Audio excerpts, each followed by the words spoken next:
Hi, welcome back guys. This is your friend, the Nika Fanfics. Back with amazing fanfiction. This is the series of What If Bunny Deku Was Quirked Animal.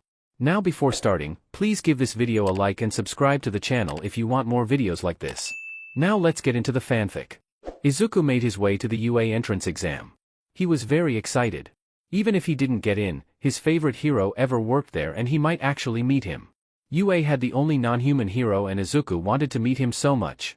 He had been pacing and bouncing a little when someone on the bus crouched down and got really close to him. "Hey there buddy, are you lost? How did a bunny get on the bus?" Someone else spoke up. "He's so cute though, he's even got a little backpack, maybe he's on an adventure." He tensed up and was ready to kick as they reached for him. Then his human came and yelled at them before they tried to pick him up. "Oi! Back the F up! Deku had better things to do than deal with your bullshit. Sorry dude, didn't realize that was your rabbit, you shouldn't just leave it on the ground." A tiny explosion escaped his human's hands. "He's not mine you idiots. But if you try to pick him up he'll probably knock you the F out." This was true. Izuku didn't like being touched by strangers. They got off the bus and walked up to the school. Did he mention that he was excited? Because he is. He ran ahead and jumped up onto the counter where he was supposed to register for the exam. The loud man with blonde hair seemed surprised by Izuku. But it's not like he could have filled out the papers from the ground, so Izuku wasn't sure what was surprising. He ducked his head down and wiggled so his backpack came off. Then he pulled the zipper open with his teeth and slid out his phone, which he mostly used for the text-to-speech option. Everyone around him had mostly stopped what they were doing to watch him sign up for the exam. Izuku has just accepted that humans are very weird and like to watch him do mundane tasks and he doesn't really get why. Maybe it was because he was green? There weren't a lot of green rabbits. Then his phone started talking as he typed into it. "Hello. I'm Izuku Midoriya. I'm here to sign up for the exam." The loud man with blonde hair seemed unsure of what to do and asked him to wait. Then a very tired man came over. "Alright, apparently my coworker doesn't know how to do his job. What's your name, middle school, quirk and address?" After some rapid typing the phone spoke up again. "Hi. I'm Izuku Midoriya. I didn't go to middle school because I'm a rabbit. My quirk makes me super dense. That means I'm really strong and smarter than a lot of rabbits." He smiled up at the tired man and typed in the address for Bakugo House over his burrow. The tired man sighed. "Is there a reason you end every sentence in exclamation marks?" More typing. "I'm very excited." He bounced back and forth as if to prove his point. He was worried that the robotic voice from the phone didn't get his excitement across. "Whatever, head over to the written portion of the exam. Here's a paper explaining everything you need to know about the exam and your examinee number." He put his phone away and wriggled back into his backpack and grabbed the paper in his teeth before bounding down the hallway with the other students. A lot of people stared at him. He did not care, he was too excited. He got to his seat and put his backpack on the desk. He pulled out a pencil and held it between his teeth. He was ready. Then he got the test and started to answer the questions. He was not ready. These questions were very hard and it took a long time for him to circle the right multiple choice answer. He barely got to the last question before the time was up. He was worried. Then they announced it was time for the practical exam. He was excited again. The loud man was at the front of the big room. "Everybody say hey." The room was silent other than a very loud squeaking noise that came from Izuku. His human in the seat next to him laughed a bit. The practical was simple, they needed to break robots. He was good at breaking things. Sometimes people got upset because he was too good at breaking things, but these people wanted him to break things and that was also very exciting. He got bored of listening and started tapping his paws on Kaken's leg. He got a grunt in response, but he kept it up until he was given a carrot stick. Izuku liked his pet human, he was well trained. Someone was saying something and was pointing at him, but he was very happy to ignore them and enjoy his snack. He stood in the waiting area and was so ready. He was gonna smash robots. He was gonna meet Nizu. He was gonna be the first rabbit hero. Wait. What's that shiny thing? That seems important too. There were shiny tubes in a man's legs. That's a weird place to keep shiny things.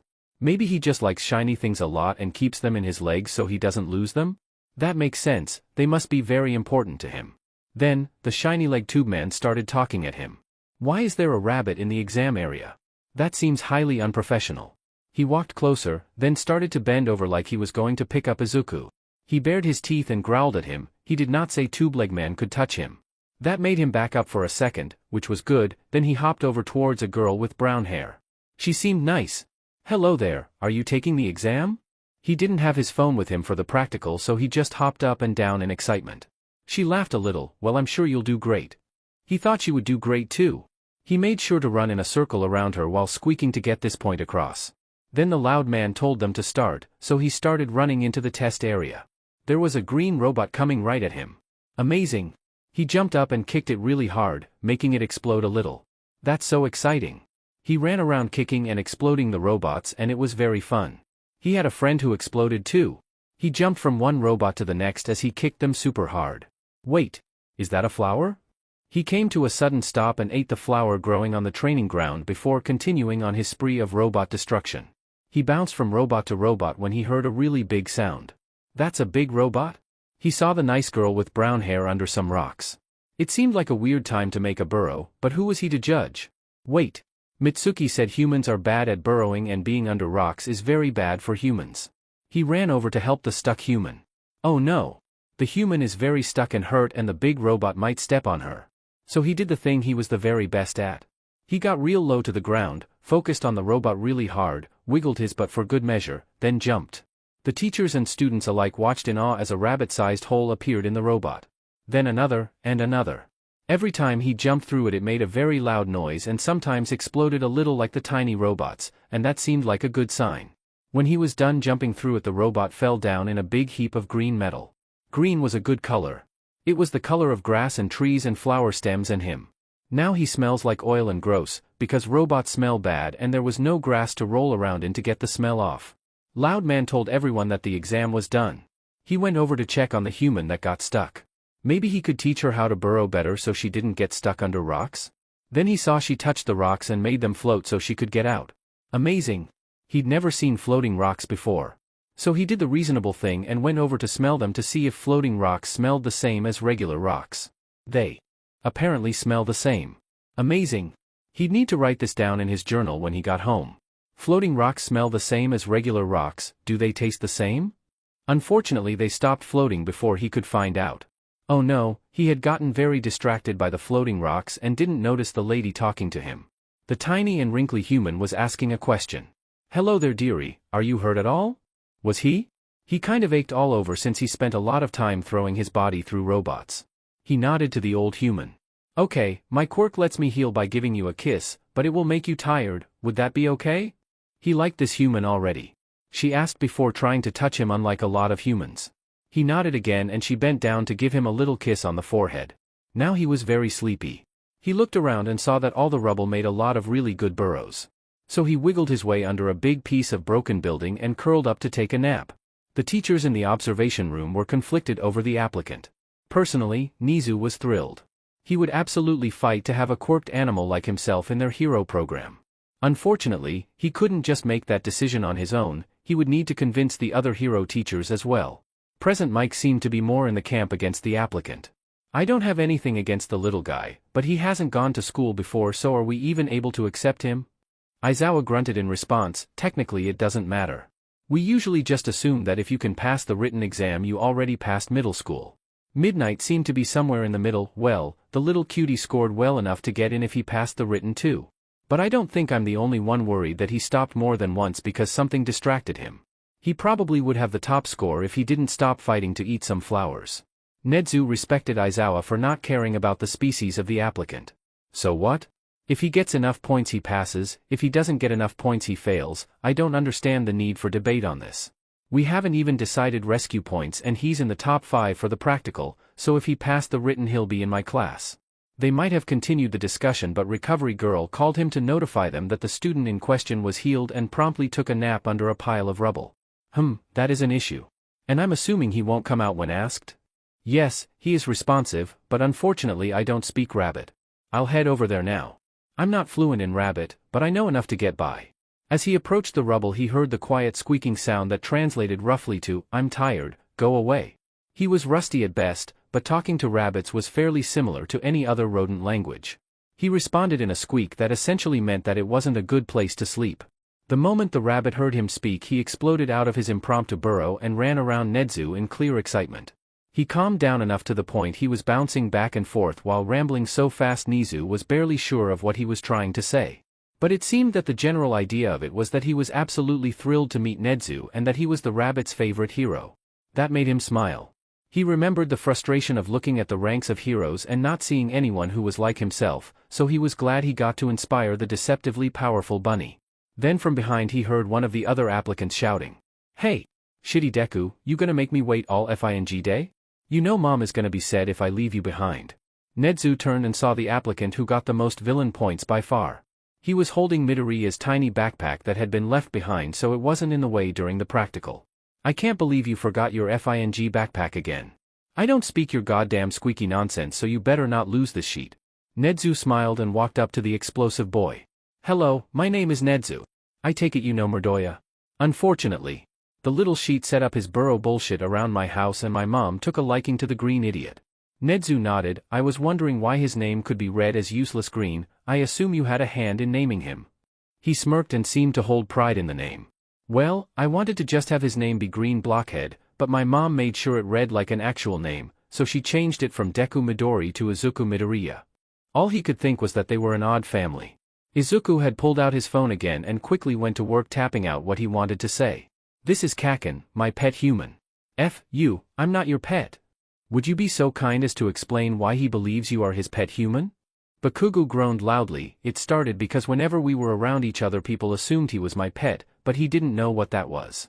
So I explained it was an animal you trained and kept in your house, and since he burrow surrounds our house he's decided that we all live in his FING home." Izuku chirped and squeaked to Nezu to explain that he trained him and let him stay in his burrow, which apparently included the Bakugo household. As if to prove his own point Izuku stretched up and patted Bakugo on the leg, who gave him a carrot stick out of habit. Then, immediately realizing what he'd done shouted at the rabbit in question, "You! You are the most annoying rabbit I've ever met." After explaining to the young rabbit that calling people your pet is rude he sent the two off back to their home and was already looking forward to the chaos those two would inevitably cause. When the two boys got home he shot across the grassy yard to tell his mom about his day. His mother was a green rabbit like him, except a bit more plump and she had a different quirk. She could pull things to herself, and that was super cool. He knew she wasn't as smart as him, since she could only speak rabbit and didn't understand a lot of things he did, but he still loved her a lot. She sat quietly while he rambled about his day, and even if she got confused about a lot of things she still showered him in love. Inko showed how much she cared by grooming him while he talked, and it definitely made him feel very cared for and happy. It always confused him that humans didn't like getting groomed. Having family or friends help groom you is how you show love. Humans were dumb for thinking it was gross. After being properly groomed and nuzzled by his mother, he bounced his way inside the big house. After hopping around a little bit he went and found Kaken's mom Mitsuki. She was loud like her son, but she gave Izuku food like her son too, so she was okay. "Hello there little Izuku, my brat says you both did well at the test today?" He hopped up onto the counter and went through the process of wiggling out of his backpack, getting his phone, and typing out his response. "Yes. We broke so many robots. I am worried about the paper test. But I'm still excited even if writing is hard and questions are confusing." She laughed as she listened to the phone reading out his words. "I'm glad you're excited, but I don't think I've ever seen you not excited. Why would I ever want to be not excited?" "That's an excellent point. Well, I left out a bunch of lettuce for you and your mother. Make sure you eat up, I'm sure you're hungry after today." She was right.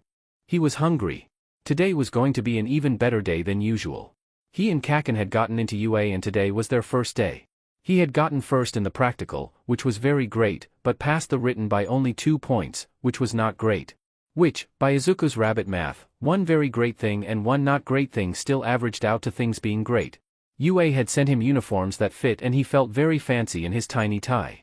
Mitsuki helped him put it on. He'd only worn clothes once or twice before, so it was very exciting to have fancy clothes. Izuku hopped alongside Bakugo as they walked into the school. Everything was so huge. The door was super tall, which must have been great for super tall students, but he was a very small student who wished they had a very small door as well. Or maybe a flap. Flaps are much better than doors. He was so excited to see his future classmates and already had so many questions for them. He jumped onto the desk behind Bakugo's, deciding it was a good spot, then he pulled out his phone so he could start talking to everyone, since no one spoke rabbit. "I speak rabbit." He turned and saw a very tall and rocky-looking boy who waved shyly at him. "Amazing. Sorry I mumble a lot, usually no one can understand it, so sorry if I annoy you. But, it's very exciting that you can hear me. The girl from the entrance exam and the boy with shiny leg pipes came up to him. "Hey there, I just wanted to thank you for saving me during the exam, I'm so glad you got in." "Yes, I agree. It would seem I misjudged you. I apologize for doubting your worthiness as an applicant." He started typing into his phone. "Hi, I'm Midoriya Izuku. I'm very excited to meet you again." After they introduced themselves, he saw a frog person and decided to say hello. He hopped away and onto her desk. "Hi, I'm Midoriya Izuku, are you a frog with a human quirk or a human with a frog quirk?" "My name's Tsuyu, but you can call me Tsuyu. And I'm a human with a frog quirk. I think everyone but you in class is human." His ears dropped a little. That was less exciting than the alternative. He thought that maybe another quirked non-human got in. He thought it was dumb that humans made up so little of the animal kingdom but got to be almost all of the heroes.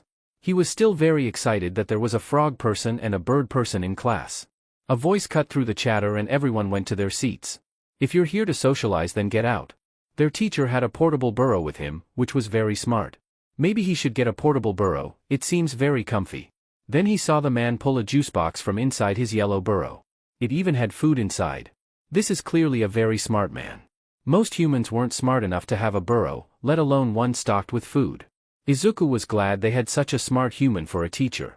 He got changed with the other students. It took him a little longer than everyone else because he wasn't nearly as used to wearing clothes, but he still got outside just in time. He didn't have a place to keep his phone, so he left it in his locker. So he was a little worried that talking to most of the humans would be hard. But luckily there was a human who could speak rabbit just in case. They all stood in their gym uniforms as their homeroom teacher explained the exercises.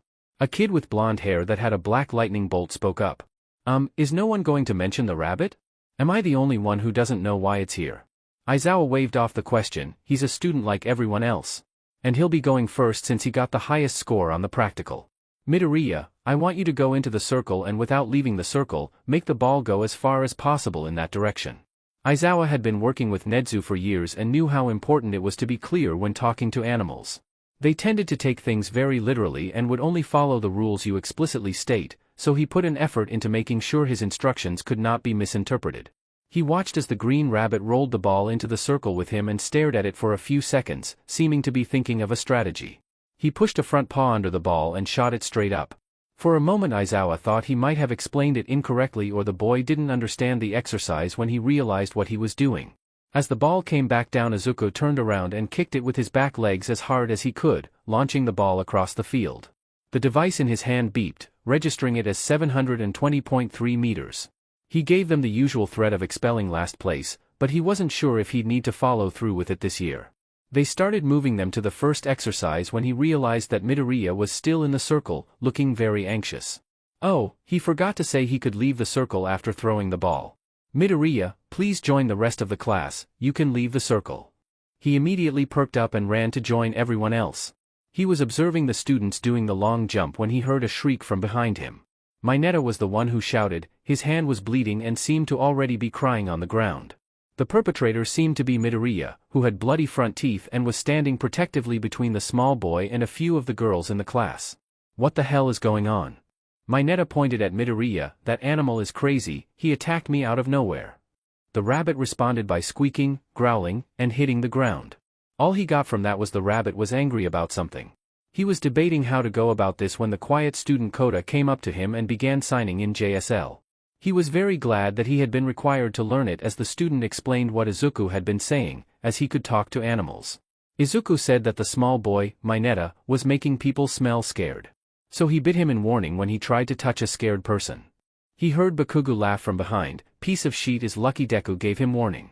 He turned to the student, filing it away that he understood either sign language or rabbit to some degree. "What does that mean?" "It means he's a fucking rabbit. He sorts everyone into two categories, friend or threat." He clearly put Mineta into the threat group.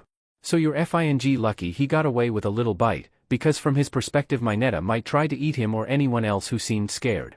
How do we explain to him that Mineta isn't a threat?" "Oh, that's easy, just have people not be scared of him. But that's probably not gonna happen since he's a perv and a creep."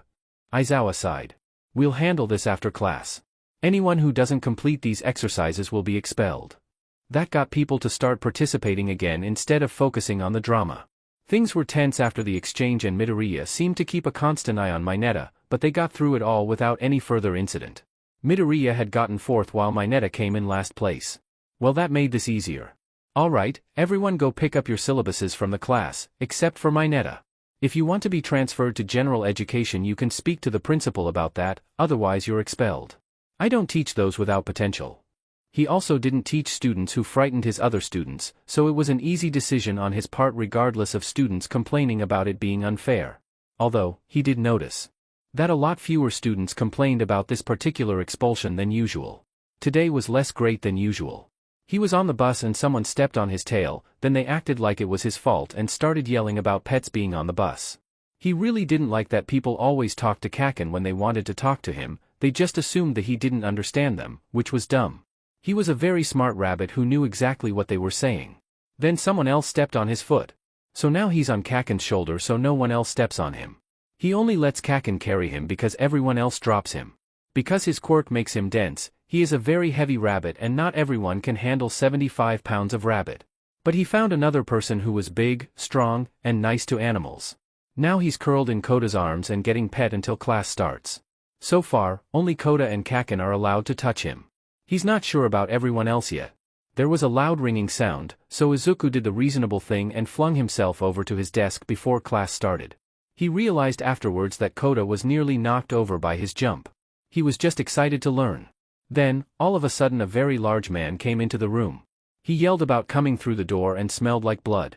Big, loud, and smells like blood was pretty suspicious. So he got low and growled, this man might be one of those super bad humans. Kaken called those villains. Katsuki was mature enough to admit that he was a bit starstruck when his idol burst into the room. But then he heard the very familiar sound that was like a car engine and a squeaky toy mixed into one. The high-pitched rumbling meant that stupid Deku was angry about something, but the only new thing in the room was All Might. He turned back to see Deku ready to fight. His ears were straight back, he was crouched against his desk, and his eyes were laser-focused on the hero. Oi! What the F, Deku? Why are you trying to fight All Might? He scrunched his nose and swatted at it with his paws. He'd known Deku long enough to know that meant something smelled bad. You have got to be shitting me. You were about to attack All Might because he smells bad? He typed on his phone, but never took his eyes off All Might for long. The robotic sound of his phone spoke, big, loud, smells like blood. Probably villain. At this point All Might had walked over to them and crouched so he wasn't as intimidating. Hello there young Midoriya. I can see how that would be scary for someone who didn't recognize me, but I'm not a villain. I probably smell like blood because I fought villains this morning. Izuku seemed hesitant, but calmed down a little and nodded. Alright. With that settled we can start your first heroics class. Your costumes are ready, so go get changed into your hero gear and meet up at Gym Gamma. They all head over to the lockers and he tries to carry stupid Deku's briefcase, but the stewborn rabbit drags it across the ground, holding the handle in his mouth. Bakugo Fing loves his costume. He looks like a walking explosion and there are giant grenades on his arms that make even bigger explosions. It came out perfect, and he had to admit that a lot of the extras looked almost decent.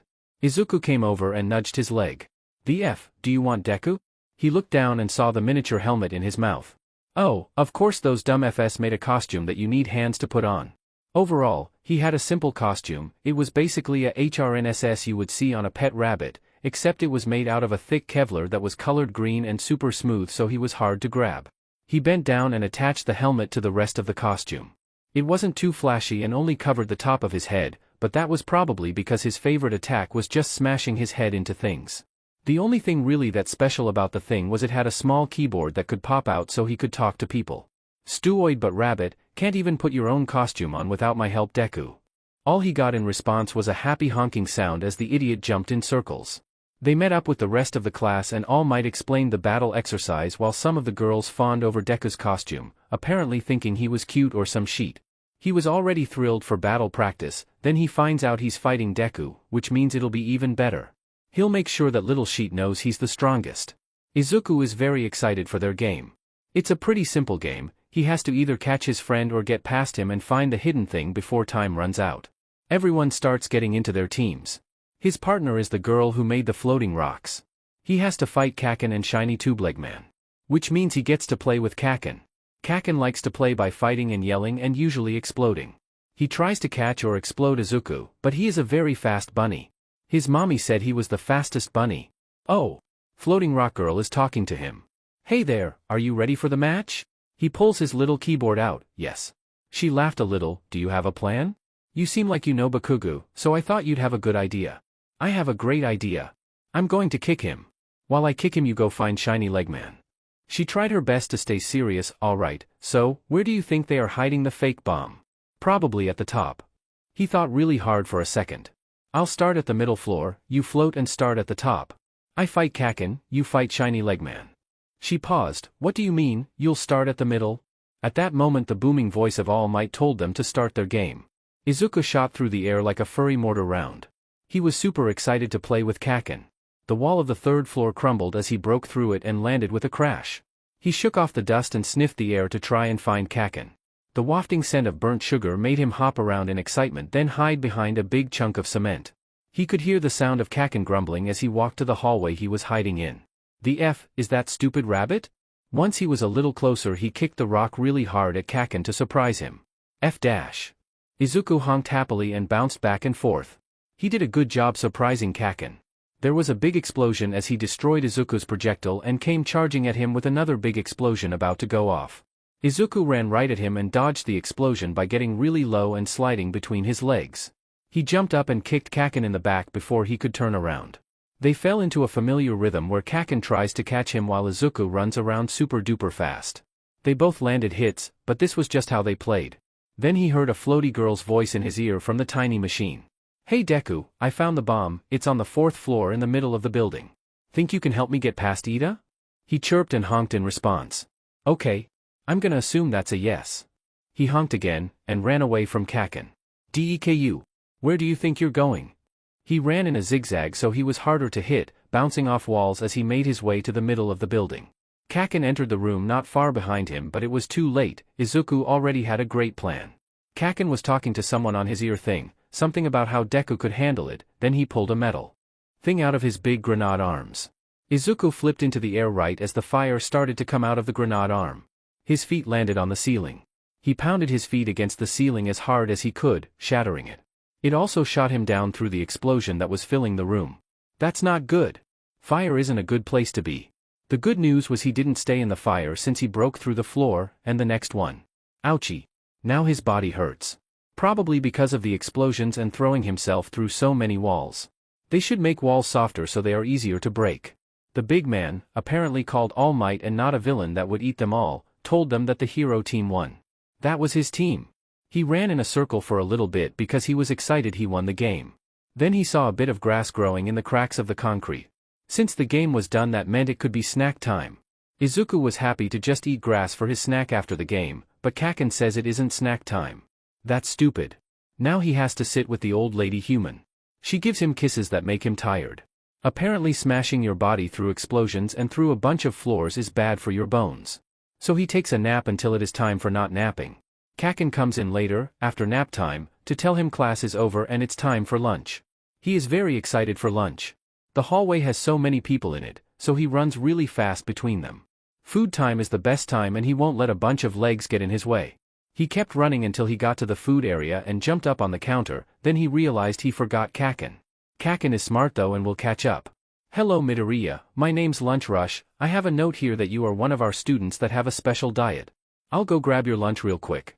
He looked up and saw the odd-looking human and nodded, following him as he walked around the counter. Lunch Rush pushed an entire bale of hay into the lunchroom for Izuku. That's fantastic. He chirped happily and started pushing it across the room so he could eat it outside. Oh, and by the way, in the future you really should wait in line instead of just jumping over people. Oh, so that's why so many people were just standing around. A bunch of people stared at him as he walked outside, but he figured it was just humans being weird again. The boy who was cold and had 2 hair colors sat outside too. He must be pretty smart since the outside is almost always better than the inside and most humans aren't smart enough to figure it out. Izuku happily munched on his food when a very loud noise happened. He looked around to see what the problem was and saw that the gate was broken. The school was like a giant human burrow, and when someone gets in your burrow you have to either run, fight until everyone else has run away, or hide. He couldn't run because the intruders were already past the gate. The exit was blocked, so fighting wouldn't help his friends escape. So he decided it was time to hide. He dug a small hole in the ground and pulled his half-eaten bale of hay over himself. He was sad most of his new friends were going to get eaten, but that's what happens when something breaks into your burrow. Kaken would be okay, he's strong enough to get out and start a new burrow, but he wasn't sure about the rest. So for now he just had to hide until everyone either escaped or was eaten, then he would leave once the intruders left. Aizawa was not in the mood for any of this nonsense. He already disliked the media and now they had broken in, causing so many other problems. Apparently there was a stampede in the cafeteria until Ida and Uraraka dealt with it. Plus he has to deal with making sure it was just the press and not additional bullshit for him to deal with. He walked back into the class for them to get back on track after that brief chaos. Then he realized the rabbit was missing. Great, another headache for him. Has anyone seen Midoriya? Everyone paused and looked around, realizing that their tiniest classmate was missing. Uraraka spoke up first. I saw him going outside to eat, but I'm not really sure after that. Todoroki nodded, he was going to interpret that as him agreeing with her statement. Whatever, could someone go inform him lunch is over so we can move on? Bakugo laughed, which was never a good sign. Deku's probably already run home, that or he's hiding. Why would he leave? Oh, he probably thinks we're all dead. It's what happens whenever someone shows up unexpected. He's been convinced me and my parents have been eaten more times than I can count. Ashido gasped in a mix of surprise and horror. What? That's terrible. Don't worry, he'll get over it in like 10 seconds once he sees you again. Aizawa simply sighed. Ugh, you all stay here, I'll get this figured out. He marched down to the principal's office and walked in without knocking. Ah, Aizawa, always a pleasure. What seems to be the issue? Midoriya is missing and Bakugo claims that he probably left or hid since he would interpret the break-in as all of us being killed. Nizu nodded. Ah, that makes sense. Midoriya reminds me a lot of myself when I was younger. I too had the difficulty of realizing the stakes tend to be a lot lower for human situations. He moved over and looked through the security systems. I didn't get any notice of someone other than the press leaving campus, and it would have notified me if someone jumped the wall. So, it is likely that our rodent friend is still on campus waiting for the threat to pass. Should I have Hound Dog track him down by scent? Nizu responded in his typical chipper manner. Ha ha. Absolutely not. Sending a teacher that smells like a vicious dog after a frightened superpowered rodent is a good way for us to have a dead teacher. I shall join you on this search. I suggest we start where he last was. Aizawa didn't know how to respond to that, so he just followed his boss and tried not to think too hard about the idea that Nizu thought that Midoriya would have killed Hound Dog. As they walked outside, his boss kept talking. I must say, Aizawa, I appreciate that you have been patient and understanding with him. He has a good heart, but we'll need someone to explain things that your other students would consider obvious. I can't wait to see what kind of hero you help him become. He suddenly stopped and sniffed the air. Ah, it would seem we have arrived. All that Aizawa saw around was some hay and an alarming amount of rabbit feces given the amount of time Midoriya had been outside. He kept walking forward and started to move the hay bale. I don't know what you're talking about, he's not Dash. Only years as a pro hero gave him the reflexes needed to avoid the teeth that nearly ripped out his throat as his student shot into the air at him. The moment he landed, he seemed to finally realize who was there before chirping and honking happily and bumping his head into Aizawa's leg. Rather than deal with whatever this was, he turned and walked back to class with the sound of happy squeaks following him. Izuku was very excited. No one ate his new friends. He ran around the room to check and make sure everyone was safe. His rocky friend Koda told him everyone was safe, but he needed to double-check to be sure. Once he had sniffed everyone and made super sure, he sat down at his seat. See, told you stupid Deku would be fine. The teacher coughed to get their attention. Well now. That all of that is over, it's time for English. A very loud blonde came into the room and shouted about learning. This was a different loud blonde than the one who taught fighting. Were all blondes loud? Kaken was definitely loud and he was blonde. The teacher kept talking and Izuku got very confused, so he raised his paw in the air like the other students did when they got confused. Yes, Midoriya? You have a question? He quickly typed on his phone to ask his question. I learned a lot of Japanese words, but I don't know what an English is. Oh, English is another language. It's the most spoken in the world, so it's important to learn. Izuku felt very not excited. But I spent so long learning human language, and it's not even the one most humans speak? He batted at Kaken with his paw before typing. Why didn't you teach me this human language if more people speak it?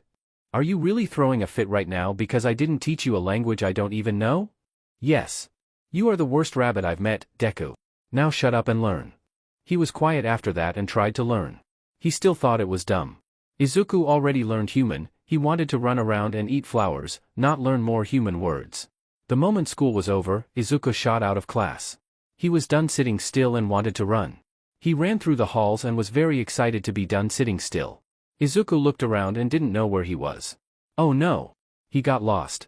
So he did the reasonable thing and kept running around until he got to somewhere he knew. Are you lost, young Midoriya? He was. The man he nearly ran into was very tall and skinny. He didn't recognize the skinny man at first and was ready to run when he sniffed the air. The man smelled like the loud blonde, the strong one, and also smelled like blood. He sniffed again to be sure. Yep, this was definitely the loud one that Kaken called All Might. He must have a quirk that makes him skinny, that must be helpful for making good burrows and getting into small places. Since he was mostly sure he wasn't a villain, he pulled out his phone to talk to him. Hi All Might. I got excited to run around and got lost. The man coughed really hard and a lot of blood came out. That was too much blood? Bleeding is bad for you. All Might is dying. He didn't know how to stop humans from dying, so he started letting out a distressed squeak while looking for a smart human who could fix All Might. He ran full speed down the hall until he found 3 people walking. There was a boy with blonde hair, would he be loud too, a boy with black hair, and a girl with blue hair. The boy with blonde hair bent down and looked very worried as Izuku ran up to him while screeching. Hey there buddy, is something wrong? He didn't have time to grab his phone and write a message, so he just bit on his sleeve and started to pull the boy back the way he came. Guys, I think something is wrong. We should follow the rabbit and see what's going on. Good, the human is a smart one. He started running back, but then he remembered that most humans are slower than him. To his surprise, the blonde human was glowing with lightning around him and keeping up just fine. They reached All Might quickly and Izuku started squeaking loudly again while typing. All Might is dying. Save him. The blonde boy looked confused and wasn't doing anything, then he turned to All Might. Are you alright Yagi? This rabbit seemed very worried about you. Ah, yes. He surprised me and saw me cough blood. He typed some more, because these humans clearly weren't getting the point. Blood was coming out his mouth. That happens when you're dying. All Might is going to die. Young Midoriya, I'm not dying. I was simply hurt a long time ago, and now this happens sometimes. I'm okay. Though I would like to know how you know I'm All Might. Now Izuku was super confused. He was 90% sure humans weren't supposed to cough blood. He figured this fell into the 10% of not being sure. He typed out his response to the weird question. Kaken said your name was All Might in class, and everyone else knew it too. Why wouldn't I know your name? The blonde he found in the hall bent down to talk to him. I don't think I introduced myself. I'm Mirio. Can you keep it a secret that All Might is skinny like this? I thought turning skinny was his quirk. Wouldn't everyone know his quirk if he's a hero? Izuku was beginning to doubt again that this All Might was a real hero. All Might sighed, this is apparently going to be more difficult than I expected. Young Midoriya, how about we go sit in the teacher's lounge and discuss this further? He thought for a second, then nodded, since there would be other teachers there, so that would be safe. Izuku walked home feeling very overwhelmed and a bit confused. All Might explained that he was known for being super strong and didn't want people to find out he wasn't like that all the time. But heroes weren't supposed to lie? That seemed like lying to Izuku. Now he wanted Izuku to lie about something really obvious. Or at least Izuku thought it was obvious. All Might also said that most people don't identify people by smell. But apparently Mirio also knew the secret, but he didn't find out by smelling. So that meant that All Might told him? Did that mean telling was or wasn't okay? As soon as he walked inside there was yelling. Deku! Where the hell have you been? You left before me but got here an hour after me, the hell were you up to? Izuku did the reasonable thing and told him everything. Izuku was very excited. They were on a bus and going on a trip to learn about rescuing. Learning was extra fun when he didn't have to sit still. He was practically vibrating with excitement as they sat on the bus. He hopped into Koda's lap and made sure to tell him how excited he was. Koda smiled and gently pet him. Koda didn't talk much, but it was nice that he was a good listener. Koda had definitely started to be one of his favorite humans. The frog girl croaked and looked at him. Midoriya, I usually say what's on my mind, and your quirk doesn't really make sense. Ribbit dash. The rock boy nodded. Yeah, your strength is really manly, but I don't get how that makes you smart. He pulled out his little keyboard and typed out his answer as he chirped and honked happily. I'm super dense. So I have the muscles and smarts of a lot of bunnies smushed into one super bunny. The boy who smelled like static laughed. DMN, I wish my quirk made me smarter, mine just makes me stupid sometimes. They all started talking about quirks and being flashy, so he decided it was a good time to take a quick nap until they got there. He was woken up to Kaken shouting and swearing that it was time to go, which was pretty normal. He hopped off the bus and sat inside their big dome while the Hero 13 talked about some stuff. He may have gotten a little distracted while they talked about safety and started grooming himself during the speech. He wanted to be super clean and ready for rescue training. Izuku froze when he felt the air shift. His ears shot straight up and his whiskers twitched as he focused on the fountain where a weird purple thing was forming. Then people started to come out of the purple thing. That was definitely bad. Aizawa got ready to fight the intruders and told them to run. Izuku liked that plan. There was still a path to the exit and no places to hide, so it was the best plan. Oh no! The purple smoke person showed up at the door. Maybe fighting first, then running. Kaken seemed to have the same idea, making explosions at the Misty Man with his friend Kirishima. But then they disappeared. The Mist Man had been saying words for a bit but Izuku hadn't been listening at all, instead trying to find a way past him. Then the mist spread out and he started falling. As he fell, it looked like he was in the same building, so he'd need to find his friends and run away. Then he hit the water. He stopped thinking. Bunnies survive by being fast and being good at hiding. Water made you slow and easy to see. Water was the worst place for a rabbit to be, and that fact was drilled deep into his instincts as panic overtook every thought in his mind. It didn't matter if he was the smartest bunny in the world, a panicked rabbit is still a panicked rabbit. He was too scared to think, but he wasn't too scared to fight. He kicked, clawed, and bit anything and everything that moved as he tried to get to shore. A big tongue tried to grab him a few times, but he wriggled out each time, not letting himself be caught. One villain came at him from below, but that meant he had the chance to jump off of him and get a lot closer to ground. Ground was much better than water. By the time he got there he was covered in blood and only some was his. He tensed and got ready to fight when someone landed near him. But it was Tsuyu, not a villain, so he didn't need to fight her. She was saying words, but he wasn't paying enough attention to translate human right now. He was focused on the fight in front of him. Aizawa was bleeding on the ground. Despite what All Might said about him being fine even though he was bleeding, Izuku knew bleeding meant dying, and he didn't want Aizawa to die. Aizawa was nice and that meant he needed to stop the big thing that was hurting him. And with that he was flying through the air and kicked the big thing, but it didn't move. So he kicked it again. Nothing happened, again. This time he tried scratching, because his claws were very sharp and strong. Clawing worked, but he healed after. The big thing tried to catch him but he was too fast. The big thing was very fast, maybe even faster than him, but he was very good at not getting caught. He shot right between his legs and jumped up, sinking his claws into its back, hanging on where the big thing couldn't reach. Then the big thing's arm came through purple mist and grabbed him. No. No. No. Bad. Bad. Bad. Don't get caught. Then he was thrown really hard into the wall and it turned into sleepy time really fast. Bakugo didn't know why everyone was getting so excited about rescue training. He thought that fighting was the best part of being a hero.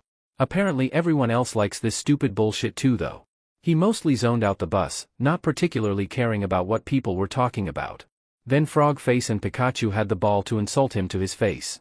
He eventually let it go, but he was still said. Deku, being the idiot he is, almost forgot to get off the bus. So he had to wake the fucker up since Koda was too much of a coward to do it, even though the idiot was sleeping on him. Then they went inside and All Might didn't even show up, which blows. All Might was the most badass hero ever, and instead they got stuck with their hobo homeroom teacher and this marshmallow-looking beach who is lecturing them on safety. Deku clearly agreed it was a snoozefest of a speech since he was actively liking his a-hole. No one wanted to call him on it and Deku had no idea everyone kept glancing at him while he cleaned himself. It was absolutely hilarious.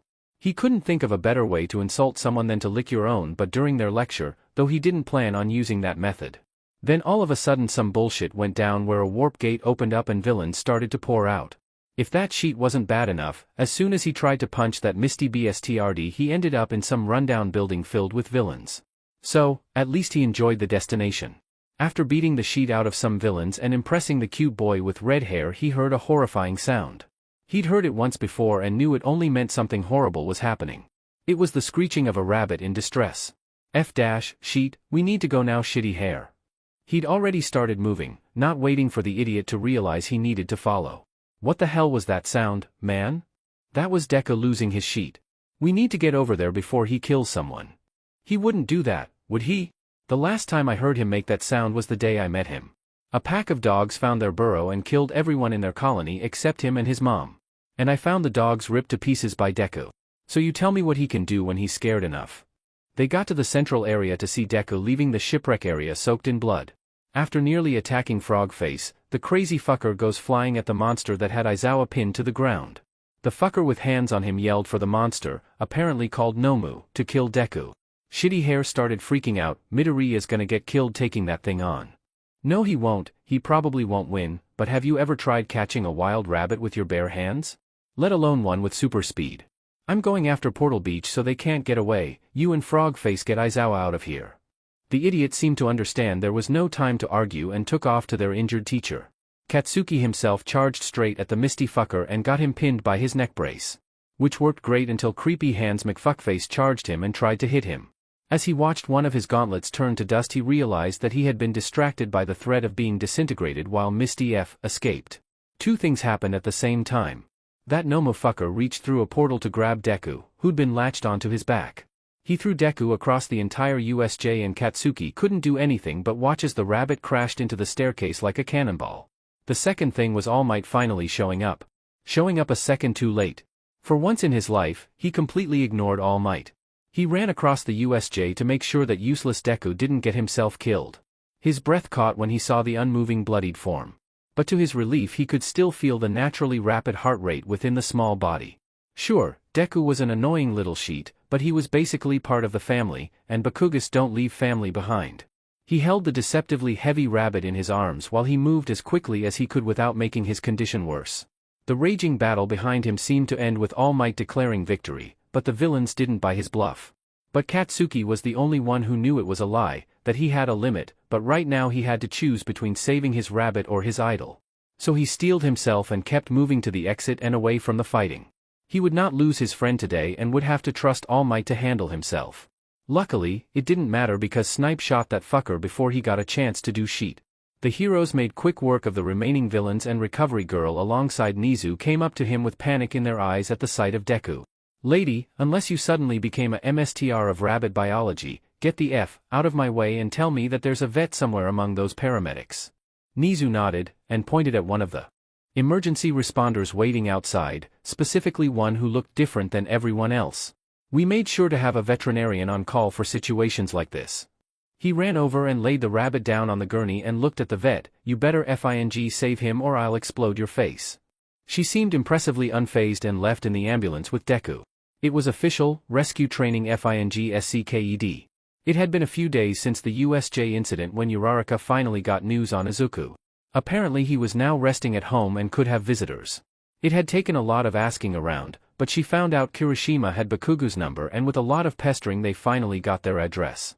They weren't really sure what a good get-well present was for a rabbit, so they just went with the standard card and flowers and hoped for the best. It was her, Ida, and Kirishima who went over to the Bakugu household.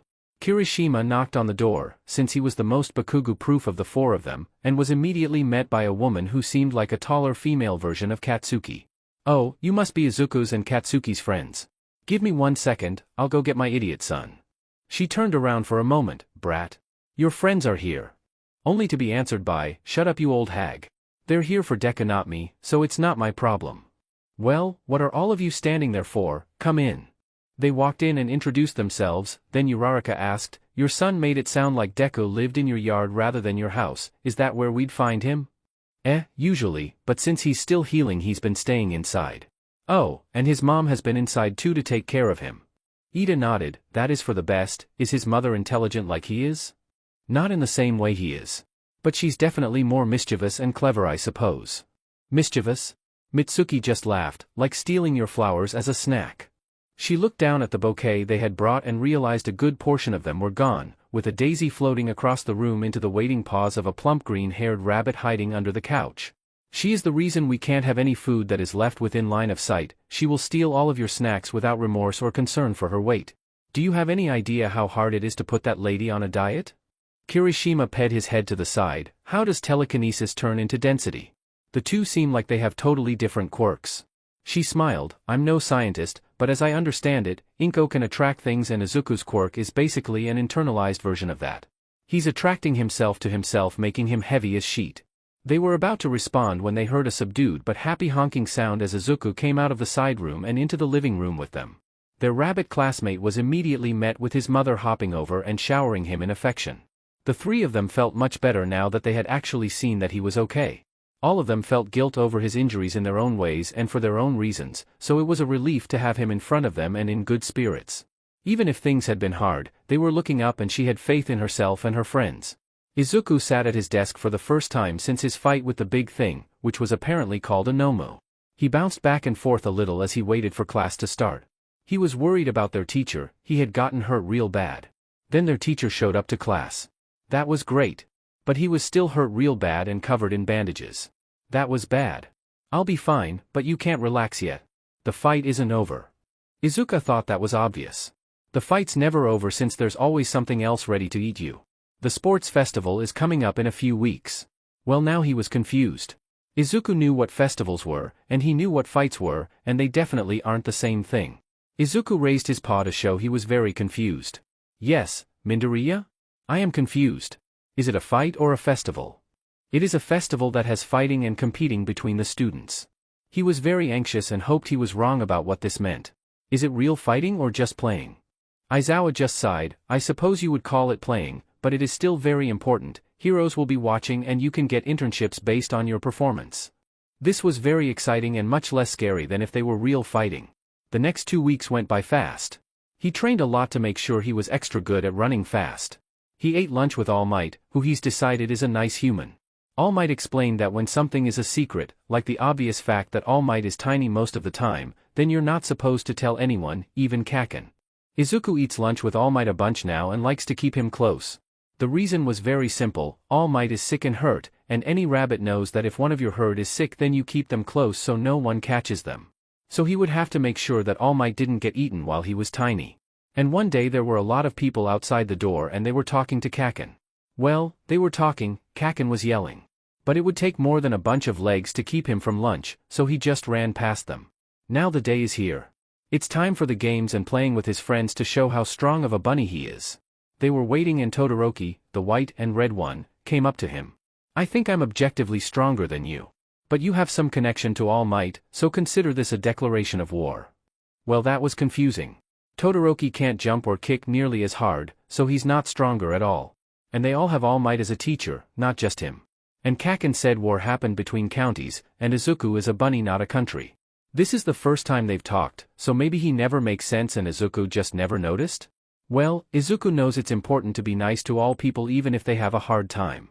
So he will be nice to this boy even though he doesn't know how to talk. So he jumped up on the table and licked his hand to show that it was okay. He got confused.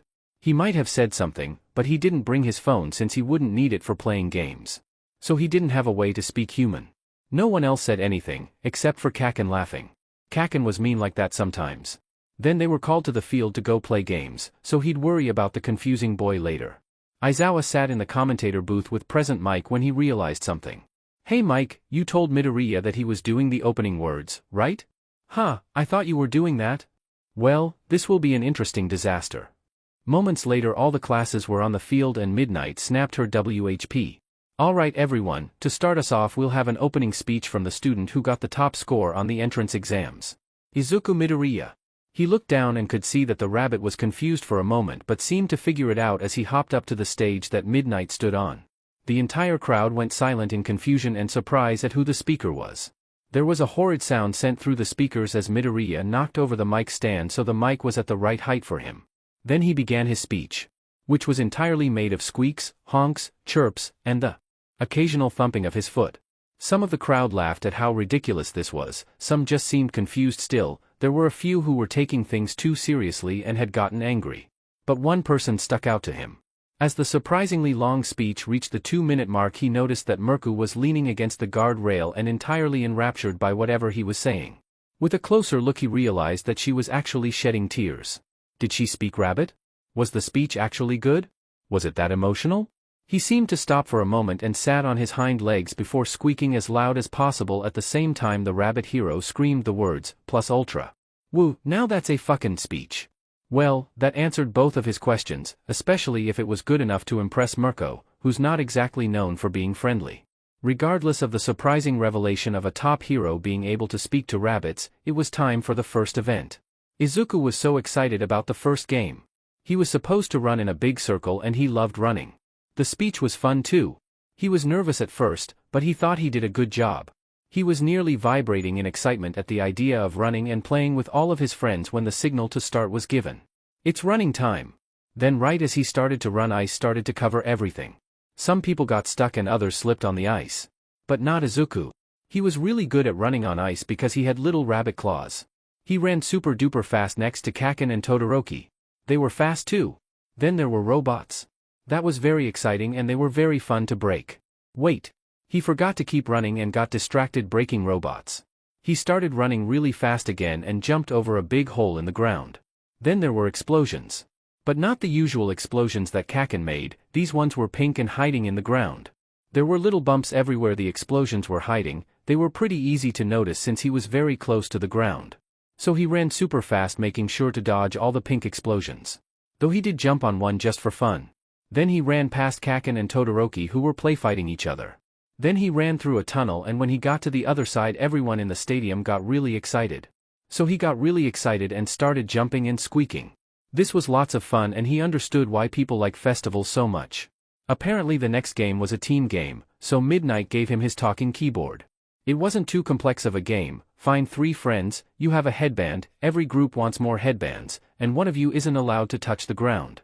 He hopped over to Uraraka. Hello friend. We should work together. She smiled at him. Sure, that sounds great. Who else should be on our team? He pointed at Tokoyami. We should have him. You get twice as many friends. She laughed a little. Alright, I'll go ask him, you wait here. He nodded, then all of a sudden a girl with bright pink hair ran over. She was very excited and wanted to show off her invention babies. He could respect anyone who was as excited as he was. Which was not a lot of people since he was incredibly excited. Now that they had a team they needed a plan. He would be the rider since he was too small to carry anyone. They got ready and he was perched on Dark Shadow's head when they were told to start. It was time to put their very smart plan into action. They ran away as fast as they could. Everyone tried to catch him, but Izuku had very fast friends. They flew around super fast and got away. Then another team started to run at them. Oh no! Ida is also very fast. It was time for plan number 2. Uraraka put her hand on him to make him all floaty, then Dark Shadow threw him really fast at their attackers. His plan was to only kick him a little bit and try to take his points, but then a big surprise happened. He was expecting ice, but instead there was fire. Is Todoroki okay? Why is he on fire? Then they were told that time was over and he plopped onto the ground with his gravity back. Yay! They won the game. That was super exciting. And Todoroki wasn't on fire anymore, which was good. It was time for lunch, and that was great. He was given a bale of hay and was munching away and Todoroki came up to him. Can we talk? Izuku nodded. He didn't mind talking to Todoroki even if he seemed to have a hard time with it. He didn't see a reason to bring his keyboard to lunch since he planned to eat not talk, but he could listen. Alone. What was alone? Oh, he wanted them to talk alone. Todoroki should learn to put more words in his sentences. He nodded again and followed behind him while pushing his hay bale. He was sure Todoroki wanted to talk about something important, but he doubted it was more important than lunch. They ended up in a hallway and Todoroki just stared for a while, so Izuku started to eat while he waited for him to figure out the right words. Are you an escaped experiment that was spliced with All Might's DNA? Izuku shook his head no, because that didn't make any sense. Not everyone who is strong is related to each other. But you are connected to him somehow. Izuku nodded, because it was obvious that All Might was their teacher but Izuku would never be rude to someone who got confused. Izuku got confused sometimes too. I see. No matter. You made me break my vow. What vow? Like the marriage kind, or a different kind? My father is the flame hero Endeavor and I have pledged to never use my father's fire. Well, that seemed polite. If it was his father's he shouldn't use it without asking. Do you know what quirk marriages are? He shook his head.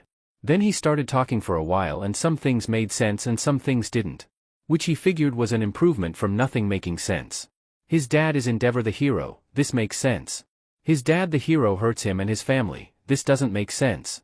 Kaken said that villains hurt people and heroes help people, so maybe Todoroki got confused and called his dad the wrong one? He'll ask someone smart about it later. His dad married his mom because she was strong and complimented his quirk. This makes sense. Kaken said marriage is like picking a mate but with paperwork, and his mom said it's always important to pick a strong mate. His dad apparently bought his mom. This doesn't make any sense. You can't buy mates, unless he means bringing them a lot of gifts to impress them. But it sounded like his mom didn't want to be bought. He said he was bred to defeat All Might because his father couldn't. This makes the least sense. All Might is a sick old man who coughs up blood when he laughs. Who makes their life goal beating up weak old men? Maybe his dad really is a villain and wants Todoroki to also beat up weak old men? He kept saying that he wouldn't use his father's fire, but he also said he didn't want to use his right side where his fire came out. Maybe he got confused about his fire being his father's fire.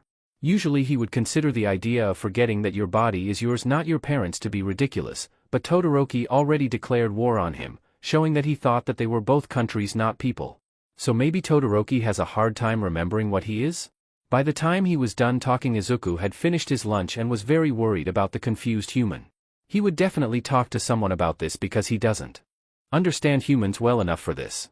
He did his best to comfort the confused boy by liking his hand, but he's not sure if it worked. Hopefully the confused boy gets less confused. Izuku was very excited. It was time for the third game. There were two ways to win the game. You either had to catch your friend or you had to make them leave before you. This was a lot like the games he played with Kaken, where it was important not to get caught. He was excited to wrestle with his friends and people who weren't his friends yet. When it was time for the games to start, he hopped outside and bounced around and squeaked in excitement when everyone cheered. He took one very big jump and landed on the square that they would have their game on. The grass would have been better, but he figured it didn't matter too much. The person he got to play with was a boy with purple hair and looked like he wanted a nap. Izuku knows naps are very important and hopes he gets one after they play the game. The boy seems very upset about facing Izuku, something about his quirk not working on animals. But that didn't matter because the game started, so Izuku started to run and jump around the other boy while honking happily. Aizawa honestly felt bad for Shinso. He could absolutely relate to a student that had a quirk that didn't do anything against robots. Now he was up against one of the only students that this quirk didn't work on at all. He tried to talk the kid up a little bit by saying a bit about how the entrance exam was flawed and explained how powerful the kid's quirk was. But that only did so much when everyone was actively watching his opponent toy with him. He knew that Izuku didn't mean any harm and most certainly didn't think it was rude to simply run around your opponent instead of just winning what should have been a quick fight. Midoriya was clearly here to have fun today, and maybe the other students could learn something from him. Sure, it's important to show off to the heroes and get internships, but this is a festival, not a gladiator ring, and some students seem to forget that.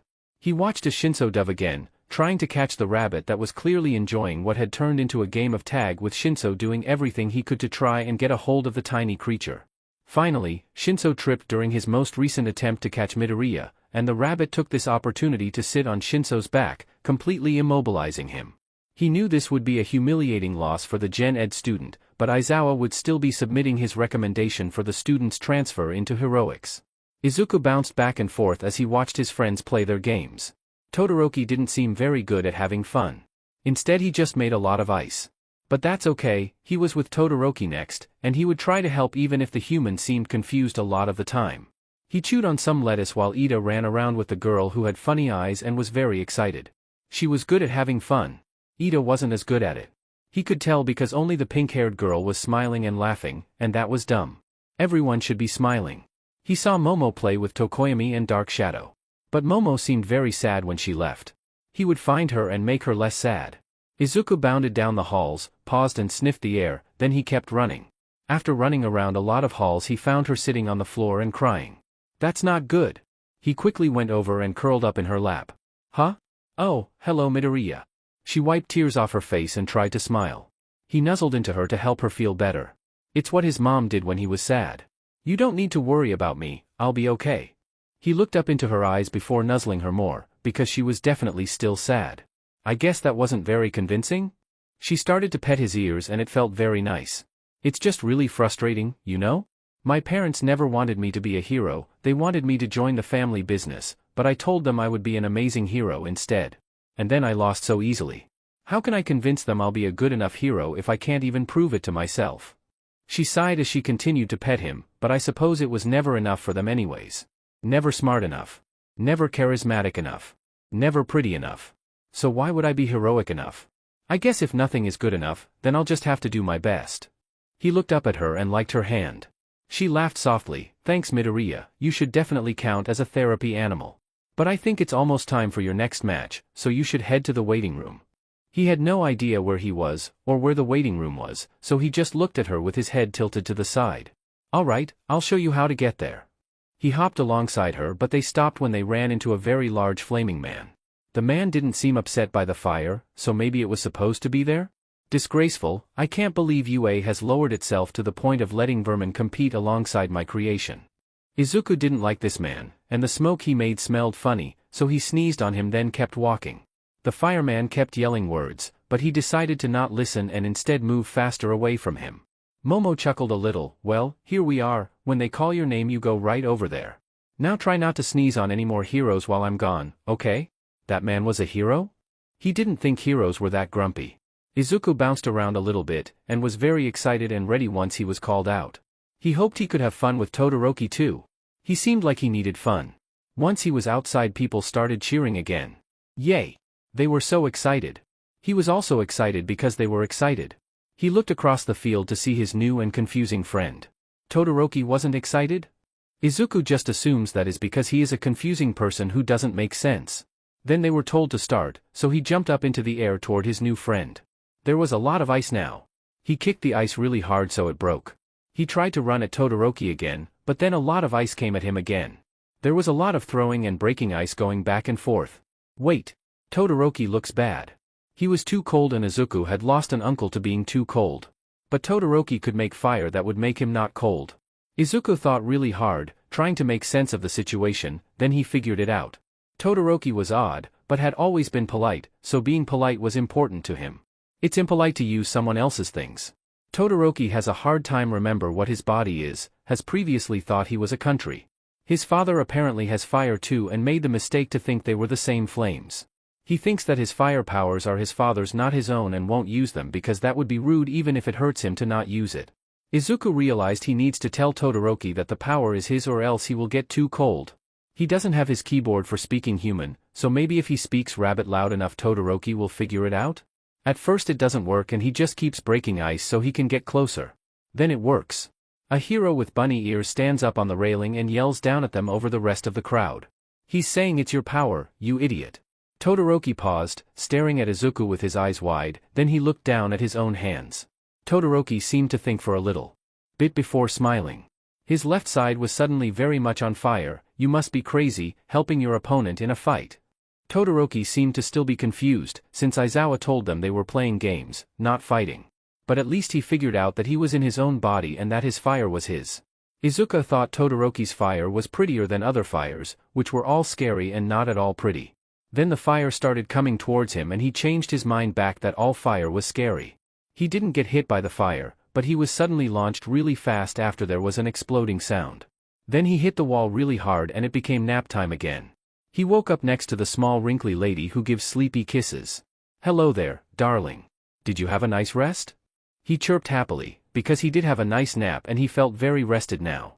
That's wonderful, I made sure to give you a healing kiss, but please let me know if anything hurts or feels bad. Unless you have any issues you can go back to your friends. Fantastic.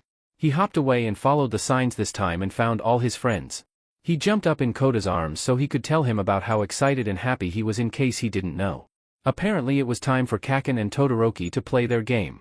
Kaken was yelling a lot, but he was pretty sure that just meant he was having fun since he always yelled when they played too.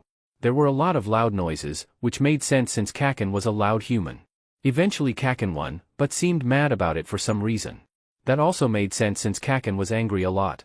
When it was time for the award ceremony he was very excited because all of the winners were friends. First place was Kaken, his loudest friend. Second place was Todoroki, his confused friend. Third place was Tokoyami, who was two friends in one. Apparently Ida, his fastest friend, was also supposed to be there but had to do something important. Wait. Why was Kaken tied up? Was someone trying to hurt Kaken? He clearly didn't want to get tied up, but no one was doing anything. Izuku started squirming in Koda's arms so he could go down and free Kaken. Then he heard Koda's quiet voice. It's okay Izuku, he's safe, they just don't want him to run off before the ceremony is done. Izuku whined a little bit more, but calmed down and just watched the rest. Then they were all given shiny things. He wanted a shiny thing. He would have tried harder if he knew he could have gotten a shiny thing. Shiny things are fantastic. Izuku was excited for class. Since he did a good job at their games he might get to work with a really cool hero. He didn't really remember a lot of heroes, but he still thought they were cool. He got on the bus as usual with his Kaken and tensed when someone pointed at him. They better not be planning on picking him up. Hey look, it's the bunny from the sports festival. Oh, yeah. I think his name was Midori or something like that. You did a great job, I can't wait to see you debut as a hero. He beamed at their praise while Kaken glared back at everyone who commented on him being tied to a post. A tiny human, who was probably only 4 or 5, tugged on his mom's leg. Mommy, can I go pet the bunny? Well, only if you ask first. They weren't very loud, but he had very good hearing. Hi Mr. Bunny, my name's Taka, can I pet you? You look very fluffy. He normally wouldn't let strangers touch him, but he made an exception for cute kids. And this one called him Fluffy. He nodded and rubbed his head on the boy's hand. The boy smiled as he rubbed behind his ears. You're a really good bunny, mister. Yes. He was a good bunny. By the time they got off at their spot, all of his hair was messy but he was absolutely glowing from the many compliments and good head rubs.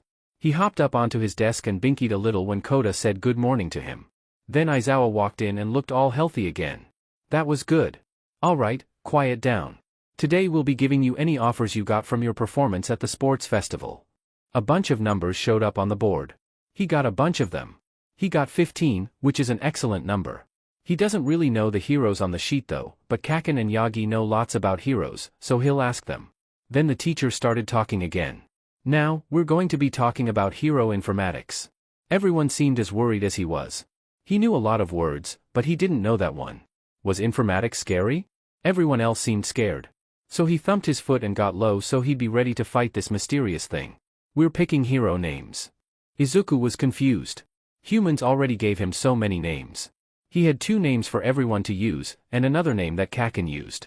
That wasn't even counting the name his mom used. Why did he need another one? He raised his paw and asked Midnight, who had just come into the room while yelling and swinging her weird rope. You need a name for the public to call you as a hero. He was still confused. I thought Izuku Midoriya was my name for the public to use? Why do you humans need so many different names for one person? Kaken spoke up, just go by Deku since you always ram into stuff like the blockhead you are.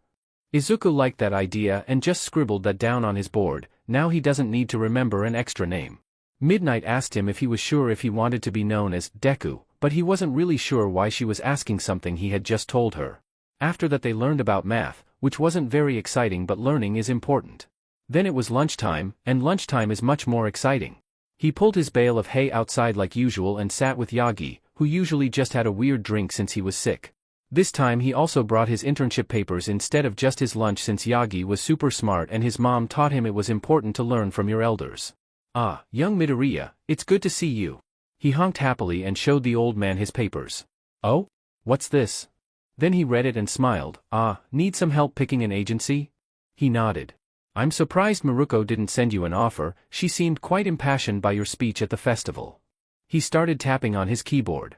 She sent a letter saying she'd take me on once I had my license, but that she didn't work with newbies. Yagi laughed and coughed up a little blood. Ah yeah, that sounds like her. Well, you should be able to get your provisional license in the next few years. But enough of that, what are you looking for in a hero to narrow it down? He thought a second. Someone like me. Small, fast, and good at jumping. Something like fear crosses Yagi's face. I might know the perfect hero for you to learn under. Why do you smell scared? Well, he's an amazing hero, he's also a very strict and tough teacher. He was my teacher in fact. Is he good at jumping? He laughed again. Young Midoriya, he may be one of the best jumpers in the world. Wow, Yagi had been a hero for a really long time and must have met a lot of really good jumpers, so this guy must be really good at jumping. Yes. I want to learn from him. Yagi gently pat him on his head. Alright, I'll give him a call and see if he'll take you on. Izuku smiled and hopped around as they got to the train station. His friend Ida seemed much less excited than everyone else, but hopefully he would be more excited once he got to train with a pro hero since he knew Ida liked heroes. Kaken was going off to study with a man who controlled clothes. That seemed really strong since all humans wore clothes for some confusing reason.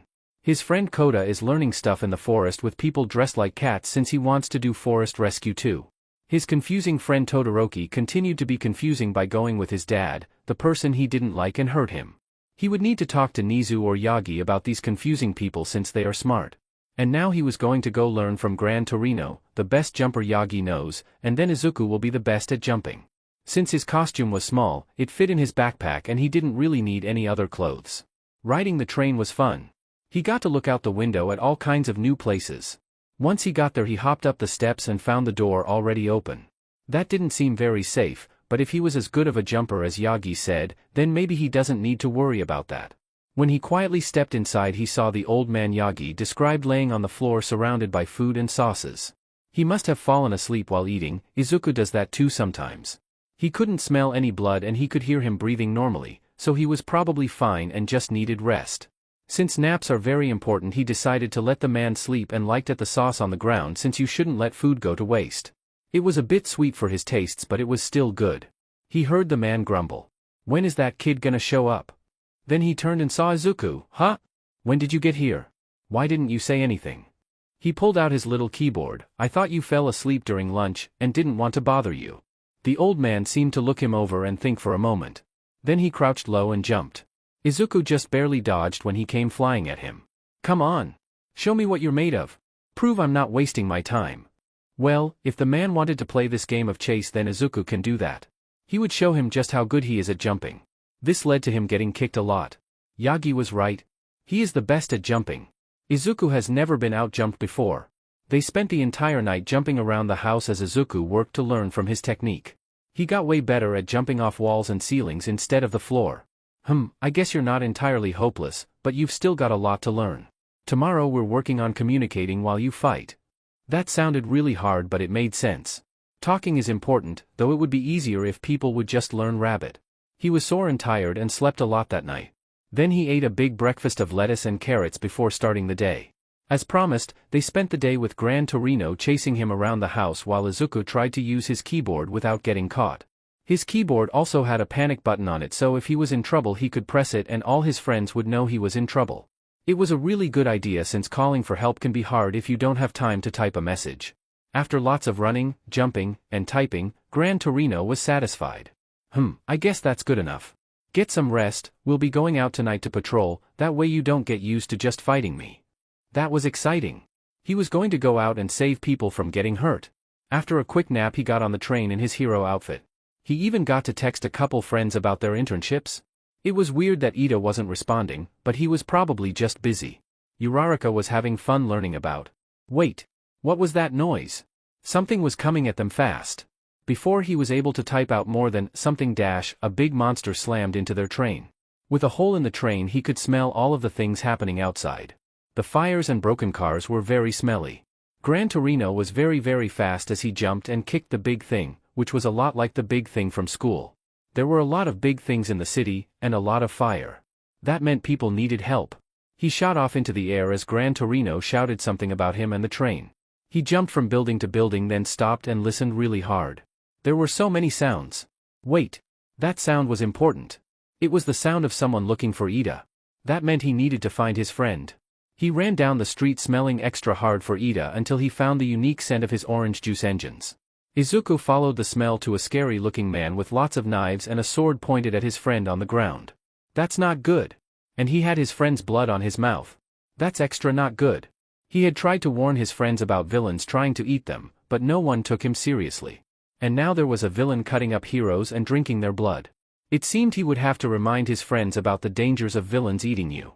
He shot forward and kicked him hard, making him fly off of Ida. He typed quickly as he stood between Ida, a hurt stranger, and the scary man. Why are you trying to eat my friend? He also made sure to press the panic button since he was a smart bunny. The man slowly stood up and walked towards him with his sword drawn. All false heroes must be purged, and your friend there is one of them. Anger built up in his chest. How dare he try to take his friend from him? He thumped his back leg hard against the ground, cracking the asphalt. No. You won't hurt him. The scary man laughed. I won't? And I suppose you'll stop me, little rabbit? Why do you even want to be a hero? Izuku kept talking since he wanted to buy time so his friends could get there and help him. So he did his best to just be honest. Helping is good and hurting is bad. So I help people. He paused. Your simplicity is something appealing, no longing for wealth or fame, just being good because it's the right thing to do. But if you don't get out of my way you'll be cold as well. His foot started to move forward and Izuku knew it meant that it was time for fighting. The scary man was very fast and Izuku couldn't do much more than just dodge. Ida kept saying something about it not being his fight, but he really didn't have time to pay attention to him right now. He had dodged a particularly close swing of the sword when there was a painful sting on his ear probably caused by that knife that flew over him. Scary Man had cut his ear. Rude. He thumped the ground in anger and was about to jump back into the fight when he stopped being able to move. That's bad. Even knowing you couldn't win, you didn't abandon your allies. You're worth leaving alive, but I can't say the same for these two. He kept trying to wiggle his way out, but he couldn't do anything but squeak loudly. Then there was a lot of fire. But it was flames made from friendship. His friend Todoroki stood at the edge of the alleyway and helped keep the Scary Man away from his friend and the random human. He kept trying to move until he suddenly could. He didn't really know why he stopped being trapped, but he was excited about that change. His two friends kept yelling at each other about something, but Izuku was focused less on their conversation and more on kicking the Scary Man. There was lots of running, jumping, kicking, and fire until Ida got up. Then there was extra kicking and the Scary Man stopped moving. But now that the fighting was done, he was very tired.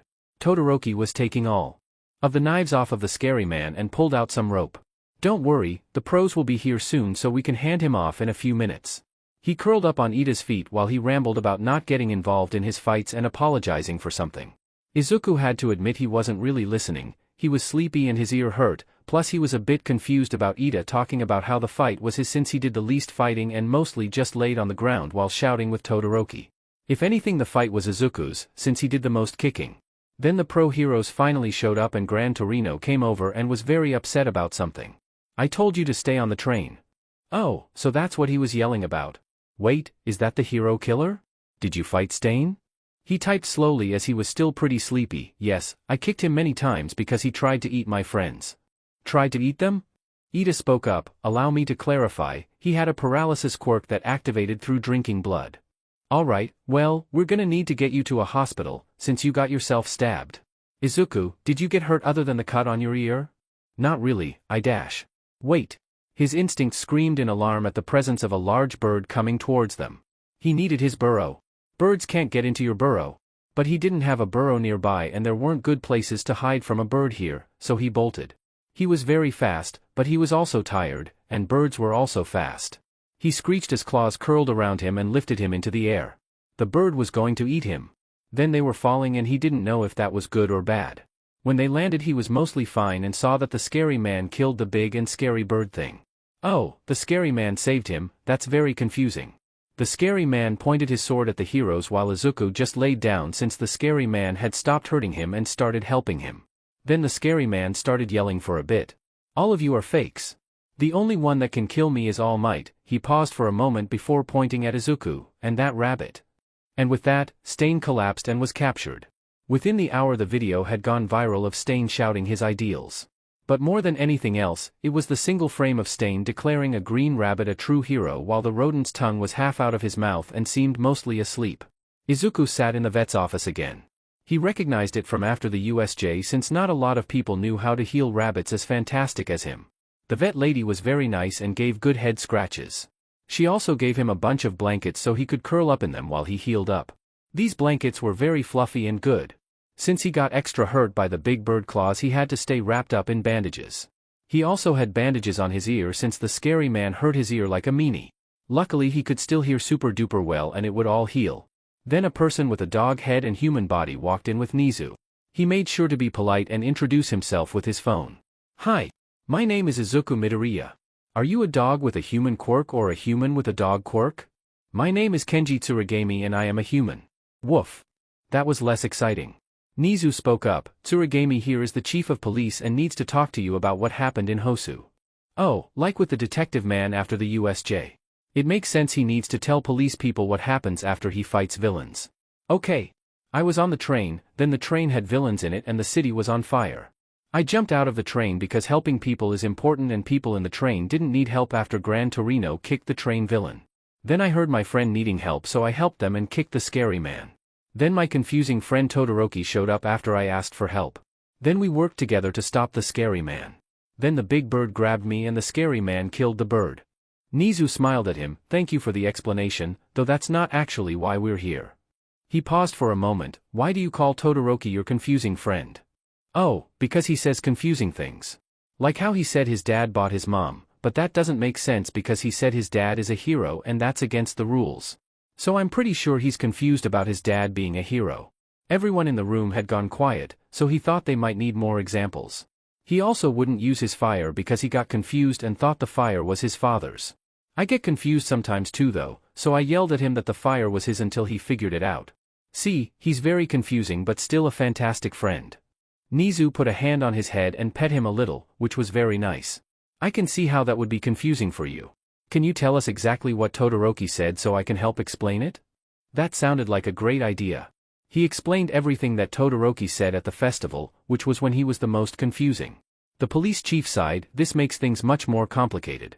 Because it's illegal to use your quirk without a license, we planned on giving credit to Endeavor. Woof. Izuku did not like that. But that's lying? And lying is bad, so heroes shouldn't lie. Nizu sat down next to his little blanket nest. You're right, they shouldn't, but sometimes they need to in order to stop bad things from happening. And some heroes do things they aren't supposed to. He scrunched his nose as he thought really hard before responding in Rabbit to Nizu. Then I'll be a hero that never lies. Nizu turned the police officer.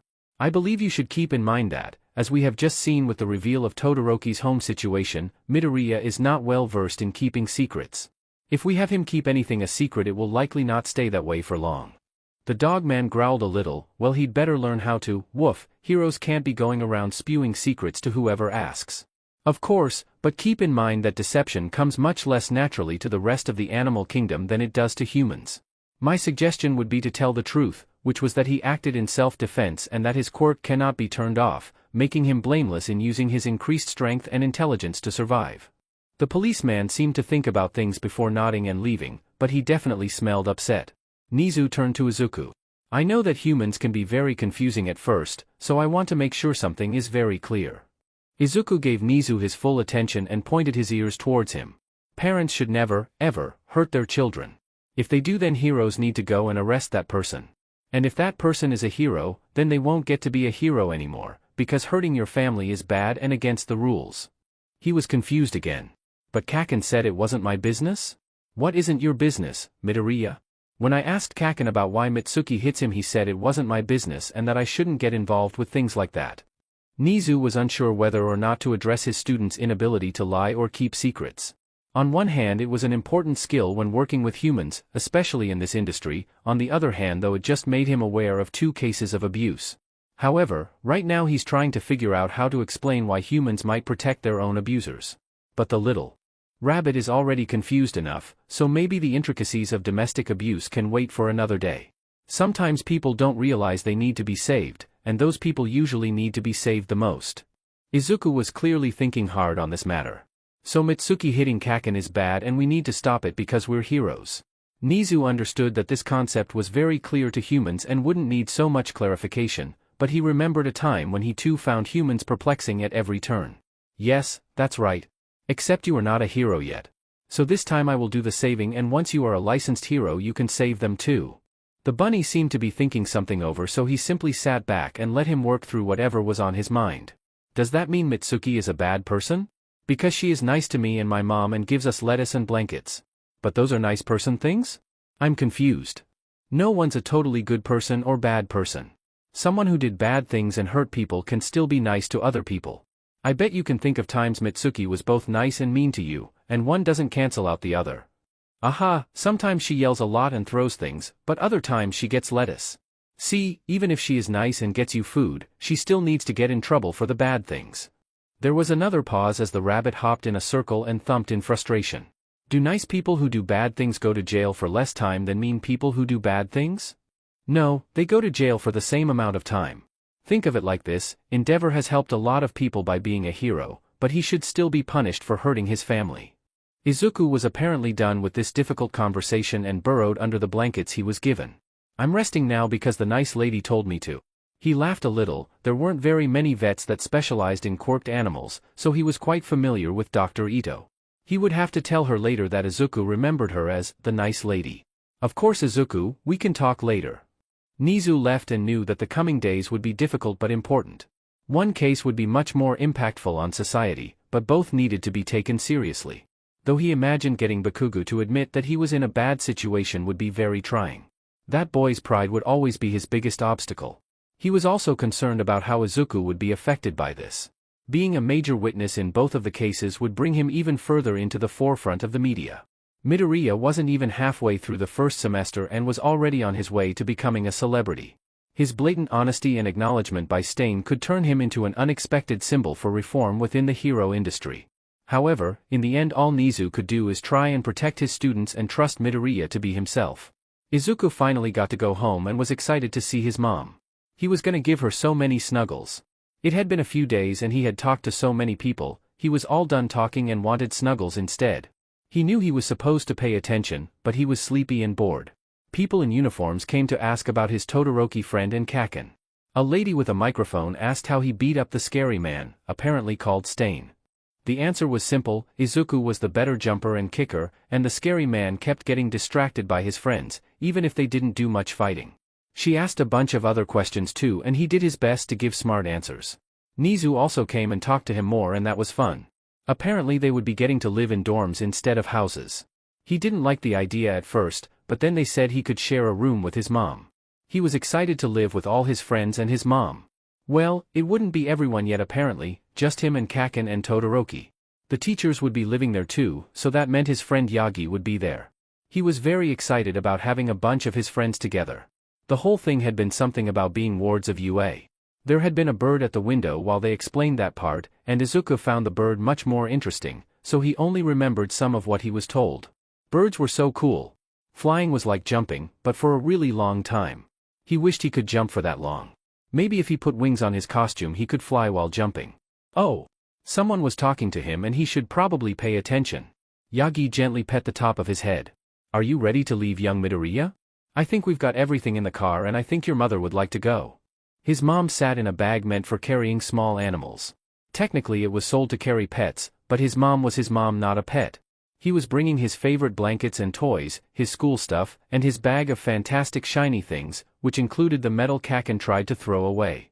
Izuku had wanted to say goodbye to Mitsuki and Masaru, but apparently they weren't supposed to be there while he was packing up to leave. Kaken wasn't there either, since he was mad at Izuku for some reason and wanted to go at a different time. Not long after they drove off and went to the school. There were a lot of people outside the school with signs. Was it a party or a riot? The windows were closed in the truck so he couldn't smell if they were mad or not. He asked Yagi, who just laughed and coughed. It's definitely not a party, my boy, but not quite a riot either. They are protesting the school for taking a stance against Endeavor as well as the Hero Commission for hiding the things he's done. And that other group over there is protesting the other protest. Well, that was confusing and didn't make a lot of sense. Why would they get mad at Nizu? Nizu's fantastic and great at explaining confusing humans. They parked and got out and that meant it was time to make the best burrow ever for him and his mom. It was gonna be so comfy. He hopped up to the room with Yagi trailing behind with his mom and found that his door was the best door. His door had a handle near the ground so it was easier for him to reach. Izuku went inside and was super excited to see that there were lots of blankets and pillows instead of a mattress. Izuku and Inko immediately got to work pushing the fluffy material into the perfect positions that would probably look arbitrary and random to humans, but made perfect sense with bunny logic. Wait! He stopped as he smelled something delicious from outside the door. It opened up to show Todoroki holding a bag of something that smelled fantastic. He could tell his mom agreed that it smelled good because he saw the bag getting psychically tugged in her direction in a failed attempt to get it out of Todoroki's hand. Todoroki crouched down and held him close. Thank you. I never thought that telling people would help. So thank you for proving me wrong. If bunnies were able to shed tears he would have. Instead he just binkied in happiness that he was able to help his friend. His friend wiped his eyes and chuckled under his breath as Inko pawed at the bag. Ah, the class wanted to wish you well so they got you gifts. Since they aren't allowed in the dorms yet they asked me to bring them to you. He set the bag down and revealed that the bag had a mix of cards, a stuffed bear, and a few packages of rabbit treats, the source of the good smell. His mom joined him in jumping in excitement. She grabbed a few treats before burrowing herself under the blankets. Izuku liked his friend's hand and grabbed his little keyboard. You are a good friend and you are less confusing now. If anyone else hurts you I will kick them. He smiled softly as he pet the green rabbit that had saved him, and for once believed that a hero would protect him. Because what was Midoriya if not a hero? All across the country this small rodent brought out emotion in just about everyone who heard about him and his exploits. The defeat of Stain and the outing of an abusive hero while standing steadfastly behind honesty no matter the consequences. People read quotes he forgot saying but had inspired hope for many. Because calling for the removal of any hero that was dishonest or not heroic was obvious to him but a controversial point to others. Some said he couldn't be good because he was endorsed by a villain, others thought he would be the best hero because even villains believed in him. Many discredited him on the basis of not being human, but others saw it as a step forward in equality. For a serial killer in a high schooler uniform, it was a new obsession to fall in love with. What could be better than a fluffy little bunny that was Stain approved? For a man named Spinner, it was hope for the future. It was a light in the darkness that told him that he wasn't the only person fighting for justice. It was a sign of who to support now that Stain was gone. For a villain with burnt skin and blue eyes, it was freedom. And it made him want to bring that freedom to everyone else hurt by these false heroes. For a man wearing the hands of his dead family, it was something else to hate. It was someone else taking the spotlight from him and something he needed to destroy. Kota had spent his week deep in the forested mountains, and the closest thing to action that he faced was helping heroes find a man who got lost while hiking. He definitely learned a lot about rescue work and how to do search and rescue, but it was a very calm internship. So it was quite a shock when he realized that his friends had been fighting serial killers and smugglers. He was glad that all of his friends were safe though. But that was another thing. He had also seen the news and found out that his friends hadn't been as safe as he wrongly assumed. Endeavor's abuse was being discussed by nearly every news station, whether or not they believed the accusations. To make matters worse, documents had been released by Nizu showing that this abuse had been covered up by the Hero Commission. More people would have doubted the claims except some top detective friend with a lie-detecting quirk got involved and backed it up, which let them move forward in getting the students out of these situations. The downside was that the entire world now knew that 2 students had been badly abused and were brought into UA dorms. And it didn't take much for the press to see which students were suddenly moving onto campus. He hated how everyone's eyes lingered on Bakugo as they waited for class to start, but there was no way he would want any sort of help from Kota of all people. Or any people for that matter. He just felt useless compared to his rabbit friend who was already becoming famous for defeating an A-rank villain as a mere intern and taking a stance against any and all corruption. He even told a reporter that he didn't really know how to lie. Between that and the events of the last week, some people started referring to him as the symbol of truth. Granted, that was a pretty small group that Kota only found because he spent hours looking into what people were saying about his friend. Maybe that hadn't been a great decision though in hindsight, since a lot of people were saying mean things about his friend. Most simply used his status as an animal against him, but some were actually creative in trying to discredit his claims. He read that some people apparently thought that the phone he spoke with was hacked by villains trying to discredit the heroes. His train of thought was derailed when he heard the pitter-patter of small feet coming towards the room along with the muttering that only he could understand. He couldn't help but smile as he heard the words, "Time to see my friends," chanted in his friend's native rabbit language. Then, after a few tries, Izuku opened the door to the classroom and flung himself through the air into Kota's arms. "Hello, friend."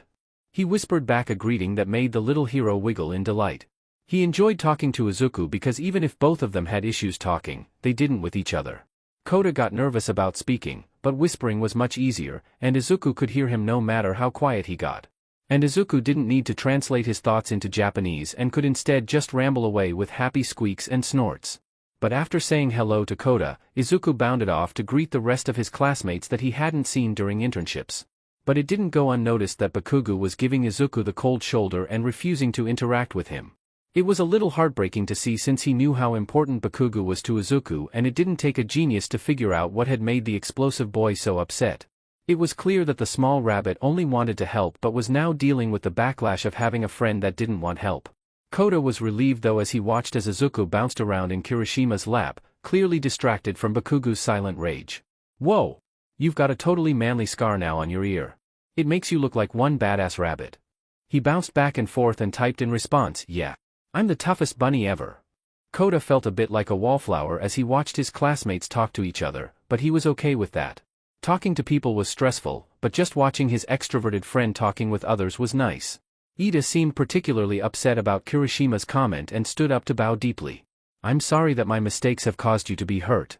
It wasn't very difficult to figure out what had happened based on the information that Izuku explained in his interview. Ida and the pro-native were there first, and it didn't seem like there was a reason for Ida to be there outside of trying to avenge his brother. So it made sense that Ida felt guilty that Izuku had to save him, but Izuku had not come to realize that. Izuku's telling of the story was that he didn't think Ida did much and Todoroki mostly just distracted the scary man. However, he also admitted he wasn't really paying much attention to anyone but Stain, which caused him to miss any possible vigilante activity without lying to the press or the police. Kota had to keep from laughing as Izuku responded to the class president. "You are very confusing, you're not Stain or the Big Bird person and have never attacked me." He liked talking to Izuku for the same reason others had difficulty with it. Izuku was so straightforward and literal that it did wonders for his social anxiety. Then his friend launched back across the room to his seat as Aizawa came into the room and glared at them into silence. Izuku was excited to see his friends again. But Kaken was still mad, well, more mad than usual. When he asked his friend Yagi about what to do, he said to give Kaken space to be mad. So he's trying not to talk to him, but it's really hard work not telling his Kaken about his day. He's also trying to get better with people, since they are apparently very complex. He had thought that helping was always good and hurting was bad, but now he'd hurt Kaken by helping Kaken. And that was just confusing. Izuku loved getting help, to him it meant that the person cared about him. But Kaken thought he was being a meanie. "Midoriya, pay attention." Izuku squeaked and went back to taking notes as Aizawa was talking.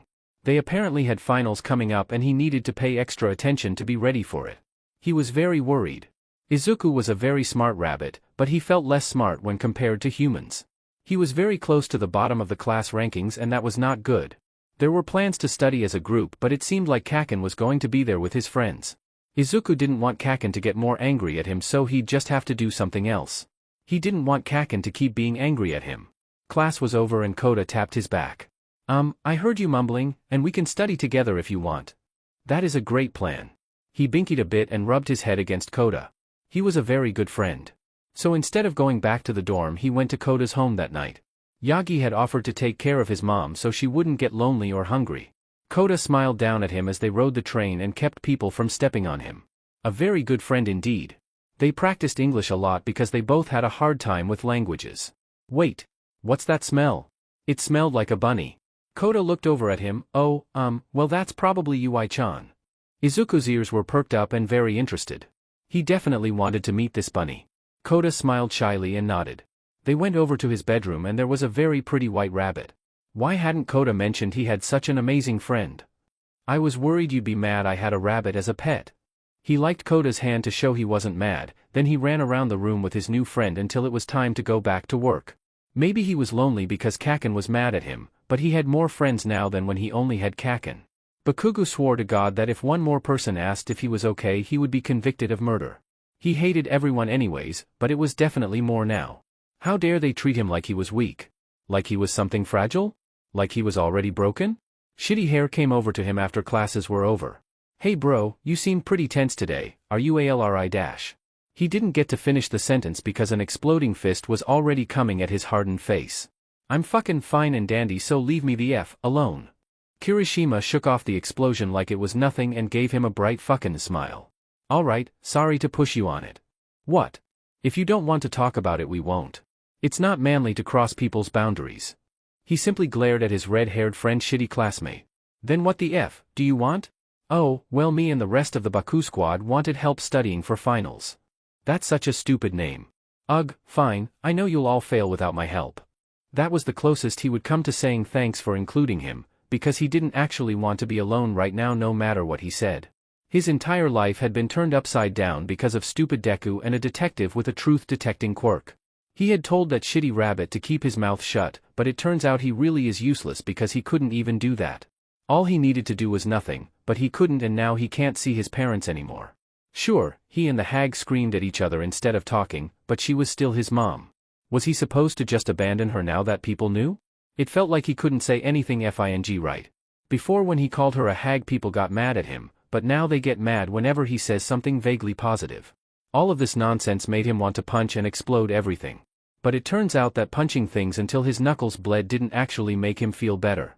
People still whispered about him in the halls, giving him sympathy and pity that he sure as hell didn't want. Acting like he couldn't hear them talk about how it made sense he was so aggressive now that they knew.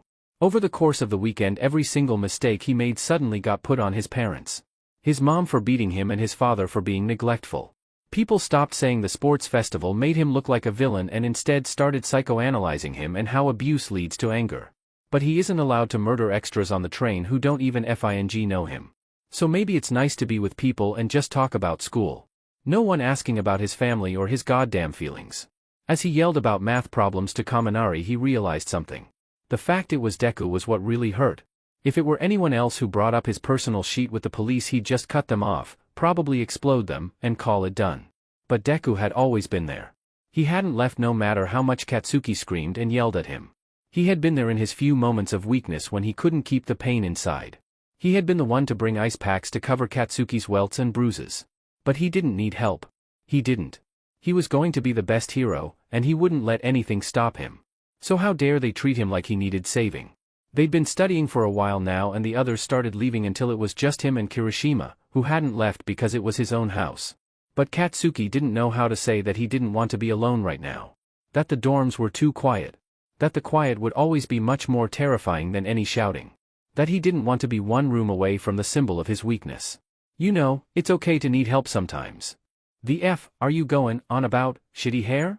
Heroes aren't weak for needing support. Think of it like calling for backup. How the hell can I be the strongest if I need to rely on others? Well, I guess you better stop going to class then, since you're getting help from them to be a better hero. Oi. But Kirishima didn't let himself be interrupted. And you better turn in your costume since you didn't make it yourself. Shut the F up. If you really think getting help is so bad, why didn't you let Midoriya bleed out at the USJ? Do you think he's weak now for not getting to the ambulance himself? Of course not, that's ridiculous. And any idiot would see that Deku was anything but weak. But instead of that, what he said was F you. But Kirishima seemed to get what he meant to say. Then why is it okay for other heroes to get help but not you? Something in him snapped and he grabbed Kirishima by the shirt as tears began to build up in his eyes. Because I didn't deserve to be saved. He suddenly found himself wrapped in a tight embrace. Everyone deserves to be saved. Katsuki had opened his mouth to rebut that when Kirishima kept going. It's never the victim's fault, never. He hated that word so much. He never wanted to be considered a victim. Not a fucking victim. I'm not weak. Well, I was a victim of bullying in middle school, does that mean I'm weak? The answer was of course not, but if he said that, he'd be proving Kirishima right, and he refused to do that. So he just stayed in his arms and let himself cry quietly. After a few minutes he spoke up. Tell anyone about this and I'll kill you. He just laughed. There's the Bakugo I know. When he got back to the dorms, Aizawa gave him shit for coming back after curfew, so he politely told him to F off. He didn't want to be a ward of UA, but his only other choice was some random foster family of extras. Days passed and he was glad that future studying included no more heart-to-heart talks. He knew he should probably talk to Deku, but he found that not dealing with a problem was substantially easier than addressing it.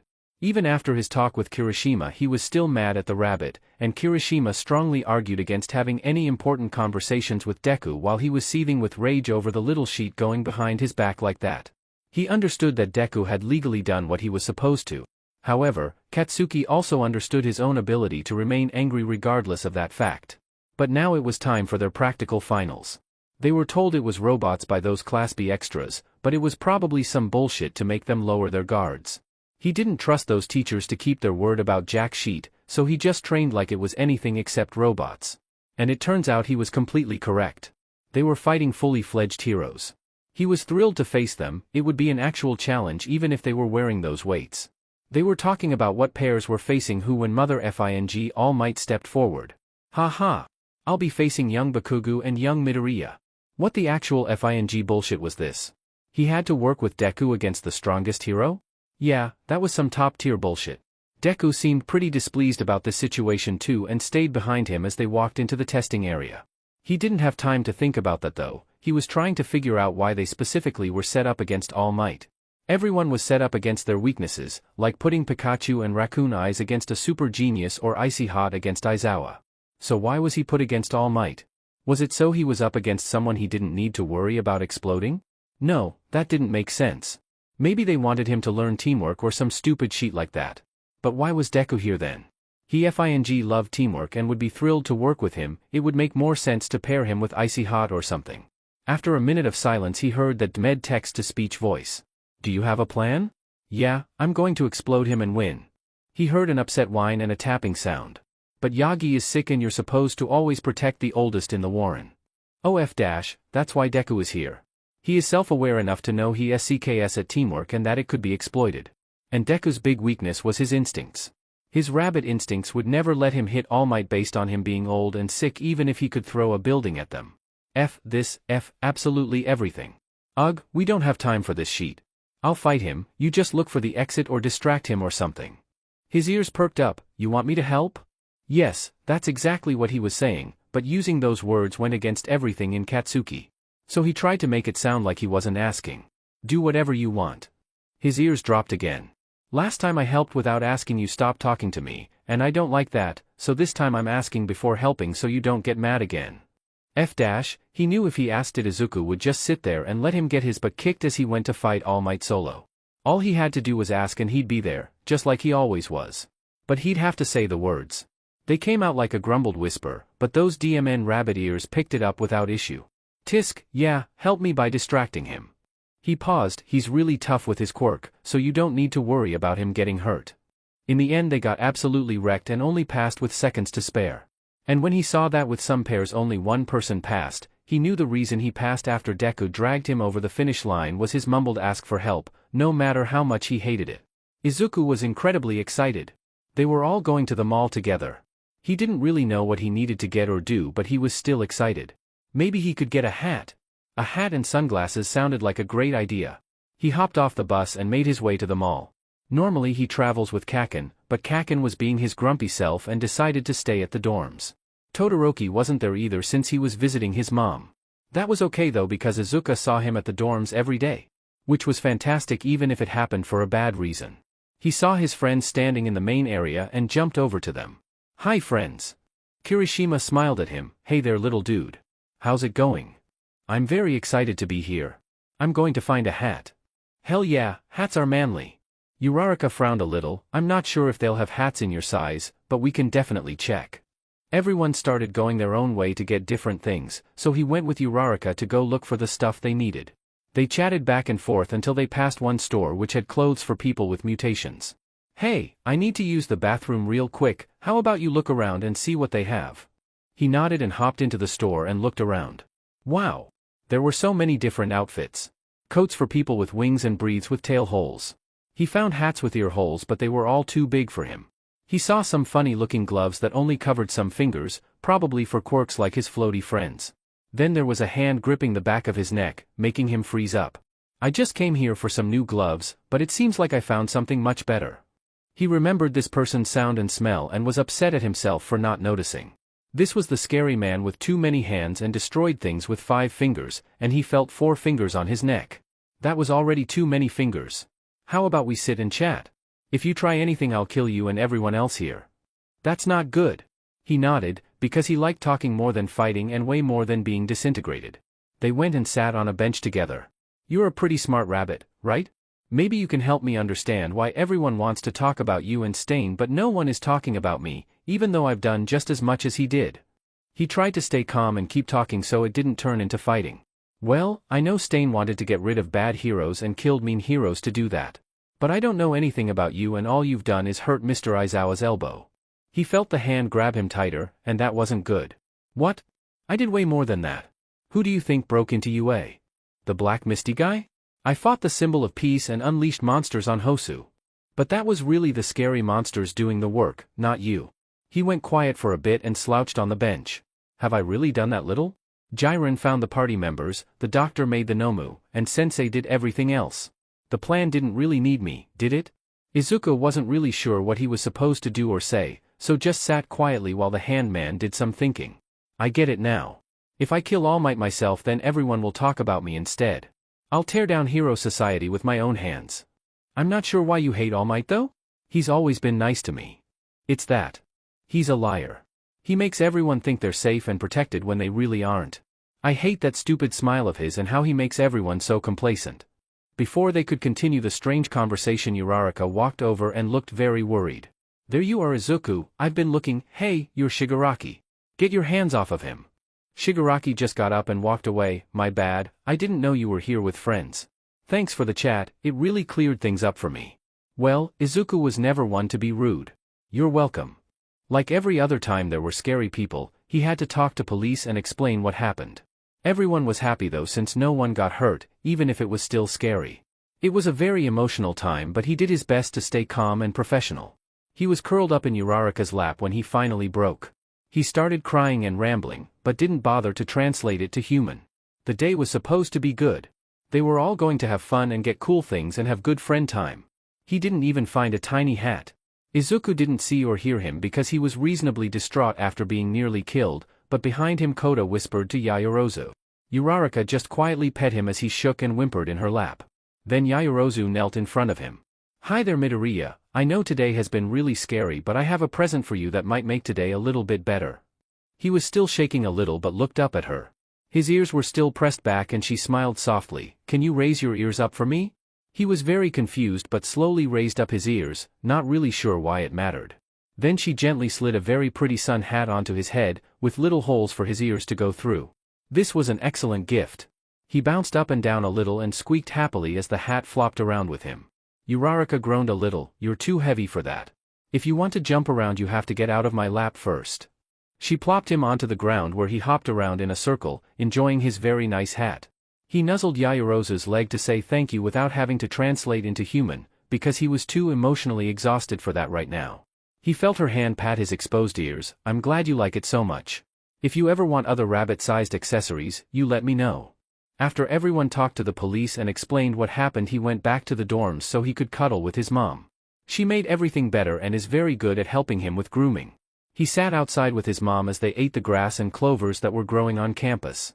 Then his good friend Yagi walked over to them in his regular form. "Hello young Midoriya, how are you?" He honked a little while looking for where he put down his keyboard. "I'm okay now, but I was very scared earlier." "Well, I'm glad you're feeling better. I was actually hoping to talk to you about what he had said. I haven't heard much, but it sounds like you had gotten him to explain why he was a villain." He started to get nervous from thinking about it again, those very scary fingers holding him down. Then his mom came over and started to lick the top of his head to calm him down. He didn't like that you made people safe when they really weren't. Oh, and he likes attention. That felt like a good summary to Izuku. I'm not sure why he would be so upset about giving people hope. He's right though. Being scared is important. What? If there's a fox in your burrow, feeling safe will get you eaten. Being scared when there could be danger is important. If the rabbit watching for danger acts like it's okay, then everyone gets eaten. I see what you're saying, but making people feel at peace is a hero's job. Izuku scrunched his face in thought, but isn't that lying if they aren't as safe as you say?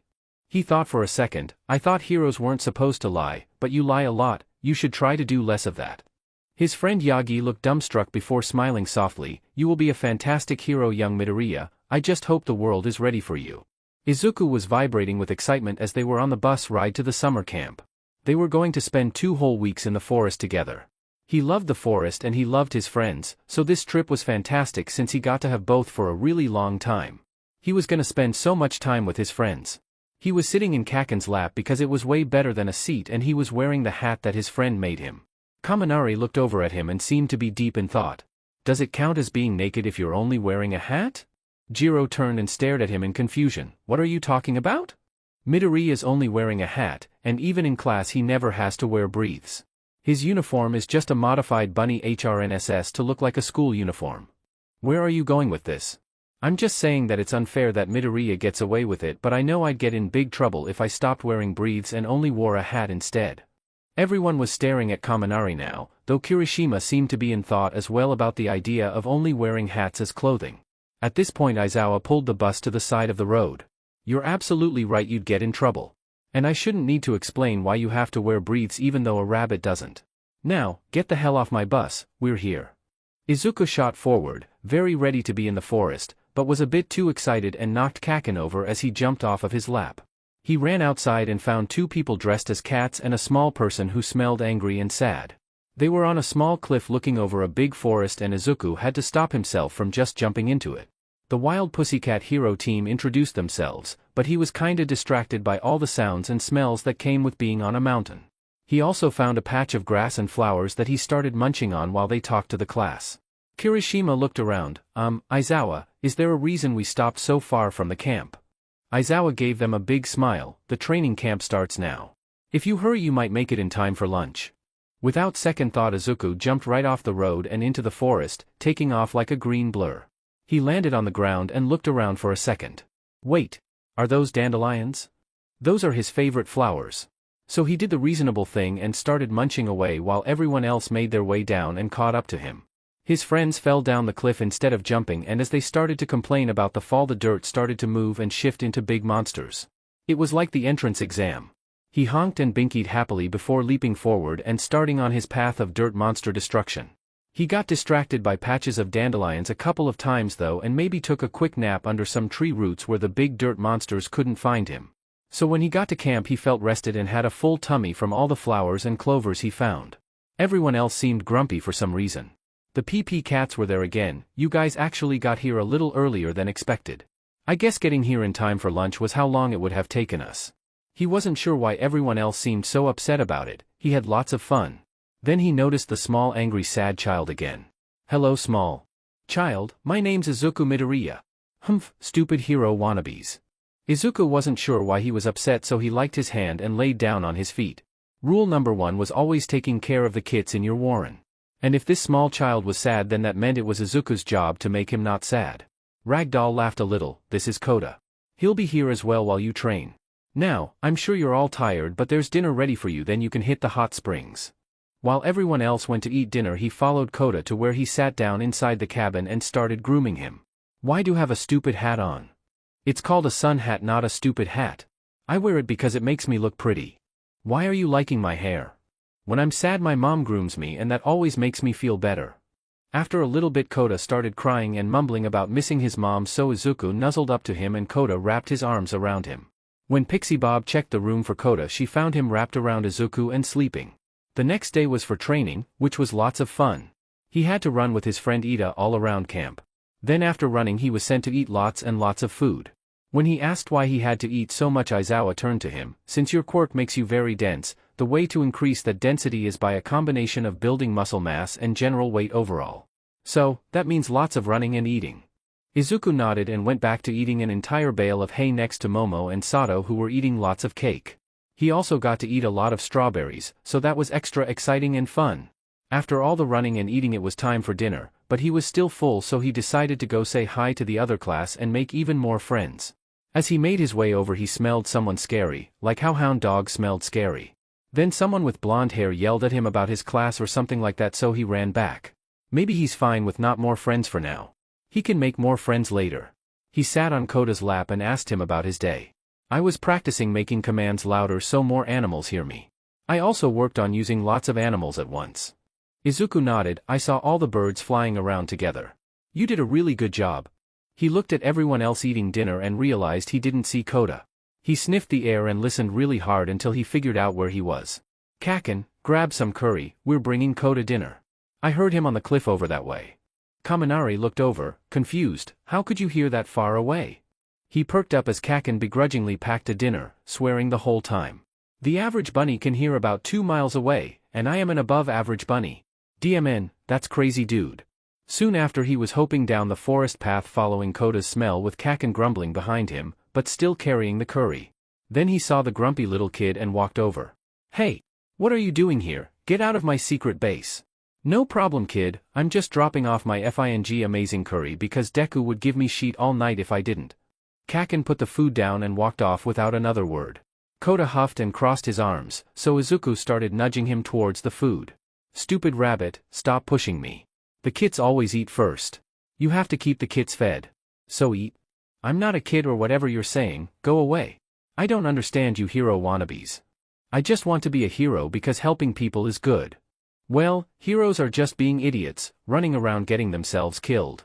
They don't care who they leave behind. Maybe heroes help so no one gets left behind. That's the kind of hero I want to be, no more kids without their parents. He nuzzled him softly. Eat your dinner, if you yell really loud I'll hear you, so call if you need help. He didn't think it would happen, but he didn't want to leave a kid alone away from the rest of the warren without being able to help him quickly. What if there was a bear? Or a very large bird? He got back in time for their test of courage, which just sounded like playing in the woods and trying to surprise your friends. They were supposed to have partners, but he didn't have one. That was okay, he would have fun anyways. It would also be less scary for him since rabbits could see in the dark better than people. He hopped happily through the woods when he smelled smoke. That's a bad smell in a forest. He stood still and strained his hearing to pick up as much as possible. There was a big swooshing sound and a very bad smell coming from further in the forest where Class B was. There was the burning smell and sound in another direction. There were Kaken's explosion sounds and Todoroki's ice sounds. There were voice sounds in his head. There are at least 2 villains in the forest. Go back to the main cabin immediately. If anyone knows where Kota is, please get him and bring back to camp. There were lots of running and shouting sounds all over. Help! Kota's cry made everything else fade away. In his previous fights he frequently had to work against his rabbit instincts that usually screamed at him to run, but right now everything was in sync. The kid was in danger. The kid was in danger. He shot off into the woods towards the call for help. Whenever he had fought villains before, it was on their terms. He would never choose to fight in water, an open area where he was easy to spot, or an alleyway with very few options for movement. But this? This was his territory. He was a dark green rabbit running through the forest at night that no one saw coming. The average wild rabbit can run 45 miles an hour. And he was not the average rabbit. So when Muscular raised an arm to hit Kota, he was hit by a furry cannonball that was traveling about 90 miles an hour and knocked him into the mountainside. The giant of a man groaned as he stood back up. Ugh, what the F was that? But Midoriya's mind wasn't talking right now. Someone threatened the kit, and that meant they had to be stopped with no room for negotiation. Muscular's artificial eye wasn't quite as good as his original and wasn't even close to good enough to pick up the green blur in the darkness that kept striking his body. You're pretty good, kid, but I'm not here for you. Apparently I gotta find some exploding kid, so if you could point me in the right direction I'd appreciate it. The words barely registered, but the knowledge that this monster was going after Kaken only made his attacks more aggressive. Claws carved into his body wherever flesh wasn't covered by the quirk muscles. Teeth sank into his legs when he tried to protect his head, and feet struck his head when he tried to protect his legs. The kick was hard enough that the fake eye went flying out of its socket. Gah! Where are you? Show me your blood. Stop jumping around and face me, ahhhhh. The man screamed as surprisingly sharp rabbit claws sank into his good eye. Muscular's fighting style devolved into blindly swing in hopes of hitting the very small and evasive enemy. Rocky shrapnel went flying from his punches into the rock and left small cuts on both Kota and Izuku. This was short-lived as the large villain accidentally stepped off the cliff in his wild attempt to get revenge on the vicious rabbit. Kota was shaking in fear as Izuku began licking the small wounds he had before nudging the scared child back to camp. Kota seemed to understand and started running back to camp alongside Izuku, arriving a few minutes later to the sight of Aizawa kicking a puddle of mud. Izuku didn't like mud either, but it didn't seem like the time to be doing that. He pushed Kota in front of Aizawa. Thank you for keeping him safe. Izuku turned around to go back into the forest since Kaken needed help. Hey! Where are you going? Villains after Kaken. The villains are here for Bakugo? Well, if you're going back, and make sure to tell Mandalay that you're all authorized for combat, but you better come back, problem child. He nodded and ran back into the woods to find his friend and the cat lady. Izuku knew he wasn't the strongest or fastest hero, but the forest was his home and the villains made a big mistake fighting him here. He shot into a clearing and kicked off of a big lady with a club before ramming into a lizard person before he even hit the ground. He ricocheted around, hitting both villains before landing and taking a moment to type as fast as possible. Aizawa says we have combat authorization. Villains after Kaken. He was about to leave when he started to glow blue and go flying towards the big magnet. That's bad. Before he could be hit, Tiger tackled the magnet lady, making the blue go away for a second. Run, Midoriya. He didn't need to be told twice and ran off to find Kaken. He tried to sniff out his friend, but there were lots of very loud smells going on. The gross toxic smell was less than before but still there, and the smell of smoke was even stronger. Then he heard the sound of explosions again and he knew it was his friend. As he got closer, a new sound screeched across the forest. It was an inhuman scream that was a mix of chirps, barks, squeaks, chitters and the familiar rabbit sounds that were nearly hidden underneath the rest. Protect my friends, stop the villains. Kota's voice pierced the chaos of the forest as he called to every animal nearby. When he got close to Kaken, he looked up to see a very scary man with teeth knives shooting at his friends. Before he could do anything though, a vortex of birds rose up from the trees towards the villain. Crows, owls, and songbirds alike charged the man and began clawing and pecking at him until he fell from the sky under their onslaught. Izuku ran over to Kaken and Todoroki now that the big scary tooth man wasn't there. Kaken! The bad guys are after you. Yeah, I heard the mind message sheet.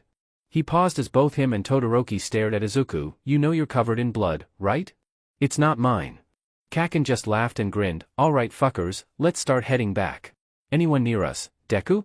He listened really hard and heard some friends nearby, so he ran in that direction. After swearing, Kaken followed him with Todoroki close behind. They found 4 of his friends, 3 if you count Dark Shadow and Tokoyami as one friend.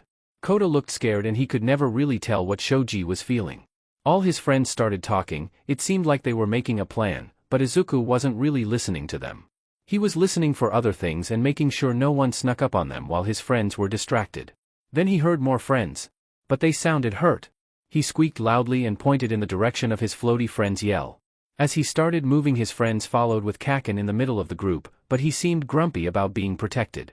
He ran ahead and found a blonde girl trying to stab his froggy friend and putting a needle in his floaty friend. He thumped loudly and growled at her. "Oh my goodness, you're even cuter in person and all covered in blood. I want to just eat you up." He did not want to be eaten. Then she looked behind him and saw his 4 very upset friends and decided that it was time to leave. "I guess we'll have to hang out later, Izuku." She quickly disappeared into the forest and they decided it was best not to chase. Uraraka turned to them with a smile. "Thanks for the help, guys." "Wait. Where did Kaken's and Tokoyami's sense go?" He spun around and saw a man in a mask jumping away and up into the trees. "I'm impressed, little rabbit, few people notice me that quickly. But I'm afraid I must be on my wadash." He was cut off as Izuku jumped up at him with his teeth bared, just barely missing the man as he dodged. I must admit I'm more skilled at deception and escape than combat." And at that he started jumping from one tree to the next. Izuku took off after him without hesitation and his friends shouting from behind him, but the only thing on his mind was getting his friends back. He quickly reached a clearing where there was the masked man who took his friends, a man who smelled like smoke, the knife girl, and a man in a gray and black jumpsuit. The man with burns and smoke smells started talking, but instead of listening or talking back, Izuku jumped and kicked the masked man really hard. 2 marbles fell out of his mouth as he slammed into a tree. Another smell he recognized showed up, it was the hand man. "You made a good point that I needed to be more involved if I wanted people to pay attention." He reached towards Izuku to disintegrate him. "Is this involved enough for you?" He was surrounded by villains and didn't have a place to run as the hand man got closer. But before he was able to reach, a laser shot out of a bush and made him step back. He tried his best to protect the marbles, but there were lots of villains and only one of him, plus the laser bush. Izuku was really scared he wouldn't be able to protect his friends when he heard a bleeding noise and a buck kicked the hand man. A raccoon jumped off of the buck and started scratching the blonde girl. He had hope for a second, but then there was lots of fire and he had to jump back away from his trapped friends. The smoky man managed to get his hands on one of the marbles and ran towards a swirling portal before Izuku could bite him. The marble turned back into Kaken with the smoky man holding him by the neck. "I've got the brat, let's get the F out of here." As all the villains started to escape, Izuku timed his jump perfectly as he flew through the air and passed just over Kaken and slammed into the smoky man, pushing them both through the portal. Then he pushed his feet against Kaken's back so his friend stayed on the good side of the portal. The portal closed and Izuku was trapped with the villains in some room. He thinks it's called a bar. But Kaken and all of his other friends are safe, and that's good. Then the hurt masked man taps his head and everything goes dark. The remainder of the league stood around the bar and it was clear that the mission had been a complete disaster. The end result of the mission had been that instead of gaining a possible recruit, they lost 3 powerful members. That doesn't even mention the fact that most members were heavily injured and access to medical care was difficult at best for villains. Compress had a couple broken ribs and probably internal bleeding. Toga had been mauled by a raccoon, so they had to worry about diseases along with the bites. Dabi got off pretty easily with heavy bruises. Magna and Spinner got lucky and hadn't fought that goddamn rabbit more than a brief encounter. And having a beaten-up team was one thing, but it's apparently a lot more frustrating to be injured yourself. So here he is with a broken arm from the stupid FING deer. Even if their doctor was more of a mad scientist, Tamura hoped that he would be able to patch up his team after that terrible loss. But beyond that problem, they still would need to handle the issue of who they did manage to capture. They had gotten the things needed to hold a human with exploding hands. How were they going to contain a superpowered rabbit? Compress Quirk was a short-term solution since it was a bad idea to keep living things in there for a long time if you wanted it to stay living. And that wasn't even mentioning that most of his vanguard was ready to mutiny on behalf of this rabbit. It was the next day and things still weren't going well for Shigaraki. This entire mission had not even been close to worth it. So he did what he did whenever things went badly. He asked Sensei for help. "Tamura, although this was not the plan, you may still be able to succeed." "How?" "Everything is a disaster. I do not recall teaching you to give up so easily." "Sorry, Sensei. I simply meant that even though you couldn't get this Bakugu as a recruit doesn't mean you can't attempt to recruit the one you did capture.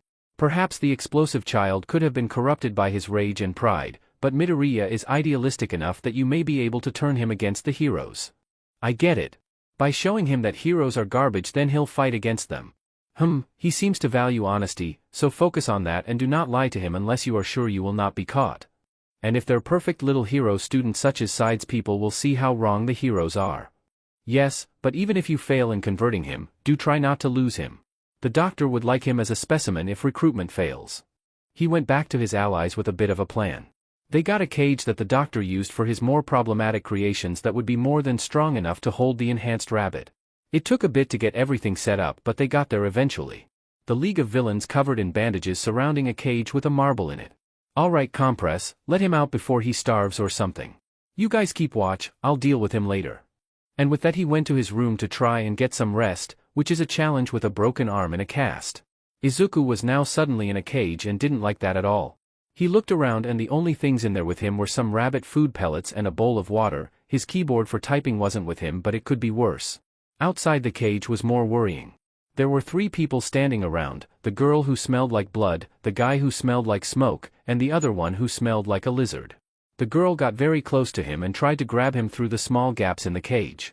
He's so cute and bloody. I want to just gobble him up. Oh no. Izuku did not want to be gobbled.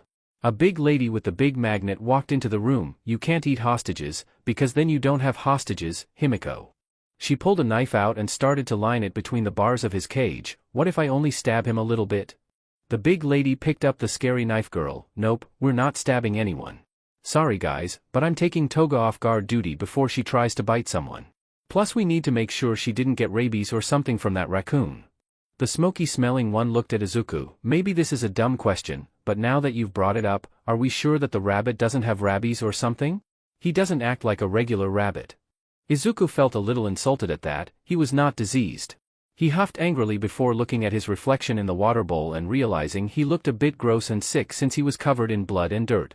He cleans himself in the dish while the lizard man and the smoky man argue about who will take first watch. He assumes they decided it would be the lizard person since the smoky-smelling man left. It was quiet for a bit as the lizard person sat there and seemed kind of nervous. He looked around to be sure everyone was truly gone before handing Izuku his little keyboard. I shouldn't be giving you this, but, well, I really look up to you. You've inspired a lot of people. The first thing he did was press the secret panic button so his hero friends would know where he was, but after that he decided talking was a good idea so he could learn stuff. Hi, my name's Izuku. What's your name? I know who you are. My name's Spinner. I'm really sorry. I'd let you go, but neither of us would make it very far with everyone else so close by. Izuku nodded. That made sense. Are you a human with a lizard quirk or a lizard with a human quirk? Spinner froze. I'm a gecko with a human quirk. Nice. I'm a rabbit. Does your family have human quirks too? Not exactly. We all have ape quirks though. My sister had a gorilla quirk, my mother had a chimpanzee quirk, and my brother had an orangutan quirk. I just happened to get human out of the types of great ape mutations. Where's your family now? He got quiet again. Humans started cutting down our forest and there wasn't enough food in it anymore. We tried to get out and find somewhere new, but poachers got my family. I don't know if they are alive or not or where they would be if they somehow survived this long. He wiped a few tears away. I was only a few years old when I got to a town a few days later. They thought I was a human with a mutation, so I was put into foster care and raised as if I was one of them. Izuku nuzzled his hand through the bars of the cage. Why'd you become a villain? He got a sad laugh in return. I didn't exactly have a lot of options once they realized I wasn't actually a human. You can't get a job or education without some form of ID, and that's only for humans.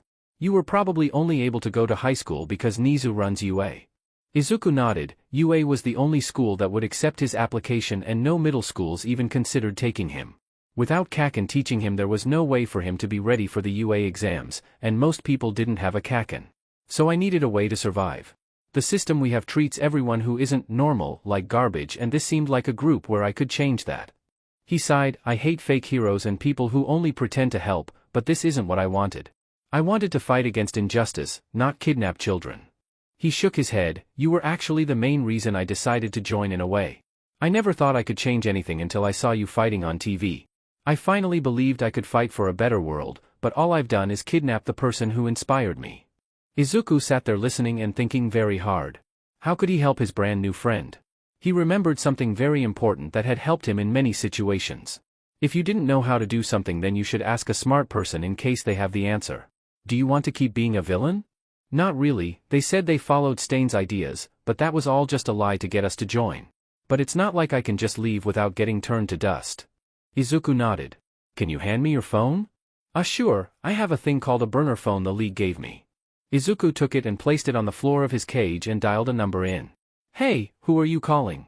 Spinner sounded a bit panicked and nervous, but that was okay, he was getting a person for helping. After a few rings the person picked up. Hello. This is Nizu, I'm very curious as to who this is and how you got my personal number. Hi Nizu, I made a new friend. Oh, Izuku.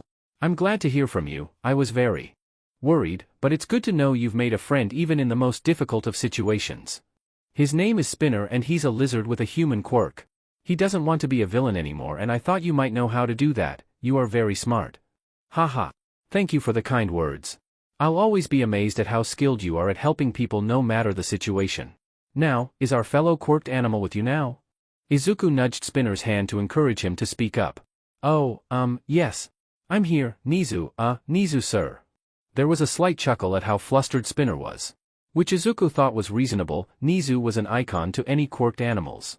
Hello Spinner, it sounds like you're in quite the predicament. Tell me, why is it you became a villain, specifically anything that wasn't done just out of surviving? He regained a bit of his confidence and tried to speak as assuredly as possible. I wanted to make things better for people who weren't being helped by heroes. Well, this is going to be quite tricky. You see, it is much easier to turn a hero into a villain than a villain into a hero, but I do love a challenge. Izuku liked this idea, yay. We'll get to be heroes together. Huh? All I wanted was a way out of the league without getting killed? How is that even legal? Did you forget who you're talking to? Both Izuku and Spinner responded at the same time, no, you're Nizu. Haha, that's right. So step 1 is clearing your record so you aren't a wanted criminal. Not to be rude, Nizu sir, but is that even possible?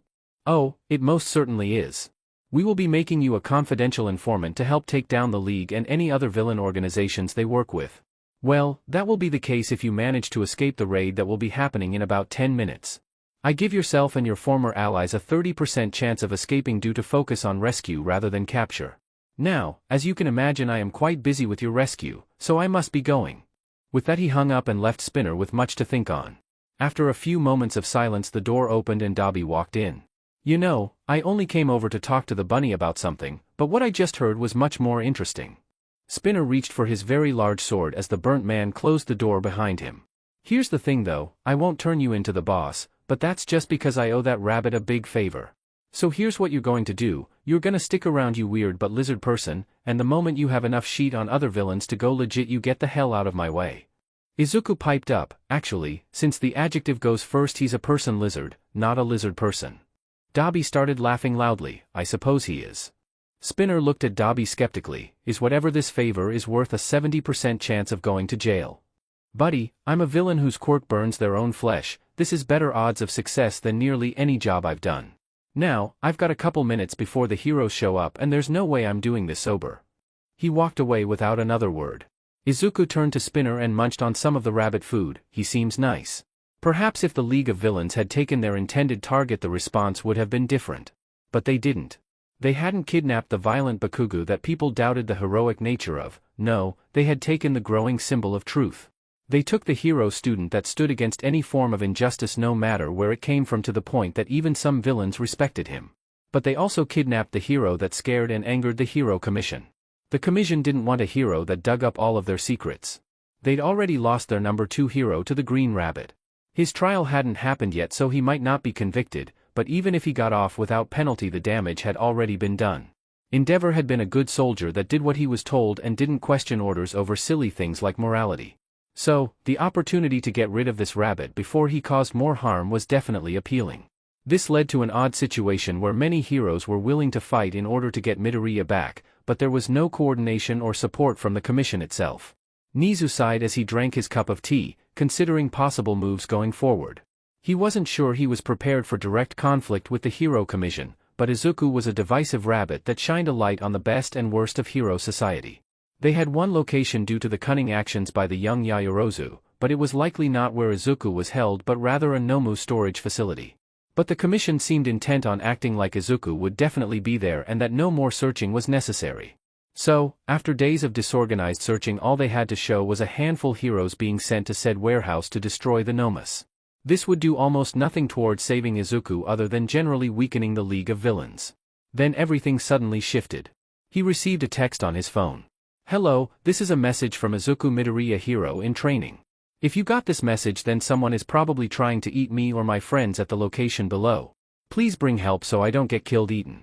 Then there were a set of coordinates that would bring you to just a few kilometers from the warehouse they were about to go after. This was the second time he had received such a message, the first being during the fight with Stain. As such, that meant numerous heroes and hero students now had the location of their lost rabbit. However, this could also be a trap that would distract and kill dozens of heroes. The most immediate solution available would be to send an overwhelming amount of force to both locations in order to overpower any possible trap laying in wait. They would also need to act swiftly in order to maintain the benefit surprise. So he began contacting as many people as possible with rapid-fire messaging to arrive at the location to provide whatever support they could. This would be one of the largest unauthorized missions to ever take place, with multiple top 10 heroes arriving on the scene along with nearly every UA teacher. And probably also the students now that he's thinking about it. His hands flew across the keyboard as he did some slightly illegal hacking to check the hospital where Class 1A should be. And they all left already, only a few minutes before the message was sent, likely following up on the lead that Yaoyorozu had given the police. That meant the unlicensed, barely trained, children could be arriving before any of the heroes if nothing was done. Then again, adding 18 powerful students to the mix would be an undeniable benefit. By his estimates, they would have about half an hour before the students were on site, so they would have to be there first. Then the situation shifted again, when he got a phone call from the rabbit himself, who somehow had become friends with at least one of his captors. Not only did this give them a plan B by having an inside agent now, but the phone call gave him confirmation that the given coordinates weren't a trap, valuable information that he passed on to the teachers already on their way. There were so many unknowns, however, especially with the likelihood that All for One was involved.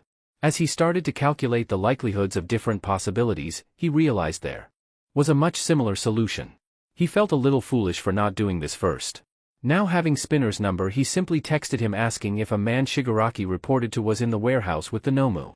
He also asked for a few other important details that might make this go more smoothly. Aizawa was a man who didn't outwardly show affection very much, but that didn't mean he didn't feel it.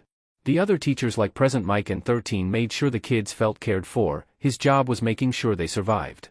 He was okay with being the bad cop for their class, but those were still his kids. And no one hurts his kids. He would fight the whole DMN world for his kids, and the way the Hero Commission was acting, it started to seem like he might have to. If they thought he wouldn't topple a government in order to keep his kids safe, they were sorely mistaken. But that could wait. Right now it was time to rally the troops and take these people down. They were already meeting with other heroes that volunteered to help when the message came in. They all jumped into one of UA's buses because Aizawa didn't give a shit about looking cool, and anyone who complained about going to a fight via a school bus could fight him. Nearly the entire hero community had received the call for help since Izuku was very skilled at making friends, and all of those friends forwarded the distress call to all of their hero friends. Kamui Wood spoke up as their school bus flew past a red light with no concern for the law. "Have we gotten commission approval for this raid yet? I know we need to rush, but shouldn't we wait the couple of minutes to alert the commission so we can coordinate with any nearby heroes?" Eraserhead was ready to spin around and tell him exactly what he thought of that when Miroku did the honors for him. "I swear to God, Woods, if you tell me to wait before going to save that kid, I will throw your butt off this bus." That shut him up real quick. Then he heard Power Loader on the phone, presumably with Nizu. "All right, sir, I'll make sure to relay his location. When will All Might be joining us?" There was a long pause, but Aizawa couldn't focus on that too much since he was too busy breaking nearly every driving code as he veered around corners and cut people off. "Did I hear you correctly? Okay. I'll make sure everyone is up to date." He heard Power Loader take a deep breath. "Okay, first off, we now know that Midoriya is in a back room. Specifically down the hall and on the left after going past the bar area. So we don't have to worry about hunting him if we make a strong entrance." "Sounds good. What's up with All Might? Don't tell me that buffoon went ahead without backup." "Actually, he won't be there at all." It took all of his willpower no to turn around and instead keep his eyes on the road. But that didn't stop every other member of the packed bus from screaming in rage at the number one hero not participating. "Hey! It's not my call. Apparently the second location is the base for some supervillain who's hundreds of years old, and according to Nizu he'll be more useful in that fight than ours." Gran Torino nodded. I've known Nizu a long time. He's a crazy BSTRD, but I trust him, so I guess all we can do is accept it. 3/4 of the pussycats were there as well, and Tiger stood up to speak over the crowd of noisy heroes. What's done is done. What's our breaching strategy? Aizawa looked into the mirror and managed to glare into the eyes of everyone on the bus, a skill from being a teacher. I am. And we're about 2 minutes out, so I'd suggest you brace for impact. Mirko clearly appreciated this strategy as she yelled in excitement, yes. Now that's what I'm talking about. At this she pushed the emergency exit on the roof open and jumped out, so she was riding on top of the bus. As they got within view of the bar, he could have sworn they drove by a group of kids who looked suspiciously like his class. But there was little time to ponder that as the bus was ramming into the wall of the bar. Even through all of the destruction he could hear Mirko scream out as they slammed through the brick wall. Knock knock, motherfuckers. It quickly became chaos as heroes poured out of the bus and started searching the building for Izuku and fighting any villains in their way. Kurogyri had been their main concern, but he had unintentionally been taken out first. By always being at the front bar, he was in the perfect place to get hit by a hail of rubble from their forceful entry. Dirt beasts began surrounding the property and held the perimeter alongside Cementos. Miroku and Gran Torino tore through the building like bullets, kicking doors open until they found the little rabbit. Spinner was knocked out by the retired hero but should be fine. Apparently the back room was where Shigaraki and some of the others were, because he could hear the destructive manchild screaming about his hatred of heroes. He looked over and found that Izuku was safe but seemed very stressed by all of this, as he was currently hiding behind the rabbit-eared hero. Shigaraki was being kept busy by ectoplasm, sending out waves of enemies to keep him away from anyone else. There was a sudden crashing noise as the window was shattered when Toga and Twice jumped through it in an attempt to escape. They didn't get very far though. Before they even touched the ground, a wave of ice had caught them and encased them up to their necks. He looked around and found Todoroki standing alongside Uraraka and Ida. Todoroki, this is the second time you've acted as a vigilante. With a completely straight face and flat tone, Todoroki turned to him. Oh, hello sensei. This ice was already here when we arrived. This kid had some nerves. Really? That's what you're going with? Yes, we were going on a light stroll. A light stroll all the way to Kamino Ward? You know what, I don't care. This whole operation was illegal anyways, we had no commission approval for this, so I don't really care right now. Just get out of here. He jumped back through the window to find that every villain was either unconscious, primarily by midnight, or restrained. The mission had been a complete success. Not that it should be a surprise. Nearly 30 heroes ambushed a building with a handful of already injured villains. But he'd considered it a victory a moment too soon. He heard Izuku start whimpering and hacking up some black goo. Before he could even reach his student though, Izuku was surrounded in the sludge and disappeared. He rushed around the building and found that everyone else faced the same shock, every villain was gone. And just to add insult to injury, once the villains were gone, Nomu began warping into the place. So now they had to deal with that sheet. Gran Torino and Miruko left though, since they were the only ones fast enough to be of any use. Which meant it was his job to deal with handling this bullshit. Bakugo was ready to kill someone. Well, more than usual. That stupid Deku was captured and no one was doing shit about it. And, to make it all the more frustrating, Deku was only taken because he threw himself in the way to save him. So that meant he'd just have to go rescue the rabbit himself. Well, himself plus every other classmate. Deku might be stupid, but he was very good at making friends apparently. He was pretty sure he gained a lot of loyalty just by being cute. Who wouldn't fight on behalf of a small talking rabbit? The government, apparently. Ponytail Girl apparently stuck that Nomu thing with a tracker, so they were going to go kick some, but since no one else seemed like they were going to get off their lazy buttes to actually do their FING jobs. They were on the train when they got the message. The distress signal to a whole new FING place. Everyone was ready to charge in without a second thought, but Bakugo called bullshit. Shut up you dumb fucks. Kirishima looked at with those stupid confused puppy dog eyes. Huh? But this rescue was your idea in the first place. No, my plan was to rescue Deku. This is running right into an obvious trap. Come on, you can't all be this dumb.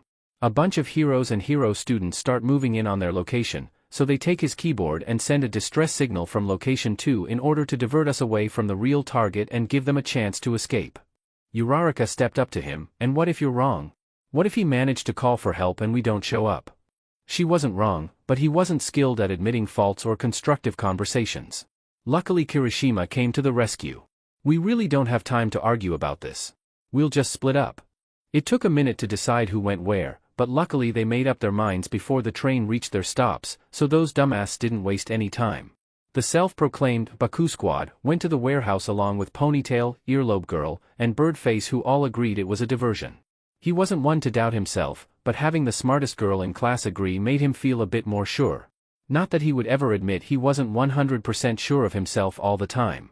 They got there and didn't see anything of note outside the warehouse. But looking inside with some goggles Ponytail made, they could see the thing was full of those Nomo freaks. What's the hold up? Let's bust in there and blow up everything that isn't Deku. Earlobes raised her hand to signal they be quiet. Something big is coming. They all turned and saw MT Lady smash through the front of the warehouse, destroying most of the Nomo containers instantly. Kirishima and the rest of the idiot parade that followed him around seemed to think that meant it was over. He kept his eyes glued to the destroyed building.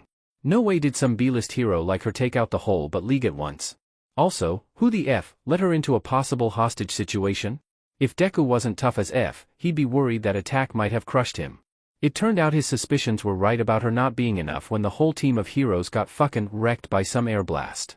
Some BSTRD in a suit stepped out, and he was definitely one scary fucker. It seemed like Best Jeanist was the last one standing, and that didn't exactly last for long. But before the Darth Vader ripoff could kill any heroes, All Might came flying at him to force him back.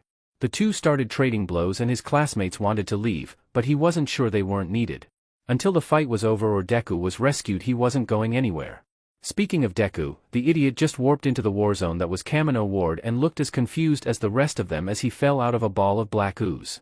The guy fighting All Might looked over the League of Villains, who were all looking pathetic, sprawled across the ground with a mix of being knocked out or at least being pretty effed up. I see that you have failed this time. But that's okay, I will handle this so you can try again. Leave now and start over. But Sensei dash. Go. I have a score to settle with this buffoon of a hero. Take the rabbit with you if you can. Like I said, he'd be an amazing test subject. Kaminari was freaking out as they watched this all go down. We gotta get him out of there.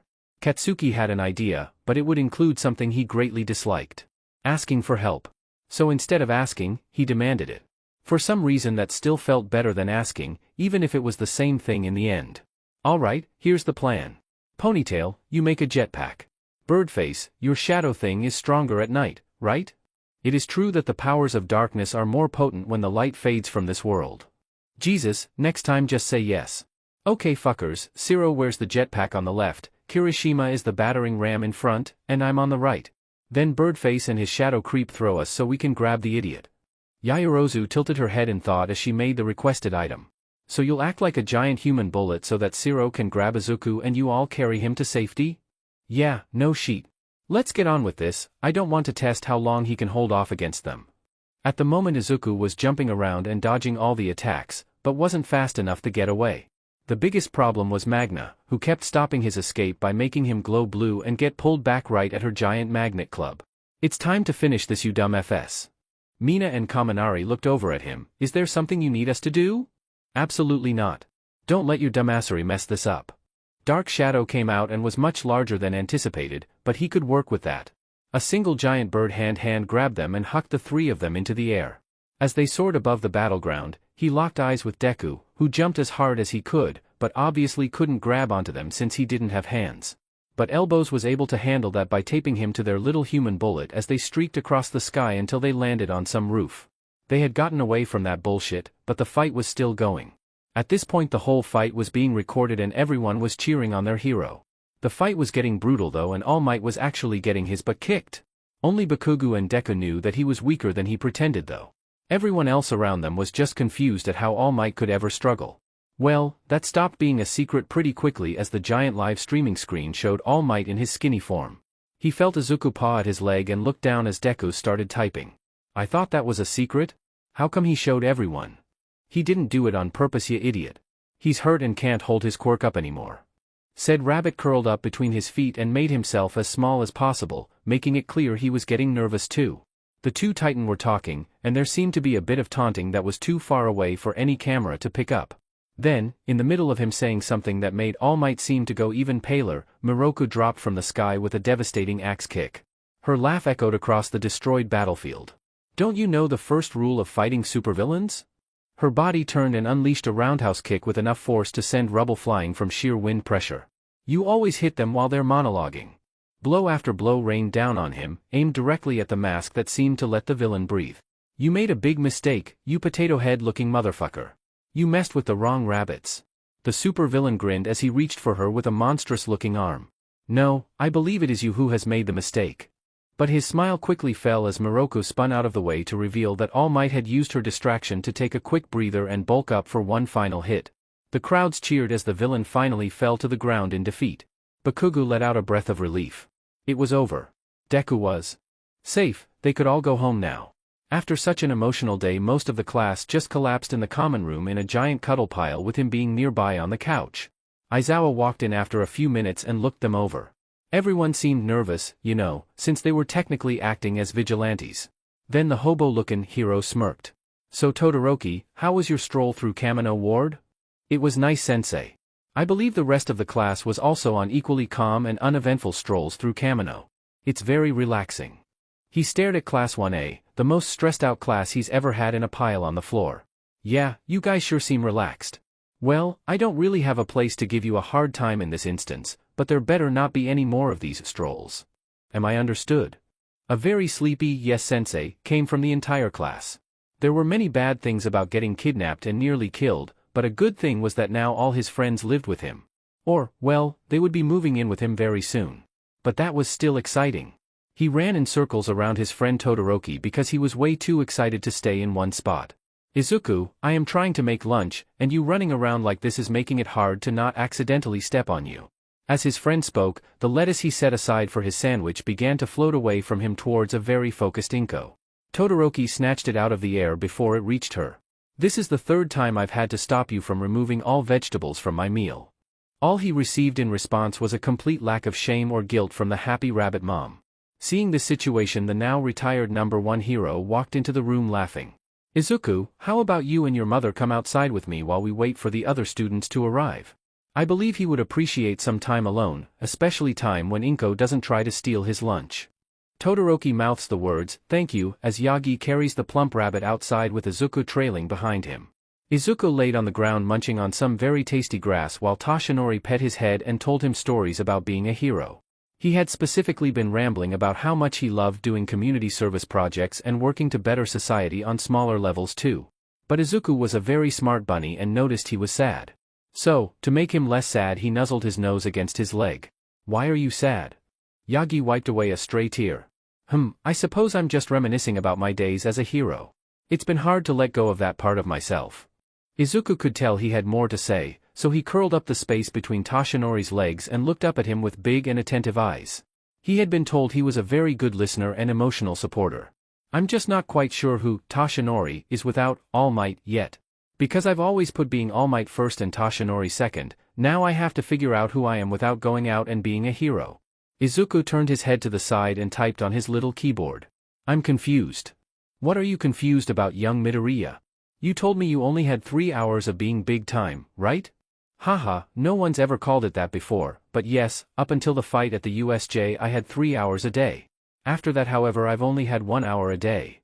And you spent most of that time doing school things, right? That's correct, I've only patrolled a couple of times since starting my career as a teacher. He wasn't sure where the rabbit was going with this, but was patient and would answer any questions he had. He was in no rush and was a bit curious as to where this line of questioning would lead. Besides, he was always happy to answer seemingly irrelevant questions from Izuku as he figured out humans. Okay, and you couldn't do public things as yourself because they would figure out you and All Might are the same person? He had previously thought it was odd, but had come to appreciate that Izuku saw him as Toshinori first and All Might second. Most people saw him as All Might, with a secret identity of Toshinori, while Izuku saw him as Toshinori, who had an All Might secret identity. In fact, Izuku openly stated he disliked him being in his All Might form since he was so loud. I suppose that is true. While that was accurate, he couldn't really imagine the public wanting gross and sickly-looking Toshinori to talk to their kids about eating their vegetables to grow big and strong like him. Since it's done being a secret, you can be a hero for even more time than before when you couldn't be big outside of school. So wouldn't mean that you can be even more of a hero than before the big fight? He gently rubbed the rabbit's head. I like your logic, but I can't exactly do a lot in this body. Izuku scrunched his nose up in deep thought.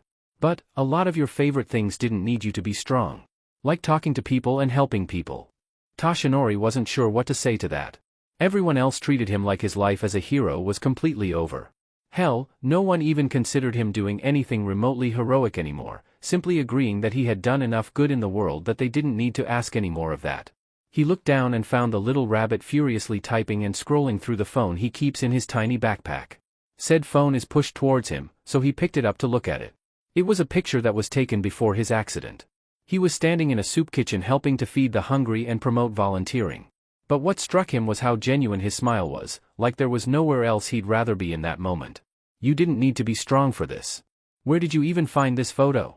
Most of my well-known stuff is about my fights, and you didn't even recognize me when we first met. Kaken showed me a lot of your things after I thought you might be a villain. Huh. Well, I'm glad you've decided I'm not a villain. Maybe think about hero things you wanted to do but didn't have the time for before? Toshinori wanted to respond about how Izuku was probably the only one who wanted to watch his skeleton self go around doing community service. But before he had the chance, the rabbit started to run off at the first sight of his friends arriving on campus with their things. Izuku sprinted over to Mina, who seemed to be one of his first friends there. With arms spread wide, she called out his name. He leapt into her outstretched arms, but she apparently was not as ready as she thought she was and was knocked to the ground by her enthusiastic friend. Oof. Hey there, Izuku. I was so worried about you and I wanted a chance to check on you before everyone else got here, so I showed up early. I know, me showing up early seems ridiculous, but even a slacker like me can get out of bed early if it means seeing her friends. He liked her face to show his affection but then scrunched his nose in response. You are a good friend, but you taste sour. She giggled in response. That's because of my acid. I guess that makes me tangy? I've never really thought about it before. You are now my orange friend. Because you taste like oranges. Mina started to laugh to herself. You want to nickname me the color orange? Me? A bright pink person. Tokoyami had quietly come up behind her while they were talking. You cannot fight his nickname. He still refers to me as his double friend. He truly is a blinding light in this dark world. Izuku honked happily and jumped up at Tokoyami, only to be caught by Dark Shadow. You were part of my rescue. Indeed. Hey, I was there too. There just wasn't a good opportunity for me to help. Izuku binkied in Dark Shadow's large palm. Thank you, friends. Getting kidnapped is scary. Mina laughed a little. Yeah, I bet it was. It was scary for us too, especially with everything that happened with the Hero Commission. Izuku looked up at her in confusion. What happened with the Hero Commission? Oh, I guess no one told you about that yet. Izuku was only getting more confused, but luckily Yagi was walking over, and Yagi was very smart. I heard you all talking about the Hero Commission, and I would like to remind you that there is no concrete proof of anything, and so there shouldn't be any rash decisions or statements. Izuku looked between his three friends. I'm confused. Dark Shadow nuzzled him and cackled a little. The government wanted you to die. What? But the heroes came to save me? You see, young Midoriya, that was not actually an official mission but rather a group of people who care about you and came when you called for help. The commission itself didn't send any heroes. But again, we don't want to make false assumptions. That left all the students in a sour mood and feeling more than just a little worried. Well, enough of that. I will stay out here with young Midoriya while you two go and get your dorm room set up. Of course, All Might. My room will not become a bastion of darkness on its own. Mina laughed behind her hand. I can't wait to see this banquet of madness once it's set up. Izuku spoke up from where he'd been set on the ground. Don't be silly, orange friend, he's making a bastion of darkness, not a banquet of madness. Those are totally different. Mina kept giggling. On that note, I'm gonna go grab my bags and get set up. Izuku waved his tiny paw at her. Bye-bye. Izuku sat with Toshinori and his mom on the lawn in front of the dorm building and had a great time greeting each of his friends as they arrived. Izuku was waiting for his friends to finish setting up their rooms so it could be time to play. But not all of his friends were busy. He sat in the common room with his mom and Koda's bunny UI as they worked together on something very important. Since Todoroki wasn't busy setting up his room, he sat in the common room too and just watched them. Midoriya, is there a reason you are making this pile of blankets in the corner with the other rabbits? Izuku looked over as he carefully placed a pillow in the perfect spot. It's the bunny corner. Todoroki simply blinked as Izuku crawled into the cuddle pile within the blankets. I see, how foolish of me. Izuku liked his human friends, but they could be very loud and confusing sometimes, so it was nice to have some rabbit friend time too. It was simpler to just cuddle and groom each other while occasionally eating some of the lettuce he had brought into their blanket pile. But it was even better because he was still in the common room so he could keep an eye on his human friends. That was important because they tended to get into trouble. His floaty friend Ochako came downstairs with a big smile. "Hey guys, we're planning on doing a tour of the place so everyone can show off their rooms, like a competition to see who has the best room." Todoroki simply sighed but nodded. He didn't seem very excited but agreed to spend time with his classmates. Izuku, however, was very excited. He wanted to see everyone's rooms. He took off like a rocket, leaving 2 confused rabbits in his wake as he sprinted off to where everyone was meeting. Everyone's rooms were amazing. His sparkly friend Aoyama had a very shiny and twinkly room. His double friend had a spooky room, but also many shiny things. His orange friend had a very bright and pink room, which was very fun. There was one empty room and Izuku wondered if someone was going to move into it. But he didn't wonder for long though since he got distracted by it being his turn to show off his room. His door had a handle for humans, but also a flap at the bottom for bunnies to go in and out. It was a very smart idea that Nizu suggested. Nizu was his extra smart friend. Everyone looked at his room and he felt very proud of his inside burrow. Tsuyu put her hand on the giant pile of blankets, pillows, and stuffed animals that made up most of the room. "This is the softest thing I've ever felt," Ribbit dashed. Izuku beamed with pride as everyone felt and complimented the burrow he made with his mom. But in the end Sato won the competition because he gave people cake. Izuku thought that was dumb because he didn't get any cake. Apparently he made human-only cake. Izuku should also get tasty treats. Koda had heard Izuku's complaints about not getting tasty treats, so his friend gave him some super tasty apple slices. The competition had ended a bit ago and Izuku realized he hadn't seen Kaken's room. Well, he'd seen it in the past. But he hadn't seen it today. Izuku ran down the hall and jumped up to grab the handle with his teeth so the door would open for him. "Huh, what was that noise?" "Shut up, it doesn't matter since you locked the door." There was a pause. "You locked the door, right? You distracted me." That first voice didn't sound like Kaken.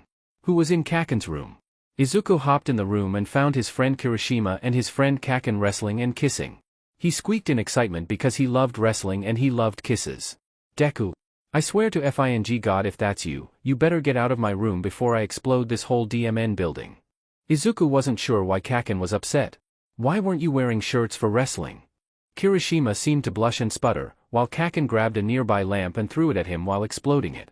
Izuku got out just in time before the lamp shrapnel stabbed into the door. Izuku was glad Kaken was becoming such good friends with their classmates. It had taken a few days of thinking for Toshinori to have an answer to Izuku's question.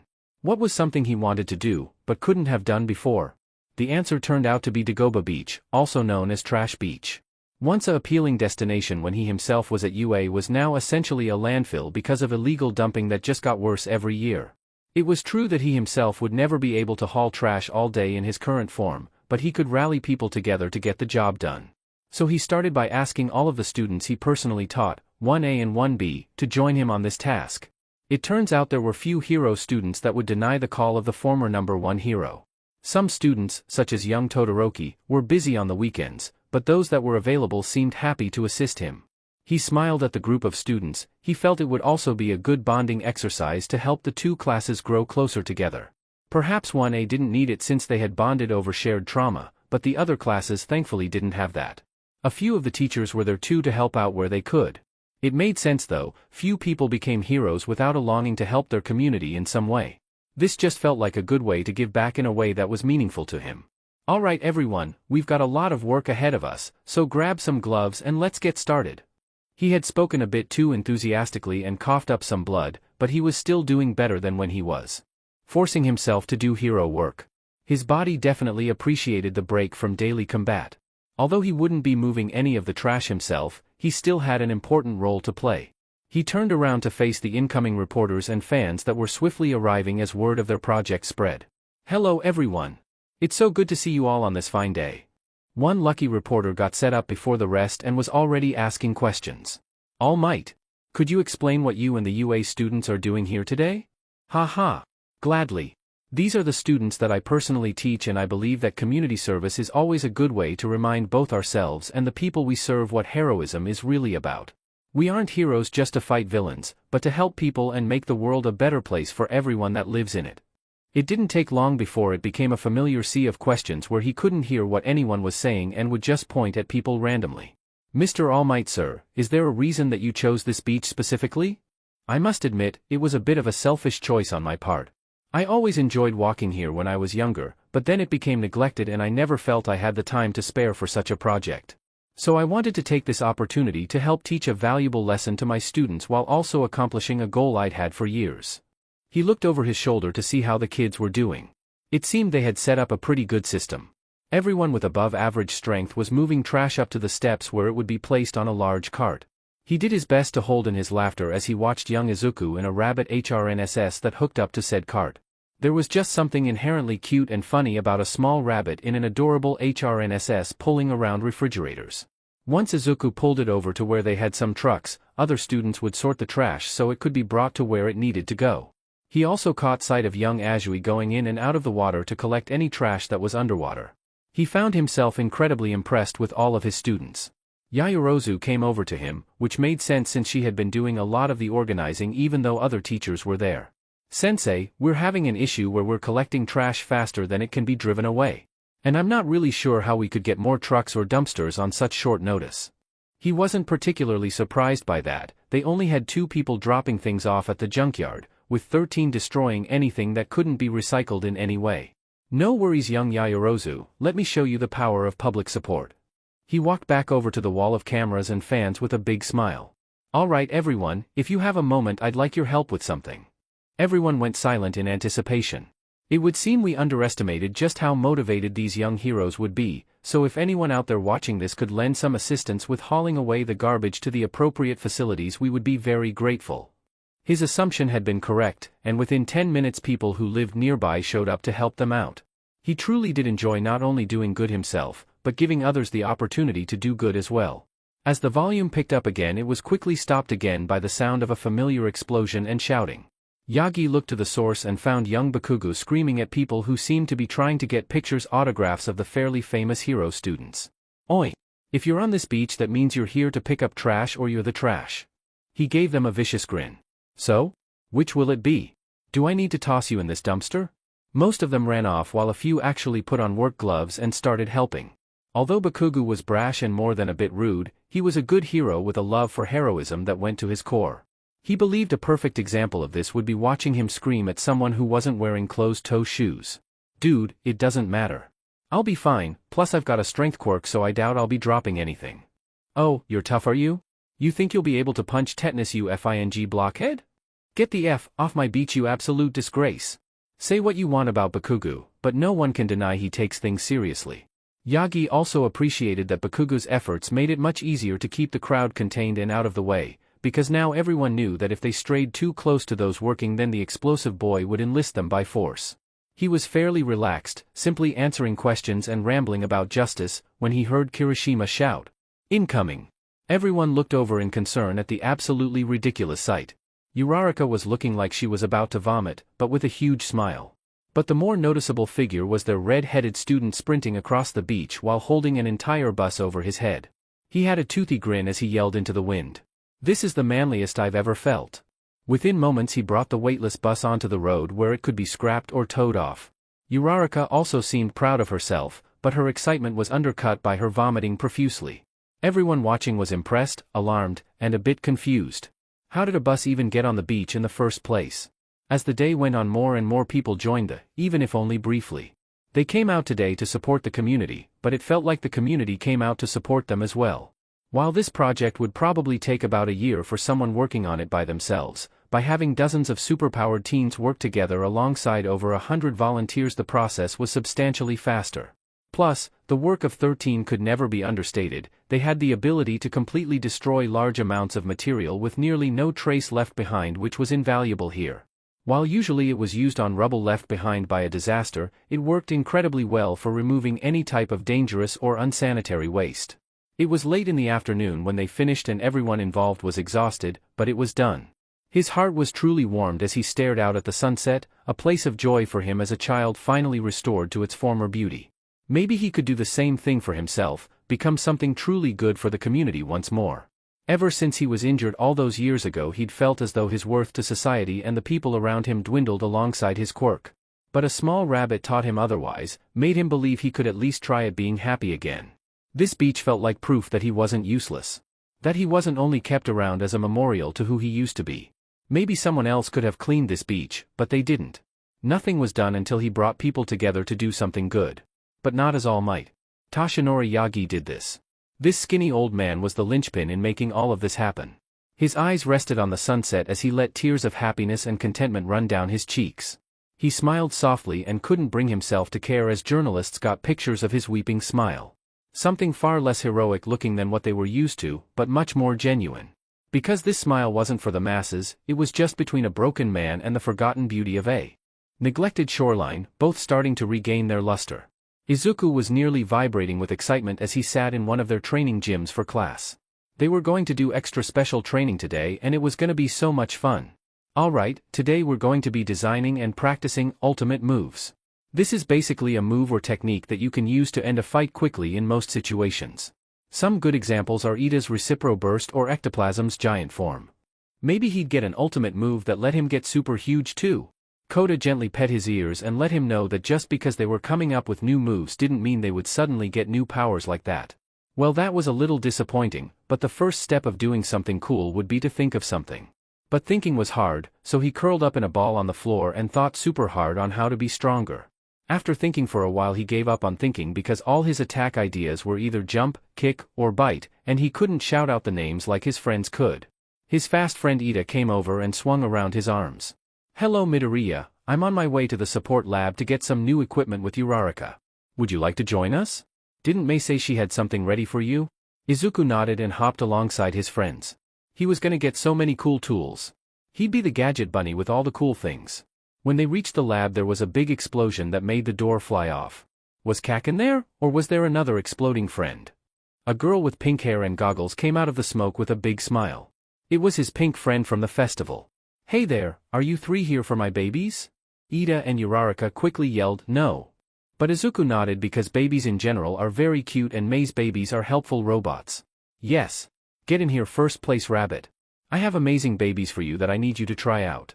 Izuku always loved being with Hatsum since she matched his enthusiasm for everything. So he jumped over to her to see what she had made. Alright, I'm happy to announce that I've finally finished up something I've been working on since I met you. Power Loader walked in holding a small box. Don't try to make it sound like you did all of it on your own, a lot of this is borrowed tech that you just modified. Regardless of who made it, Izuku was thrilled to find out what they made for him. The teacher opened up the box and pulled out a small collar. What it does is pretty simple, even if making it work is pretty complicated. If you think a word then this will say that out loud. These already exist for people with quirks that prevent talking, so we just had to adjust it to work on rabbits as well. Mei punched a fist in the air. So no more typing on a phone, now you can just talk like the rest of us. Izuku was very excited and binkied around the support lab until Mei put the collar on him. He was having lots of thoughts, so he was surprised it wasn't saying things. Then he realized the problem and started thinking in Japanese instead of thinking in rabbit. Hi friends. This is very exciting. He needed to show Kaken. Before his friends could respond to him he sprinted off back to the gym. Kaken was practicing shooting lasers of fire but Izuku just jumped over those and tackled his friend. Kaken, Kaken, Kaken. Look what I can do now. What the F dash, since when could you talk, and why do you sound like a happy robot? Izuku sat on Kaken's chest and liked his face because he was very excited. Now I can talk way more and make sure you all hear all my thoughts because I have many thoughts all the time. That sounds like an actual nightmare. Shiro came over with a big smile more like a night hare. Am I right? Kaminari gave Shiro a high five at the bunny joke and Izuku started to run over to his other friends. Before he could get far though, Kaken grabbed him by the scruff and pulled him back. Hey, you forgot to tell me where you got that. My pink friend made it. How the F, did Raccoon Eyes make something that advanced? No, Mina is my orange friend. Hatsum is my pink friend. How in the F, does that make sense? You know what, I don't actually care.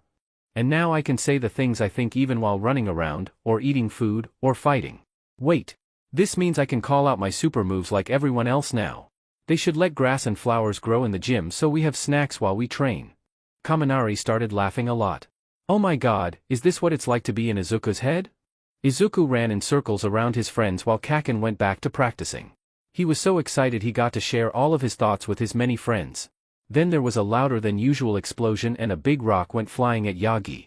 Oh no. Yagi wasn't a person you should throw big rocks at. So he did what he did best and jumped at it really fast and kicked the big rock super hard. Bunny kick. Izuku broke the rock and stopped it from hitting Yagi. He landed in front of his teachers and jumped in a happy circle. Did you see my new super move?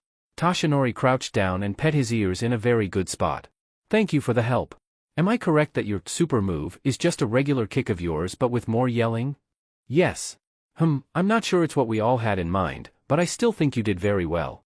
Thank you for saving me. Thanks. You are a good human and I like you all so much. Aizawa sighed. Making communication more accessible for you is vital for success in most situations, but I have a feeling I'm going to get very tired of that cheerful automated voice. They did a bunch more practicing and getting ready, but eventually the time came to show just how far they'd come. They all got on the bus for their license exam and Izuku was very excited. Even more excited than usual. He sat in Kaken's lap for the beginning of the trip until he was thrown out of it. Apparently Kaken didn't enjoy having Izuku helpfully describe everything they passed that he found interesting. So the rest of the journey was spent in Koda's lap, because he gave the best head pats. Then they arrived and they were ready to make friends and become heroes. A pretty lady with green hair walked over to their group. Hey Eraser. Wow, you've got a big group this year. Izuku hopped over to say hello to the new lady. Hello new lady. Well hello there, you must be Midoriya, unless your class has another green rabbit? My mommy is a green rabbit and she lives in the dorms with us. So, maybe? She sounds like a lovely lady. Are you ready for the test today? Izuku got excited and binkied so hard that he cracked the concrete. Aizawa wasn't thrilled about Izuku's new ability and longing to never stop talking, but he would take the blessing that it distracted joke from him. So, Eraser, you want to go get married? Well, good things can't last forever. No. Leave me alone. Then some tall kid from another school comes over and slams his head into the pavement while the kids were trying to get hyped up. It took a second, but he recognized him as Inesa, that kid who got first in their recommendation exam but decided not to go. Sorry joke, as much as I'd like to be harassed further, we need to get ready. Koda was super nice and helped him put on his new superhero costume. It was still mostly just an armored rabbit HRNSS, but it was extra tough now and had a better helmet too. That way he was harder to hurt and could fight. More bad guys. He liked it even more because it was green like him. They were going to do the test in a big area that was sort of like a city in some parts, but they were in a part that was mostly dirt. The rules were pretty simple, everyone wore 3 targets and if all 3 got hit by the orange ball then you were out. And if you get 3 people out then you win the game. It was an important game that he needed to win to become a hero, but it was still a fun-sounding game. Wait. I don't have hands. Uraraka walked over to him. Yes? Is this a surprise to you? The 3 targets covered most of his body and he didn't have room left to hold any of the important ball. I need hands to throw things. Uraraka and all his other friends nearby seemed worried as well. How would he pass if the testers assumed everyone had hands to throw things? Then Kaken walked over. That was good because his Kaken was very smart. Hey elbows, give me some tape. Izuku was confused but very interested. Shiro skeptically did as he was asked and Izuku held very still as Kaken taped the ball to his forehead as securely as possible. There you go stupid Deku. Now all you have to do is run into people. Izuku was very excited again. He was ready to run around and smash his head into people until he won. Aizawa sat next to Miss Joke as they watched the kids run around and fight for the right to be heroes. It definitely was odd that such an important decision was primarily made through what was essentially just dodgeball. It was nearly as foolish as having kids fight robots for the entrance exams. If the test had been anything other than robots then Kaminari wouldn't have had a chance at getting in and Shinso would have probably been one of the top scorers. Not to mention the fact that it favors quirks that can destroy a robot in seconds, even if that means it's fatal to be used on a human. But those were thoughts complaints for another day. Miss Joke looked very serious and had dropped her hero persona. I don't know if you've heard anything about this yet, but the commission is clearly preparing something big and you'll need to be ready for it. What makes you say that other than the obvious? Well, remember how I was one of the many heroes who filed a complaint on his behavior in the field? The guy had set a building on fire during his fight and nothing really came of it. Since all of that has been dug up and got added to the charges of negligence and civilian endangerment, what I said all those years ago finally became important. Your point? Give me a second, I'm getting there. Anyways, some guys in suits came to my agency and pushed for me to drop the accusations. They want me to retract everything. Offered me money, chances to raise my rank, hell, even a favor that sounded like a get-out-of-jail-free card. They are clearly desperate to remove as much as they can from Endeavor's file before the trial gets here. You think they're going to let him off the hook and are getting rid of evidence to make it easier. Yeah, and I'm not the only hero they've tried to pressure. And I know of at least a few that gave in. Either because they were scared, or they didn't care enough about what happened with Endeavor and saw it as free money. Thanks for the heads up. Ms. Joke nodded. Yeah, just be careful. With All Might retired and Best Jeanist injured, Hawks is going to be our number one, and it's no secret that he is at the beck and call of the commission. Aizawa sighed as he watched his kids fight the other classes that tried to ambush them. With Izuku just acting like he himself was the dodgeball. All he could do was hope that they would be ready for whatever was to come. Izuku ran past his floaty friend after getting someone out and hid behind a wall with her when he realized something very scary. She didn't smell like his floaty friend. She smelled like the not a friend who tried to stab him and his friends. He hit the panic button on his talking collar and jumped away from her. Oh my goodness. Did you recognize me that fast? What gave me away? Izuku didn't like seeing that big scary smile on Uraraka's face. It was your smell. Fake Uraraka pulled out a knife and started walking towards him. You must like me a lot to remember my scent. Don't worry, I like you a lot too. I love how you're so small and fluffy and deadly. Makes me want to just eat you up. Izuku began sprinting away as fast as he could while yelling, I'm not your lunch. As he ran away he reached the real floaty friend after a few minutes of being chased. Izuku? Why am I chasing you with a knife? You're not. It's the scary bitey villain. She can look like other people but if you pay attention to what people smell like you can't be tricked. I don't know what people smell like. Then, her skin turned to sludge and fell off of her to the ground, revealing Toga. That's enough. Aizawa stood on top of a nearby rock outcropping with a powerful glare from his glowing red eyes. His capture weapon was already floating in the air ready to strike. I guess this is my time to leave. See you later, Zuzu. She suddenly turned around and ran behind some rubble that had been created during the exam. But when they followed her there was nothing left except a few wisps of purple smoke. The exam was paused so they could make sure there were no other villains hiding somewhere. After making super sure that the bad guys were gone they moved on to the second part of the test. This time instead of playing tag they had to go rescue people who were hiding all over the area. It was like heroic hide and seek since they weren't really hurt and they had to find them as fast as possible. He helped lead their group because he had super good hearing and could find people extra fast. He wasn't too good at the actual rescuing though since he didn't have hands and picking people up or carrying them needed hands. Wait, what was that big noise? There was an explosion and a group of fake villains for them to fight. They were being led by a big whale person. He might not be very good at moving rocks or carrying people, but he was very good at kicking scary people. Izuku ran over to the loud noises and found that his confused friend was clearly confused again. Luckily Izuku was very fast and could help before things got bad. He shot forward, sliding under the boy who was about to be lit on fire, and jumped so they both moved out of the way. Todoroki was yelling at one of the other students and seemed to be shooting fire at their allies. Friend, you got it backwards.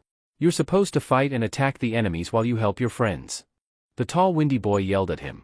I'm not his friend. I see both of you are confused humans, I'll fight the human-shaped whale while you take time to figure it out. The two confused boys yelled some words he didn't listen to while he ran off to go kick the big walking whale. He ran around the hero and kicked him in the back of the head. He was much weaker, but also very fast and small, making him hard to actually hit. Hi there friend. Are you a whale person or a person whale? I am a whale person, and don't think you can beat me so easily.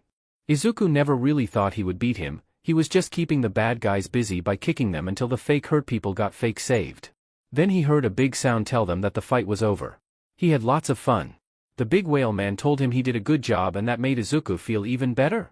After everyone got back together in a big group they were shown a board with their names on it. More importantly, his name was on it. But Kaken's name wasn't, and that was sad. Kaken probably got in trouble for yelling too much. But he got excited again when he realized that meant he was a hero now. He was going to save people and there was nothing that could stop him now. Kaken was still being pouty about not passing, but Izuku was very excited about being a hero now. Well, sort of a hero, being a real hero isn't until graduation. But that doesn't mean he can't be excited about it. Izuku was always ready to be excited. It was their first class after the big test to measure their dodgeball, whale fighting, and people helping skills and Izuku honked happily from his seat. Aizawa stood in front of the class and sighed like he was very tired, which seemed to be most of the time. Alright, we've got a few guest speakers today so you can all learn about internships. You'll be learning from the top 3 students in the third-year hero program. Then 3 people came into the room. There was a very loud blonde, a very quiet boy who smelled like seafood, and a girl who seemed excited to see them all. The blue-hair girl ran up to him. Wow, are you really a rabbit? She seemed like she was about to ask another question, but he was too excited to wait that long before answering. Yes. Are you really a human? Yes. Why are you green? Because my mommy is green. Why is your hair blue? Because my dad has blue hair. Why is your desk reinforced if you are so small? Because my quirk makes me very dense and I'll probably get even heavier. Why does your hair spiral? Because my quirk spirals things. Do you have really good hearing? Yes. Why dash? Aizawa finally cut in. That's enough. We need to get into your presentation for the internships, remember? Having one of you was bad enough, but two of you problem children makes me want to quit. The boy who smelled like seafood stepped forward to talk and stared at them a lot, so Izuku stared back, but then Seafood Boy got scared and hid in the corner. Izuku felt that it was a reasonable response. Sometimes he needed to hide when he got nervous too. Then the blonde boy stood in the front and yelled while smiling, but Izuku had mostly stopped listening since there was a pretty bird outside the window. It was kinda blue and green and very fast.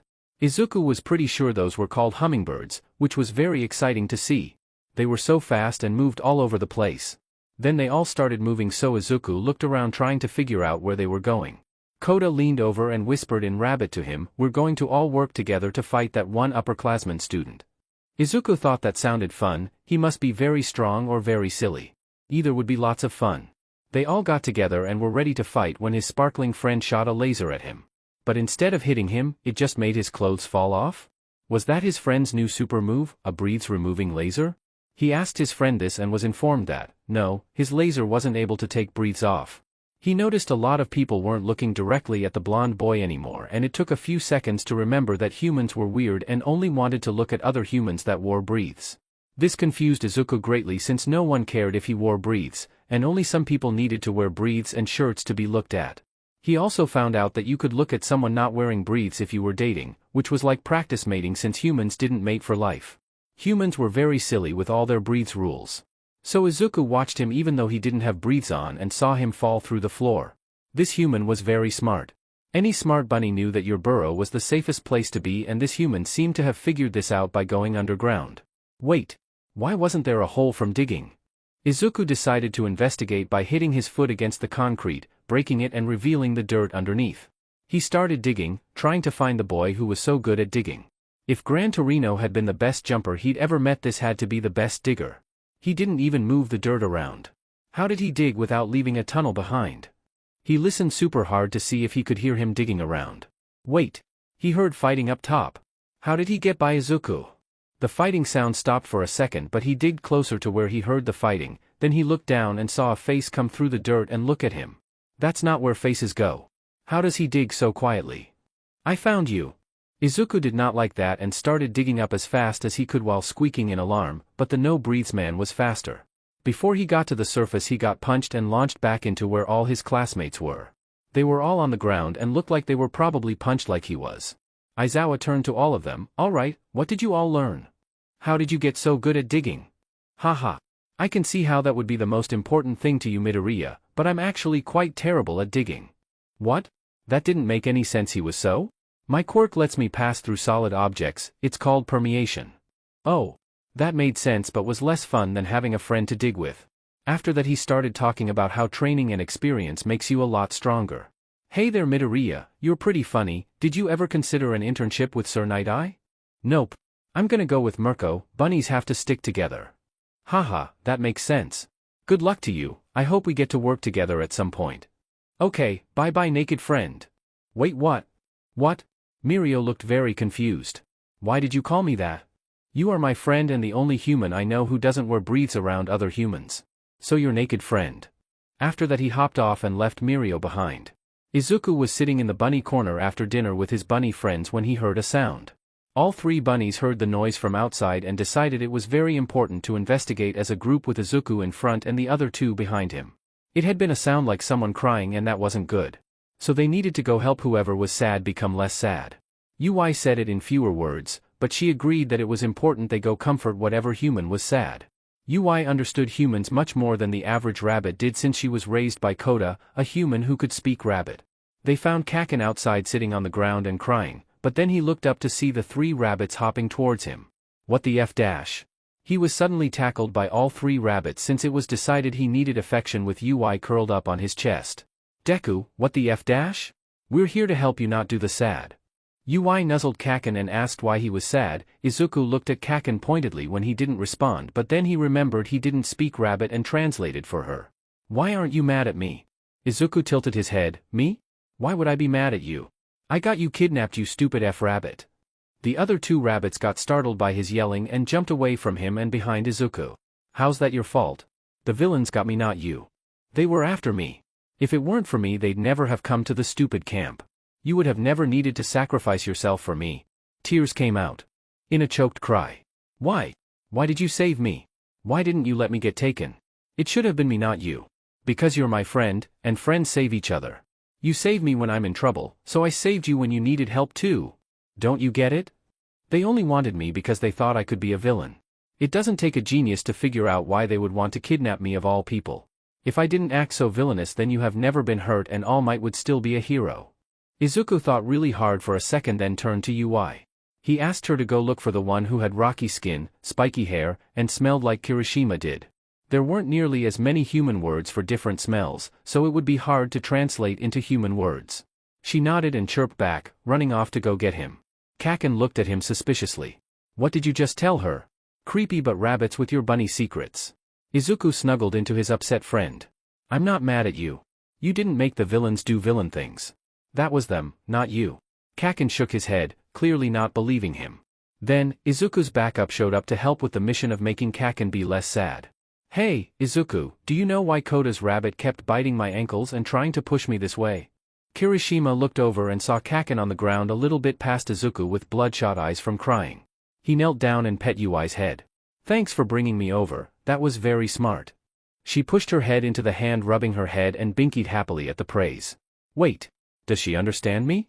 Do we have 3 quirked rabbits here? I thought it was weird she came to get me like that. Izuku shook his head. Rabbits are pretty smart if you talk to them in rabbit instead of always talking in human. And everyone likes being talked to in a nice tone even if they don't understand the words. Okay, cool. Could me and Katsuki have some time alone? F off, I don't need help from any of you. Izuku nodded and hopped off with the other rabbits back to their fluffy blanket pile. He hoped Kirishima was good at helping Kaken, since Izuku wasn't very good at people feelings other than giving them snuggles. Izuku bounded down the street, smiling and waving at people who said hello. But he couldn't get distracted since it was his first day of work and that was exciting and important. Being famous was weird. So many people knew him that he didn't know back. How was he supposed to be their friends if he'd never met them? He hopped his way to Mirko's agency and knocked on the door by running into it a few times because it was a pull door without anything at his height to pull. The door opened and a very tall white-haired man looked left and right before looking down and seeing Izuku in his hero outfit and wearing his backpack to hold the paperwork for Mirko. He gave a friendly smile and waved him in. Sorry about that, I'll make sure we figure something out so it's easier for you to get inside. He nodded and followed the sidekick and looked around the entrance. It was a small agency since Mirko didn't like working with others very often. The area he walked through was pretty minimalistic and not as fancy as he expected since most human places were very fancy. It smelled very nice though, like tasty flowers. There was a lady sitting at a desk who seemed to be a secretary or something. She also smelled nice and he thought it was probably since she had big flowers instead of hair. Hey, Misaki, this is that new intern Mirko said she was talking on. She looked down at him and smiled. Well, aren't you just adorable? You must be something real special for her to take you on. I've been with her since the day she got started and I've never seen her take on a student intern, let alone a first year. Hello. My name is Izuku Midoriya. It's nice to meet you. How rude of me, I should have introduced myself. I'm Misake Fukuda, I handle Mirko's schedule and most of the paperwork that comes with running an agency. The man laughed, yet she treats me like her second secretary sometimes. She doesn't like working in teams very much, so I handle pretty much any collaboration and reports that the agency is required to do. Izuku looked up at the tall man. Well, all humans seem tall to him, but this one was extra tall. Hello. My name is Izuku Midoriya. It's nice to meet you. He laughed a bit. I'm guessing that is your standard greeting for everyone? Well, I'm Mirko's sidekick Jectal. My quirk's called Projectile and lets me accelerate and launch any inanimate object by touching it. Izuku thought for a minute, trying to figure out his weird name when he finally got it. Oh, I get it. Since you're the pro-hero Jectal, it's a word joke since your quirk is Projectile, so you are the Projectile. He sighed. Yes, I thought it was very funny and witty when I was 15, but now that it's over 10 years later it's more annoying than anything and it would be such a hassle to change it now. So remember that and make sure to take your hero name seriously. Izuku nodded and bounced a little before turning to the pretty lady with sunflower hair. Is your quirk just having tasty hair? She giggled in response. No, my flowers absorb light that I can shoot out later, but it takes a really long time to charge anything significant, so I only really use it if someone tries to break into the agency. I think that's only happened a handful of times, but people seem to think it's a good idea or will make a statement or something. She looked around then smiled at him before continuing a little quieter. It's funny that you mention my hair looking delicious, because that's how I met Mirko. We were both little kids and her quirk had come in not too long ago, so the rabbit instincts were still new to her and she kept following me around trying to bite my hair. After the first few tries we became friends and have been ever since. Izuku hopped and squeaked at the nice story when Mirko came into the room with a scowl. Hey! I told you to meet my intern and bring him to me, not to tell him embarrassing stories about me as a kid. Well, it's good you met these losers since you'll see them a lot, but we have to fill out some stupid paperwork so you can officially and legally work here. Turns out you needed extra paperwork since you're not a human and paying animals is tricky for the government, but Nizu sent me what you need. Sounds fun. It's not, but whatever, let's go get it over with. After his long and fun day he flopped down into his blanket pile with his mom. Not long after getting comfy his phone rang, which was weird for the time of day, but he still answered it. He saw the ID on it and smiled. Hello friend. Oh, hey Izuku.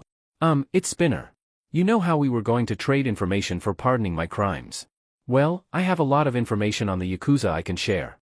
I want out of this situation and I want these people in jail and out of business. Izuku listened carefully to his lizard friend as he explained the basics of what was going on. Okay friend. I'm gonna go talk to my principal friend so we can go and save the tiny human. Please be careful. I don't want to lose any more friends to that man. Izuku gave a friendly squeak in response and hung up. He ran down the hall and across campus to Nizu's office with UI and Inko following him since he told them it was important. As he barreled into the office, Nizu looked up with his usual chipper smile.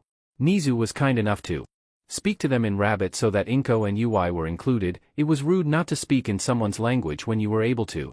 Hello there my wonderful rabbit friends, what brings you to my office this afternoon? He got a handful of squeaks and honks in response from the two female rabbits. Huh. I suppose I am a funny-looking rabbit.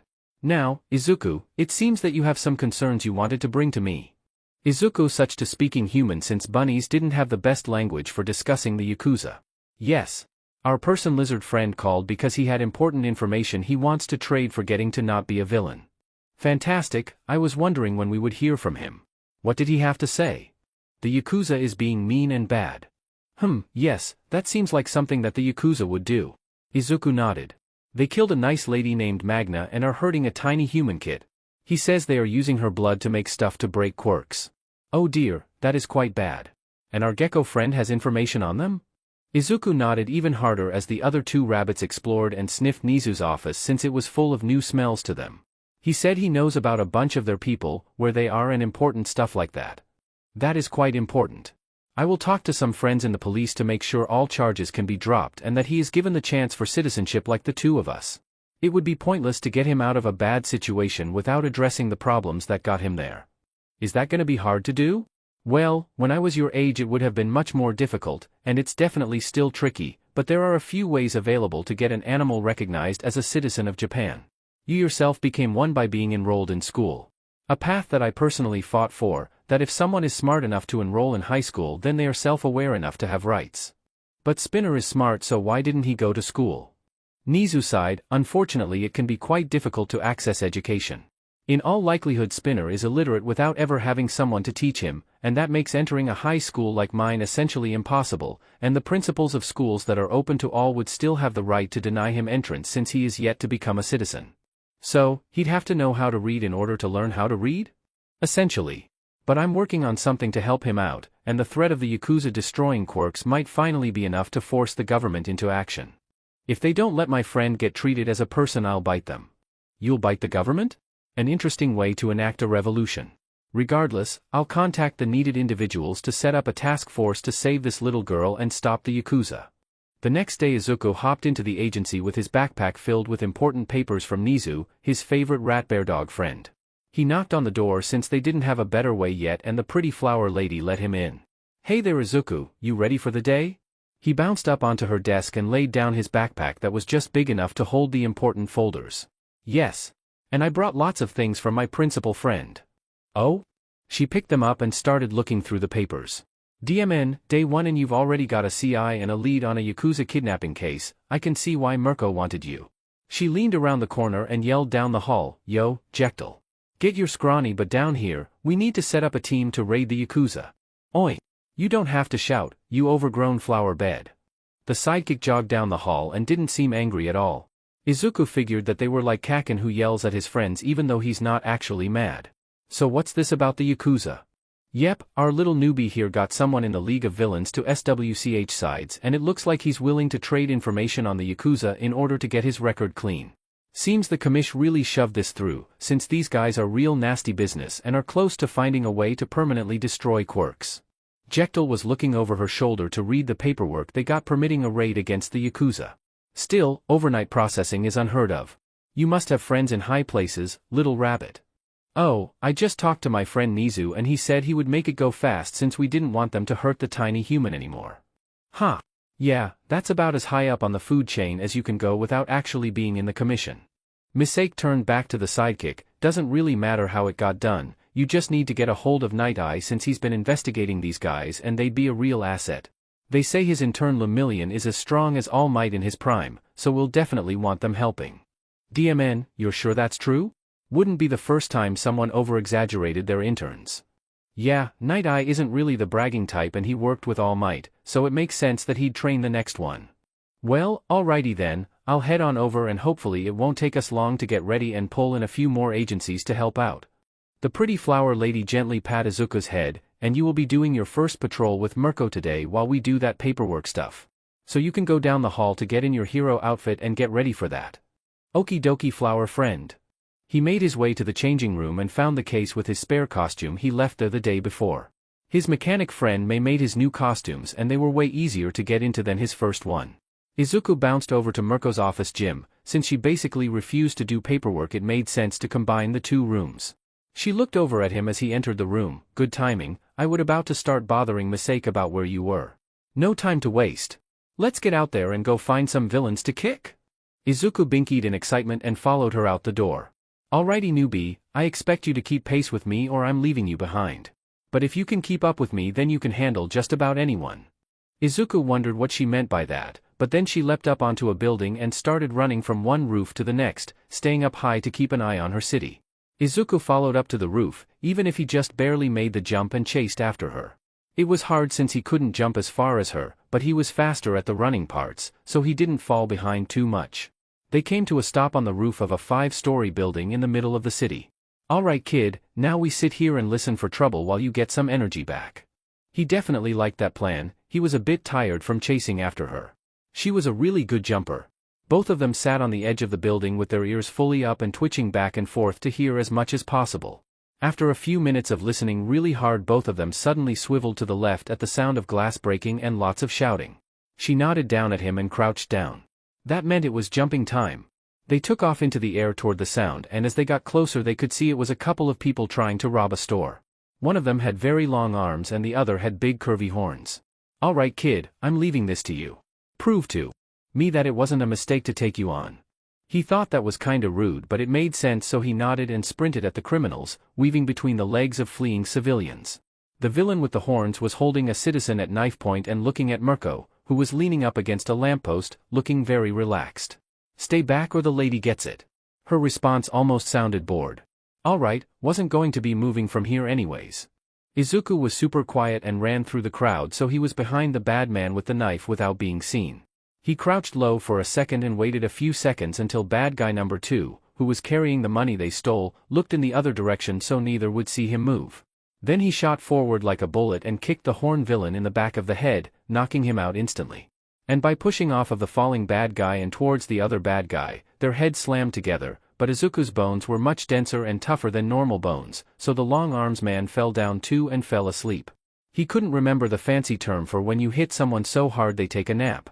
Maybe they should be called battle naps, because they are like naps, except they are from fighting. He hopped over to the nice lady who had been almost stabbed. Hello, my name is Izuku. Are you okay nice lady? She nodded a little with tears in her eyes. I am now. Thank you so much, I was so scared. I thought I was going to die. It's okay now. He can't hurt you anymore, he's taking a battle nap since I bonked him on the head. Mirko walked over. Ha. I think those are called concussions, or as I like to call it, knocking someone the F out. Good work, kid. Let's go talk to the cops and get these punks out of here. He huffed in mock anger. I'm not a kid. He did not notice that he'd slipped back into rabbit speak. She responded in kind. I don't know, you still look tiny to me. A tiny little kid. He playfully thumped in response as she carried the criminals to the police cars waiting for them. Does that make you an old lady rabbit? She thumped her foot back at him. Watch it, you snarky kid. As she handed over the criminals, Izuku got a message on his fancy hero communicator watch thing that everyone had so they could have fast access to information while in the field. They were going to have a meeting tomorrow with everyone who would be in the raid on the Yakuza so they could make a plan. When she walked back over, he looked up at her. Did you get the message about the meeting tomorrow?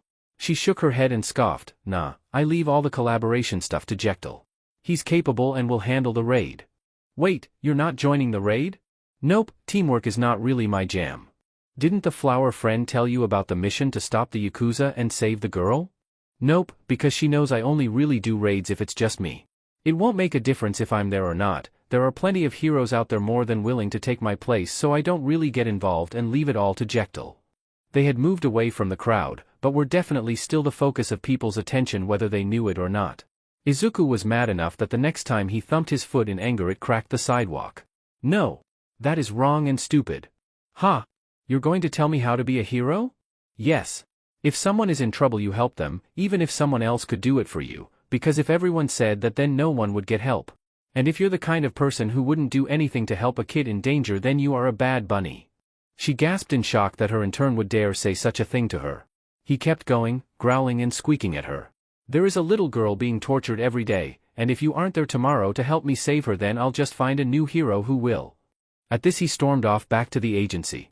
Within the hour the video had gone viral, especially since both Izuku and Mirko were already celebrities in their own rights. It started with someone recording a hostage situation with a horned man holding a girl at knife point and shouting at Mirko who seemed disinterested and relaxed.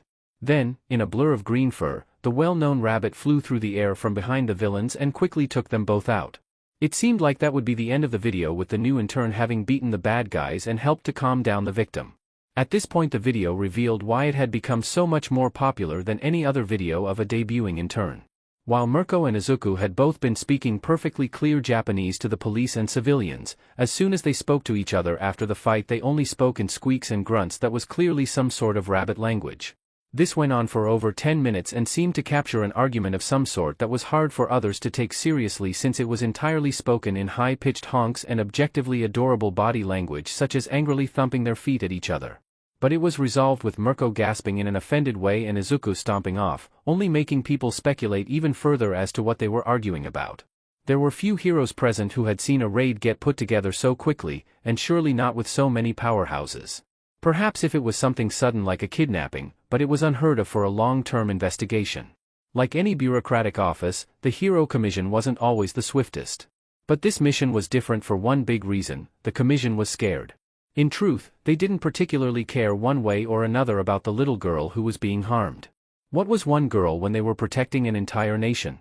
But they were already down their top 3 heroes since Best Jeanist was in the hospital with little chance at full recovery and Endeavor's trial was still on the horizon.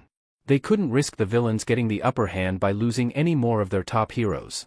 So as soon as they heard about a villain creating quirk erasing bullets and was on the verge of creating a permanent version, they were willing to do nearly anything to prevent that drag from being created. They had all 3 of UA's big 3 there along with the heroes they were interning under. Then there was also the hero that was nearly infamous in the underground, Eraserhead, the perfect counter to a villain with a near unstoppable emitter quirk.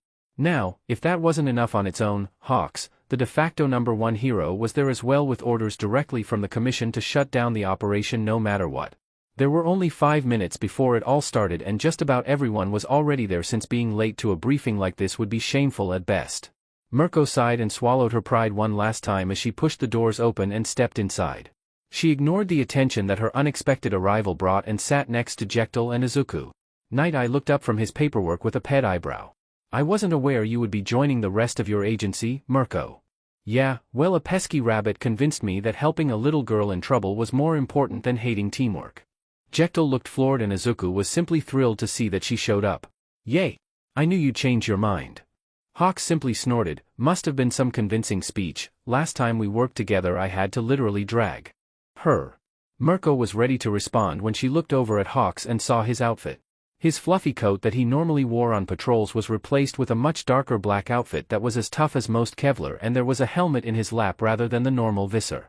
She recognized that coat in particular. He wore it for two reasons that went hand in hand. Firstly, it was a warning to his fellow heroes. It meant he wasn't there as Hawks, the friendly and sassy hero everyone loved, but as Hawks, the trained commissioned soldier who would do what needed to be done. The second reason he wore it was that he didn't want to ruin his favorite jacket with bloodstains. And if you looked closely, you could make out the horrifying amount of them hidden on the dark-colored cloth. She sighed as she looked him up and down. So, it's gonna be one of those missions?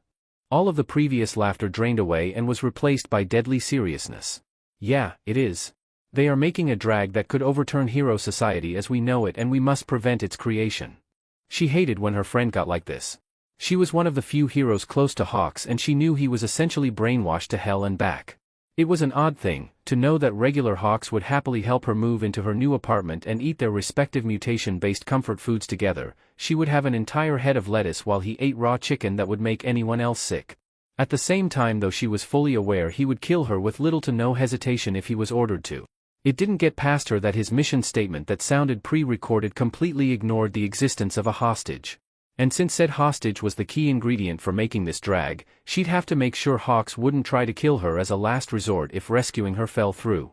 I guess that means my team will focus on getting the girl out while you focus on wiping out the Yakuza, and we leave overhaul to the rest of them.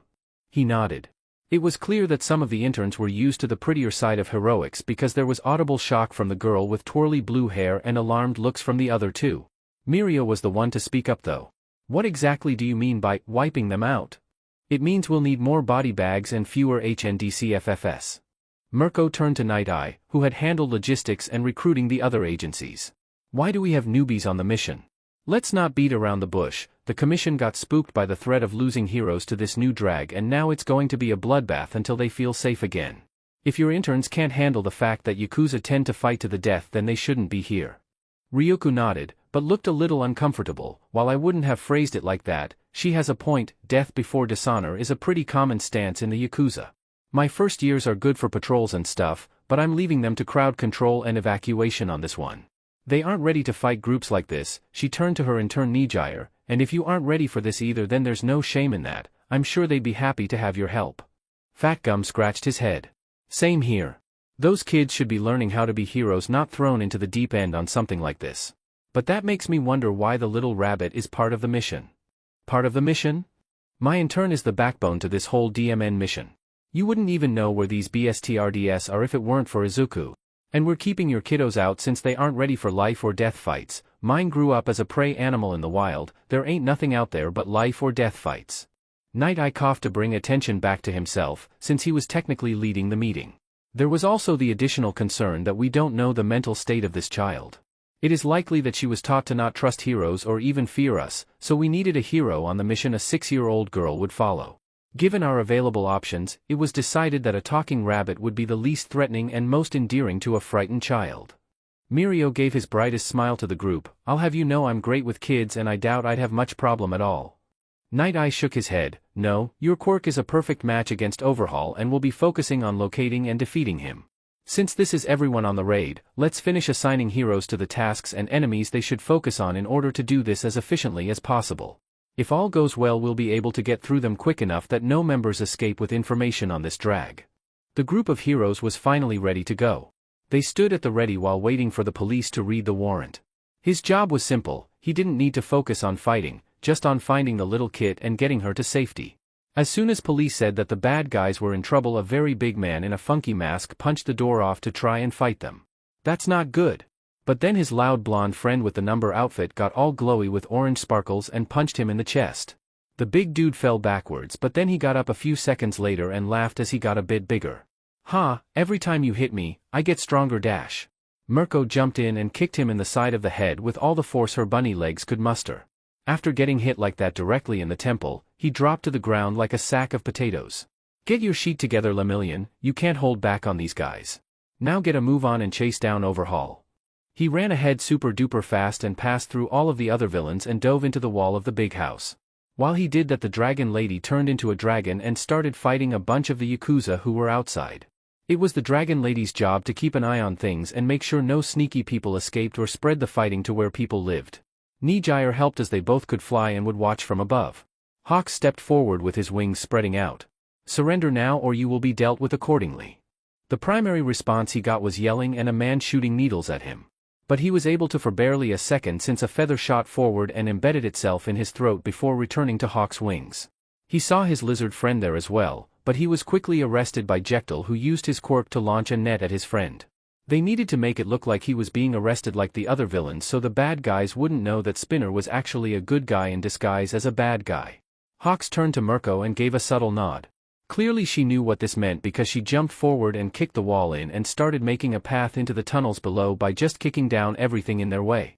Of all the active heroes in Japan, Mirko had the most raw strength now that All Might had retired and Lemillion was still adjusting to his new power, and she made clear usage of that as she kicked around anything and anyone that got in their way. As they made their way, Izuku finally caught the scent they were looking for.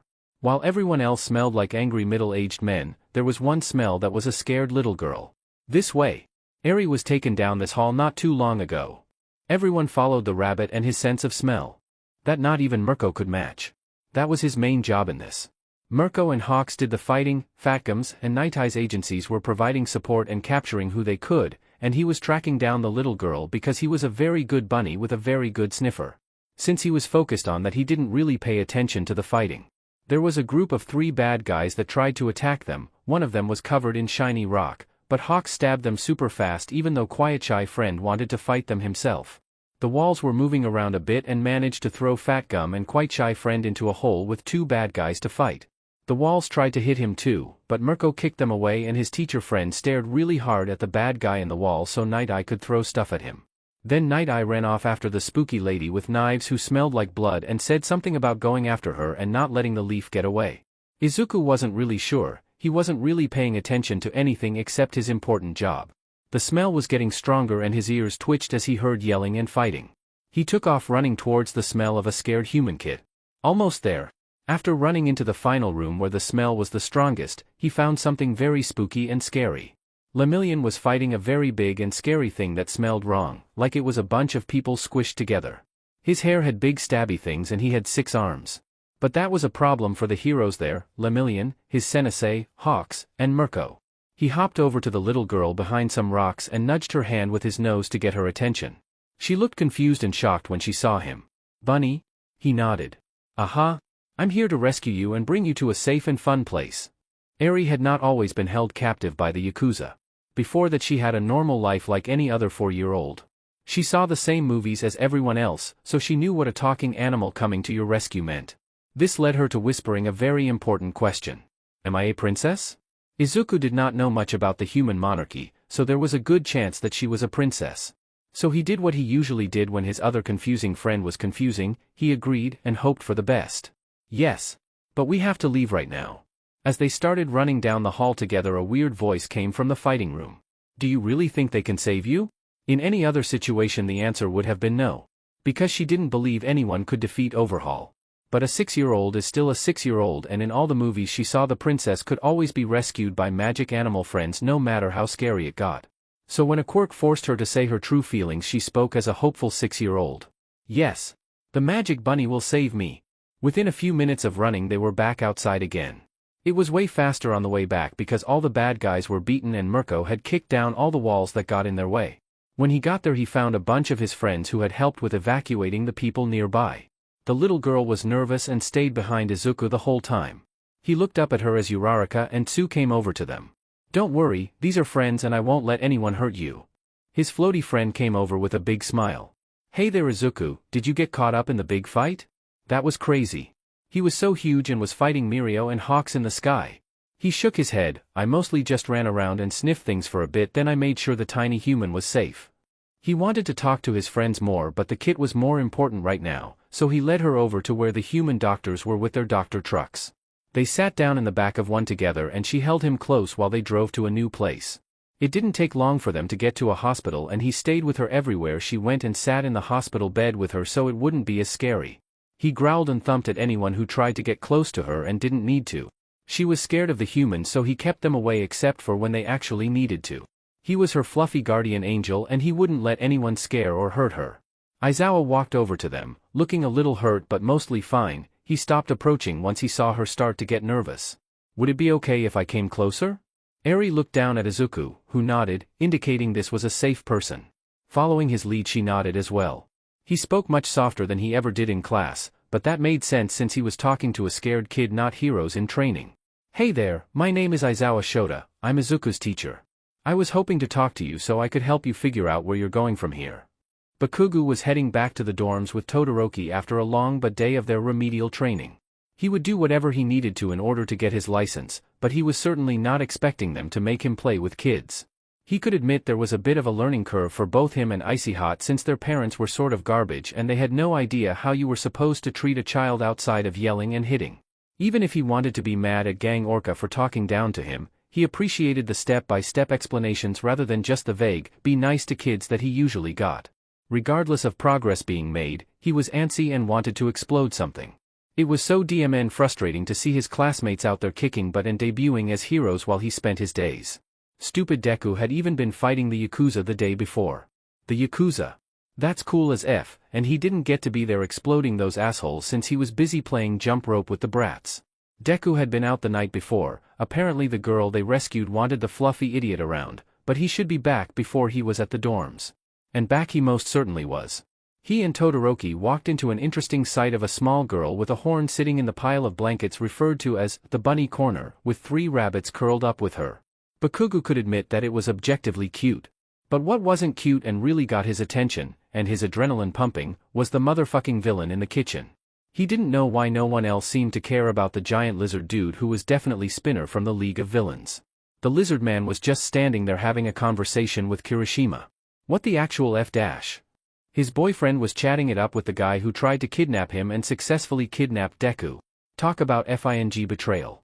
He got into a fighting stance, as did Todoroki, so at least one person wasn't insane. This made Spinner look over at him with alarm, but Kirishima stepped between them to defend the evil lizard. Were they all hit with a quirk or something? Whoa! Izuku said he brought you up to speed on everything? Did you not get his text? What text? He thought through anything he was sent that could have been an explanation for this absolute nonsense. No way. No FING way. DEKU. You said you found a gecko in the woods. Specifically the text read, Hi Kaken. I made a new friend. He's a gecko I met in the forest. I kept him a secret because I didn't want you to yell at him. He pointed at Spinner accusingly. He's not a gecko, that's a whole but human and kinda effed up to call him a lizard. The villain finally spoke up, sounding very nervous and unsure. I actually am a gecko, I have the quirk, human. And I'm not a villain, I was the inside person so they could take down the Yakuza. Before he could continue to yell at the lizard creep, tiny hands started hitting his leg in the form of an angry little girl. Don't be mean to Mr. Spinny. He's a nice lizard. Todoroki just shrugged. Well, if you say he's a nice lizard then I believe you. Was he the only person who thought this was weird as hell? Kirishima then patted him on the shoulder. I get it, it's a lot to take in and Izuku should have explained it way better, but he's actually a really cool dude. He just had a real bad hand dealt to him but he's trying to turn his life around and there's nothing manlier than self-improvement. He threw his hands up in the air in defeat. Fine, I'll be nice to the lizard. But if he gets up to any more villain shit I'm exploding him. His boyfriend gave him a giant smile in return. Now that we've gotten that taken care of, you need to properly meet Eri since she's the cutest little lady. Wow, Gang Orca had said they would need to learn how to work with kids to be a hero, but he didn't think he'd need it so DMN soon. He crouched down and tried not to be scary for once and followed Gang Orca's instructions the best he could. Your name is Eri, right? I'm Bakugo Katsuki. I'm training to be a hero with the rest of these nerds. She nodded shyly and hid behind Spinner's leg.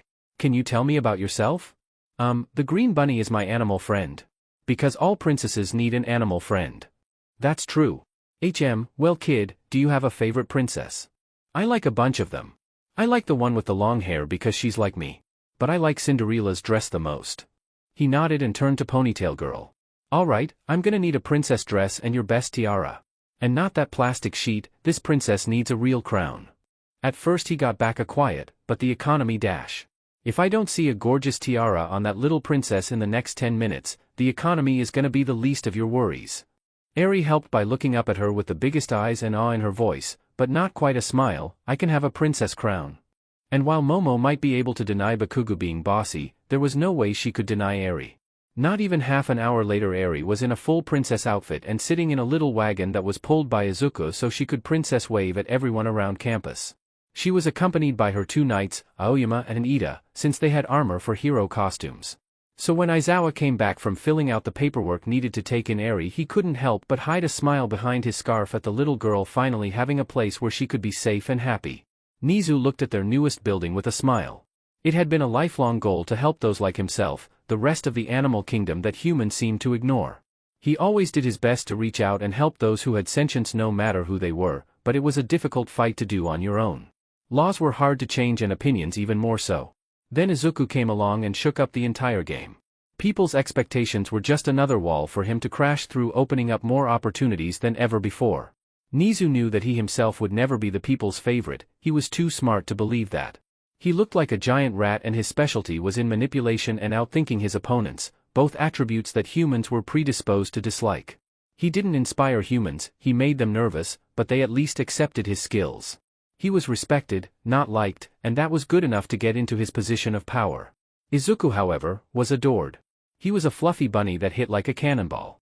He was honest, trustworthy, kind, and not intelligent enough to trick humans even if he wanted to. So even if people were divided on Izuku, at least there was a division now. In the past no one wanted animal heroes, but now a larger and larger amount were willing to fight for sentient animal rights. This growing public support was the first needed step in reaching his goal, or at least this phase of his goal. The second was he had needed some sort of catastrophe.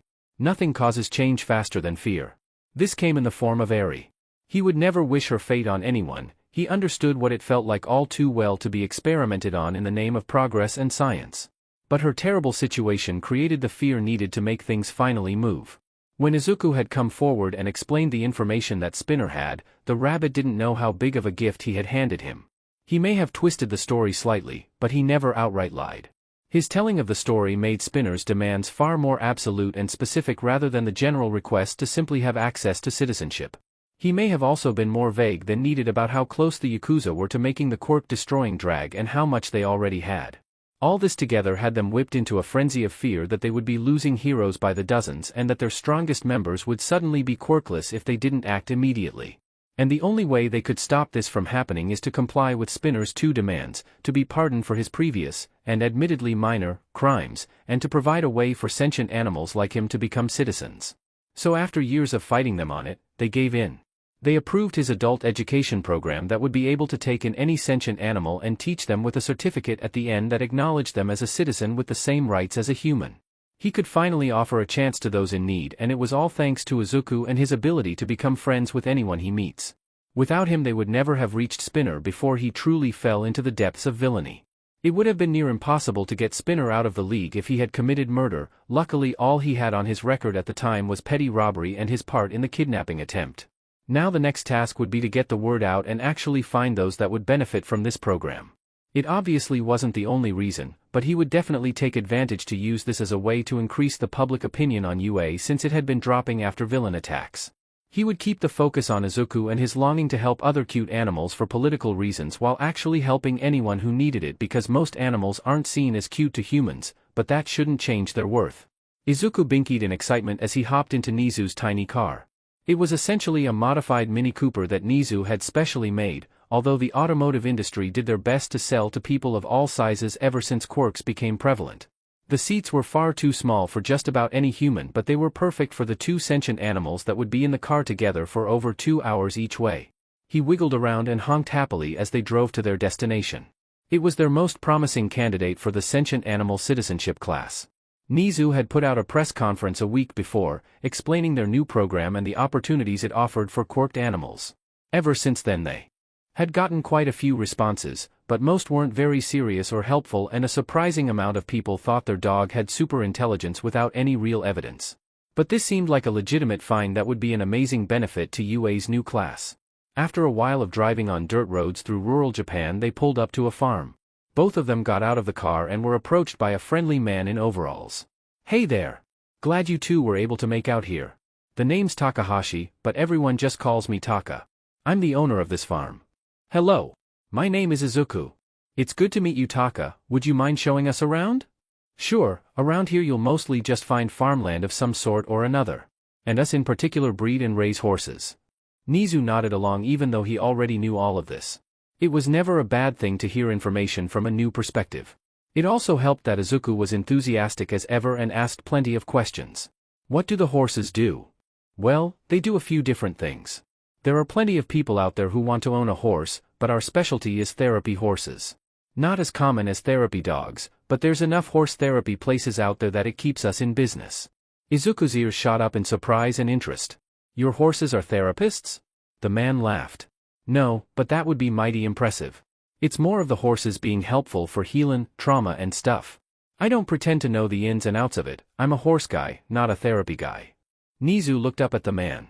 From what I understand, most of your horses are quirked, correct? I don't know if it's most, but it's a good chunk of M. We got lucky years ago and got a stallion with an empathy quirk. By now we must have had dozens of M from that family with some form of the quirk and we get big money for those.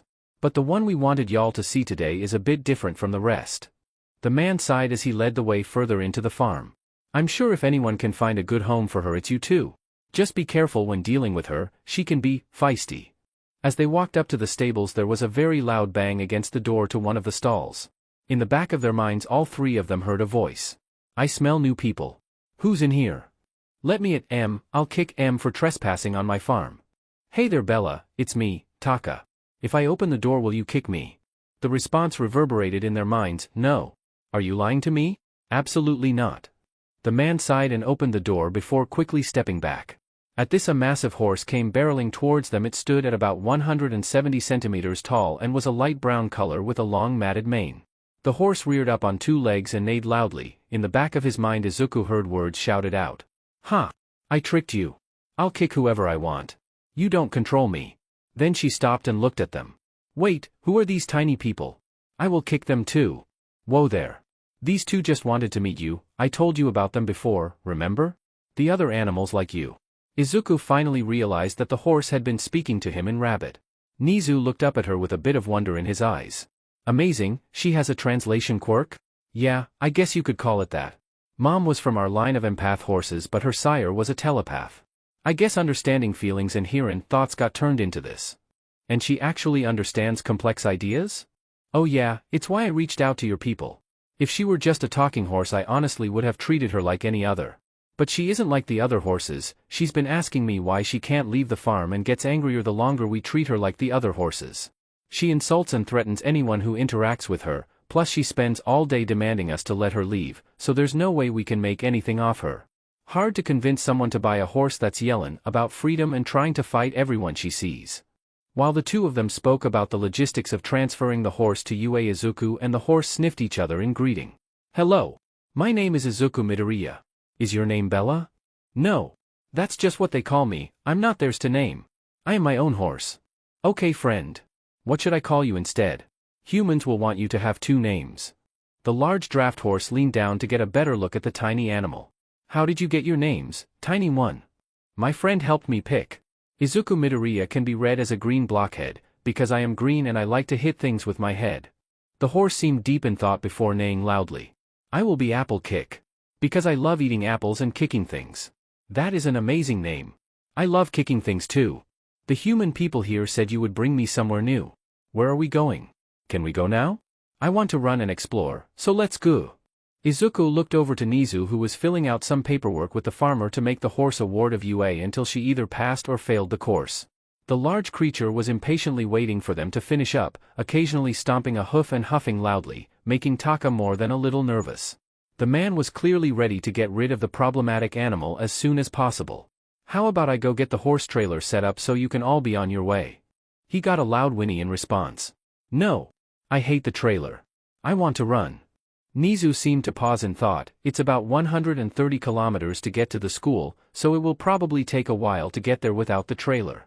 It took us a few hours to get here even in the car. She shook her head wildly. I want to run. Izuku was very excited to run with his new friend. I will run with you. It will be fun. Nizu smiled. I'll set your phone up so you can follow the GPS back while I finish up here. That'll give you two a head start and you might even beat me there. Yes, and at that Apple took off at a gallop in the wrong direction. Friend. The school is this way. The massive horse wheeled around and came galloping back. Let's go. Nizu smiled as he watched the two animals run off at full speed. You sure you don't want the trailer? Oh, I definitely do. I imagine they'll tire themselves out well before the halfway point.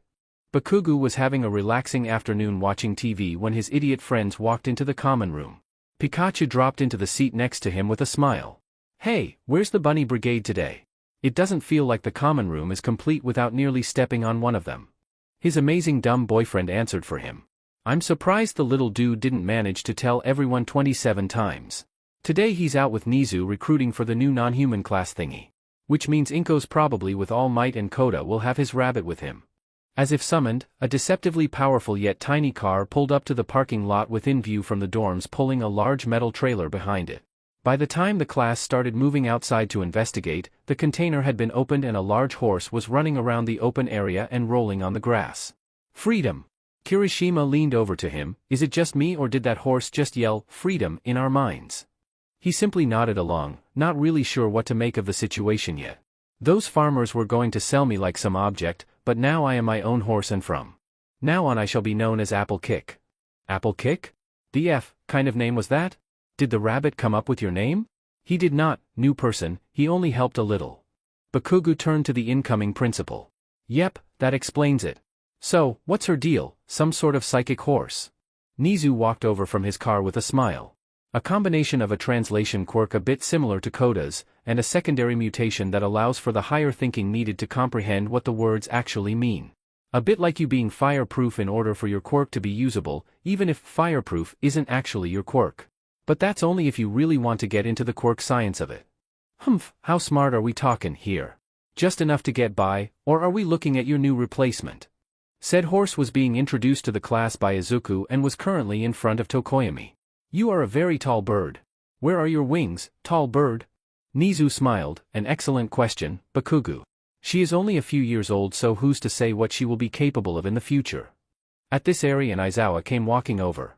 Eri seemed excited, but was also nervous and hiding behind the tall man. Apple shared Eri's curiosity and walked over. You are a very small human. You are a very big horsey. The two stared at each other for a moment, seeming to have a silent conversation. Apple lowered herself so Eri could get on her back. You're my friend now. No one else gets to ride on my back, I'll chomp them if they try. Eri just giggled and held on while Aizawa stood next to them in case she fell off. She gently pet the horse's mane. You are a very good horsey, we're going to be best friends. Izuku and Nizu were on the road again once more. They had been trying to reach one particular animal in need for a bit, but they were trickier to track down since they didn't have an address like Apple Kick did. This particular case they had been contacted because apparently a crow had been saying peculiar things at a few parks, people's backyards, and even inside a restaurant at one point. Normally they would brush this off as crows simply being extraordinary animals that people tried to rationalize as a superpower since they are capable of mimicking speech similar to parrots and are quite intelligent. However, the small town that had reached out was very insistent that this was not a normal bird and that they would understand if they were able to find it. Izuku's enthusiasm had not faltered even though their most recent scouting attempts were a bust.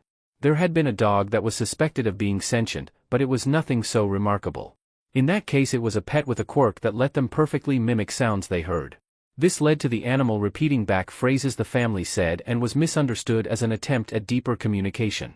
There had also been a cat that truly was self-aware, but didn't care about human laws or society enough to want to enroll in the program. Nizu was concerned this would be a waste of time after not finding anything odd about any of the birds native to the park while the rabbit was content to chew on grass as they waited. However, the explanation they had been given suddenly made sense when a crow came flying toward them at great speed and barely managed to not fall over while landing. Caw! Am I bird? Squawk! Am I a bird? That was certainly an odd thing for a bird to screech at strangers, so he could understand the townspeople's concern over it. Yes, from what I can see you are a bird. Were you expecting to be something else? The small creature seemed quite panicked as it stared at Nizu. I was a bird before, caw, but am I still a bird? Are you asking if you are physically a bird, or something deeper? Squawk! What am I? Is a person any more or less than their mind? Izuku hopped over to the panicking bird. Hi! I'm Izuku. What's your name? I don't know. I might be Hina, I could also be. The bird let out a few short and distinctive caws. Or maybe I'm, this time the sound was almost like a dog barking. This odd show of mimicking animal noises went on for a few minutes. Izuku nodded. Wow, that's a lot of names. I don't have nearly that many names. How did you get so many? The crow stared into the distance. Squawk, death and consumption of the innocent. Wow, I just got mine from my friends. Do you want to come meet my friends? I think we have seeds and other tasty things to share. The crow was very interested in going with them since they seemed like her best options for getting answers. They sat in the car together as the crow spoke nearly unintelligibly about the nature of existence. Izuku cheered him on even if he didn't understand at all. When they got back, his new bird friend went with Nizu to figure out what her quirk was, since the quirk was clearly causing the animal a lot of distress. Bye-bye friend, I'll talk to you soon. Izuku charged into the 1A dorms. Hello friends. A bunch of his classmates were sitting in a circle talking about things and making a list. His confused friend, Shudo, turned to him. Hello Izuku, we are discussing the school festival that is coming up. We plan on doing a song and dancing. Amazing. Are all the classes doing things? Koda nodded and sat down next to him and scratched behind his ears. Izuku nuzzled into the very good scratches. What song are you playing? His kaken yelled back to him. We're doing our own song. It's gonna be better than any song that came before it. His long-eared friend looked very nervous at this. As the one writing and singing the lyrics, those expectations feel a bit too high. Wait, does this mean my animal friends and I can do a thing too? Koda smiled down at him and nodded again. That sounded like so much fun. A few minutes later the two came back from the infirmary to find a large horse and a much smaller rabbit wrestling each other on the lawn in front of the new dorm. At the sight of the new bird friend returning, the wrestling stopped and Izuku shot over to them. Did you learn things? Nedzu nodded. That we did, and it explains quite a bit. It turns out our newest addition here has a quirk that allows them to gain the memories of the things they eat. This was mostly irrelevant until a hiker falling off a cliff and an opportunistic scavenger crossed paths, and now our friend has the mind of that woman along with any others they feed on. This has been difficult for her since that means she has the memories of being numerous different animals that overlap a lot, including her life as Hina the hiker. Okie dokie, do you want to be called Hina? You said before that was one of your names and the other names are hard to say. Am I Hina? Is a person's essence in their mind? Or am I simply a remnant left over from a rotting carcass? I'm gonna call you Hina the bird friend. Since you're part Hina, part bird, and 100% friend. These seemed to please the bird, who nodded. Why were you fighting that horse? Oh, that's Apple Kick. We were discussing the school festival and the best way to show the SNH off to the public. SNH? Nizu nodded. That is the official title for the class you would be joining to re-earn your citizenship since your mind is now inside a bird. It stands for Sentient Non-Humans. I found it to be the most encompassing name for our group. But classes don't actually start until the beginning of next semester. Until then you can simply focus on becoming acclimated. Izuku binkied a little in excitement. I'm gonna be the teacher assistant for the class. So I'll be there sometimes even though I already have my fancy papers.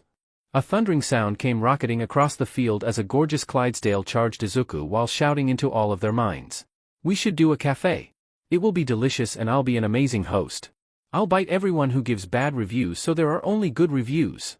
At the very last second before they collided, Izuku jumped straight into the air so Apple ran under him. Nizu smiled at the two roughhousing animals as Izuku kept jumping over while the other charged under in a much larger version of typical rabbit play. I must be on my way, but that does sound like a lovely idea.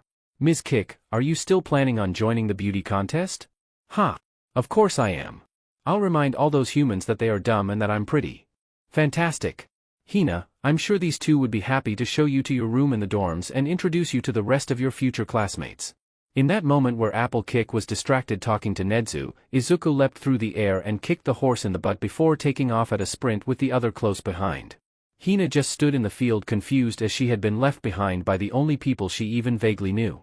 Sorry about them, Nizu is too smart and Izuku is too dumb for either to realize when someone else doesn't know what's going on. The name's Spinner, I can show you around. Thanks. Are you a teacher here? You seem older than the students we passed. Nope, I'm in the same class as you. I know I pass as human really well, it was an essential skill for a long time, but at the end of the day I'm just a humble gecko with a mutant quirk. He waved the bird to follow him as he walked over to the SNH building. It wasn't nearly as large as the dorms for the other classes, but still imposing nonetheless. So, one thing that's important is that every door will have a few ways to open it. Typically each door will have two handles at different heights, a flap at the bottom, and a push button for accessibility and anyone else who doesn't have hands. I didn't realize what a privilege hands were, but I'm the only one in our class so far who has them. Yes, I think I'll have to get used to not having hands. I won't be in a birdcage or anything like that, right? What? Of course not. That's the whole point of this program, to prove that we are more than our species and that we must be treated with the same respect as everyone else. This is one of the first and most basic steps in fighting discrimination. And if anyone treats you as lesser, you let us know so we can force them to treat you as an equal. Sure. So this is the common space? Yep. And I was serious about that. I would kill for any of my comrades. But anyways, we all have free reign of this area, but I'm one of the only ones who uses the kitchen. The pantry is where we store everyone's food, like hay, birdseed, dried bugs, tomato soup, jello, whatever you need for your diet. We can probably handle it. Sure, where will I be sleeping?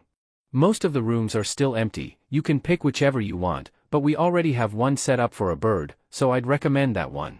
If you need anything specific, don't be afraid to ask. I have a bunch of heat lamps in mine and I've never been so comfortable. I'm not sure what I'll need, but I appreciate Dash. At that moment his crow instincts kicked in and caused him to call loudly as the smell and sound of another bird grew close. A brightly colored parrot came flapping into the room excitedly and landed on one of the perches in the common area. Squawk. Hello fellow bird. I'm Mikon. Squawk. She cawed once loudly before getting the crow side of himself under control. I'm Hina. How many others are there? Just one. Squawk. One more upstairs. He's a bit crabby though. Spinner sighed. You use that joke every day, it was barely funny the first time. He turned to Hina. They joke with puns a lot and the last member of the SNH is a crab on the second floor. He mostly keeps to himself, but he's a fun guy even if he's a little odd. Squawk. Fun if you get him out of his shell. They both mostly just ignored the pun. Can one of you show me the bird room? Squawk. Birds of a feather flock together. I'll show the way. They flew to the third floor and spoke a bit more. Squawk. I'm a regular bird other than my smarts. I have an intelligence quirk. Squawk, what's yours? She was beginning to dread the fact that she would apparently need to explain his situation every single time she met a new person. I have a memory quirk. Hopefully that would be enough. She just wanted to rest in one of the many comfortable-looking places that were provided around the room. Later that night she was feeling restless and paced around the dorms, talking to herself a bit. Everything here is so weird. Will my life always be this strange? She spun around at a clicking sound from the kitchen. There was a massive spider crab standing over a meter tall and glowing slightly. It turned to face him and was holding a burger in one claw and a cup of jello in the other while wearing a cowboy hat. Oh, it'll definitely get weirder. It was time for the school festival and Izuku was so excited. He had practiced the dance enough to perform with his class, and he was so excited for their song. Izuku would be helping the other animals with their little cafe too. They had spent the entire night baking treats and making sure they were ready for the big day. Izuku hopped across the school grounds to where his animal friends were setting things up. He watched as tables and chairs floated around on the concrete square Cementos has set up for them. The tables lowered down into a grid pattern where each small table had 2 chairs. Apple Kick neighed loudly in displeasure as she stood next to the large spider crab. Watatsumi. What are you thinking? Push some of the tables together so we can have groups of 4. Watatsumi nodded and rolled their eye stalks before raising their claws. The tables and chairs rose up into the air and rearranged themselves according to Apple Kick's demand. Izuku hopped over to his friends. That looks great. You both are doing an amazing job. His crab friend walked over, wearing black stiletto shoes on each leg as well as a leather jacket with metal studs on it. Apple Kick wore a gorgeous purple gown and her mane was beautifully braided and even more luscious than usual. We wanted to help extra with the setup since we'll be busy during the day with the beauty contest. That's fantastic. You two are going to do amazing. Watatsumi nodded. They didn't want to let me in at first, but when I explained to Nizu that I am every gender but also genderless, he thought it was fine for me to join the contest, even though it's intended for ladies. Nice. I love your shoes. The 3 of them chatted while setting up the basics, such as where they would sell baked goods from, where they would make coffee and tea, and where people could grab cups and plates. We forgot cups. Apple Kick turned around when he yelled. We forgot to get the paper cups for people to drink from. By now his other friends had arrived and Spinner walked over with a talking bird on each shoulder. That's not a huge deal, we have some time before we open so someone can make a quick run to the store to buy some. It should probably be me or Izuku since we know the area and how to get to the store. Izuku binkied a little. Happy he could help his friends. I'll go. Let me grab my wagon real quick and then I'll be back super fast. He jumped through the air over to the dorms, where he grabbed some money and slipped into his HRNSS that attached to his little red wagon so he could easily carry the things back with him. Since he had lived in the area for a while now, the shop owner simply smiled and waved when he entered. "Hey there, Izuku. Don't you have that big festival today?" "Hi, store friend. I have a cup emergency. We forgot to get cups for the coffee and tea." She just chuckled lightly. "Oh dear, well we better fix that immediately. You wait there for a moment and I'll make sure to load up your cart with enough for that cafe you told me about." Within a few minutes Izuku was out the door with a little red wagon pulled behind him. Oh no! When one of the wheels hit a rock, the package of cups on the top fell off. And since he didn't have hands, it would take so long to get it back where it belonged. A friendly man wearing a scarf leaned down and picked it up for him. "Here you go." "Thank you, mister." Of course, one must always help those in need, especially if it is of no cost to them. He started on his way again when he realized he was going the same way as the nice man and a small lady. "Are you two going to the festival?" The man laughed. "In a way, little hero, we most certainly are." "That's so exciting. I can introduce you to my friends." As they got closer to the main entrance, the small lady was typing a lot of things on her computer. "What were your names?" He gave a wide grin right before they crossed the school's boundary line. "I am the gentle criminal and this is my assistant La Brava. My name is Izuku Midoriya, but you can just call me Izuku." The man was baffled by the lack of response from the rabbit, and that he didn't seem concerned at all. When someone came to take their payment to enter, he was ready to jump into action when Izuku wriggled something out of his pocket and held 2 bright yellow tickets in his mouth. "Don't worry, Saki, I have guest passes for them." She leaned down and took them from him. "Of course, Izuku, have fun today." They entered without any fanfare and they never even had a chance to break in. La Brava looked over at him. "Why did you bring guest passes? Were you planning to invite friends of yours?" "Nope. Most of my friends are already here. I brought them in case I made friends along the way." "And I did." La Brava looked up at the silver-haired man. "Gentle, are we going to continue with the plan?" "Of course not, it would be far too rude to reject this kind rabbit's hospitality and not gentlemanly at all. We shall create our fame another day. Bye-bye, new friends." The odd duo wandered off as he went back to the cafe, which was getting ready to open. Hina flew over and grabbed one of the cup packages with her feet before flying it over to a nearby table. "Just in time, Izuku, your classmates were looking for you, squawk, they wanted to do a final rehearsal of your dance." Oh no, he didn't want to miss the dance practice. As soon as he took off the HRNSS he ran over to the dance stage. The dance wasn't too complicated, but he was so excited to be a part of it. Mostly he hopped around on just his back legs while turning left and right with his friends. It felt silly to wiggle his arms on stage for a big crowd, but humans were silly like that and it was lots of fun since his friends were there. He had been so busy lately, it was nice to do this fun thing with his class. Kaken was being loud on the drums. His double friend was playing a guitar thingy. His orange friend was leading the dancing group. All his friends were working together. Even his confused friend helped by making big ice sculptures for everyone. His little unicorn friend was in the crowd and she looked so excited too. He was excited that she was excited. After the song and cleanup was over he hopped back to the cafe to see how they were doing. He wove his way through a bunch of people's legs because they kept getting in the way. The cafe was super busy.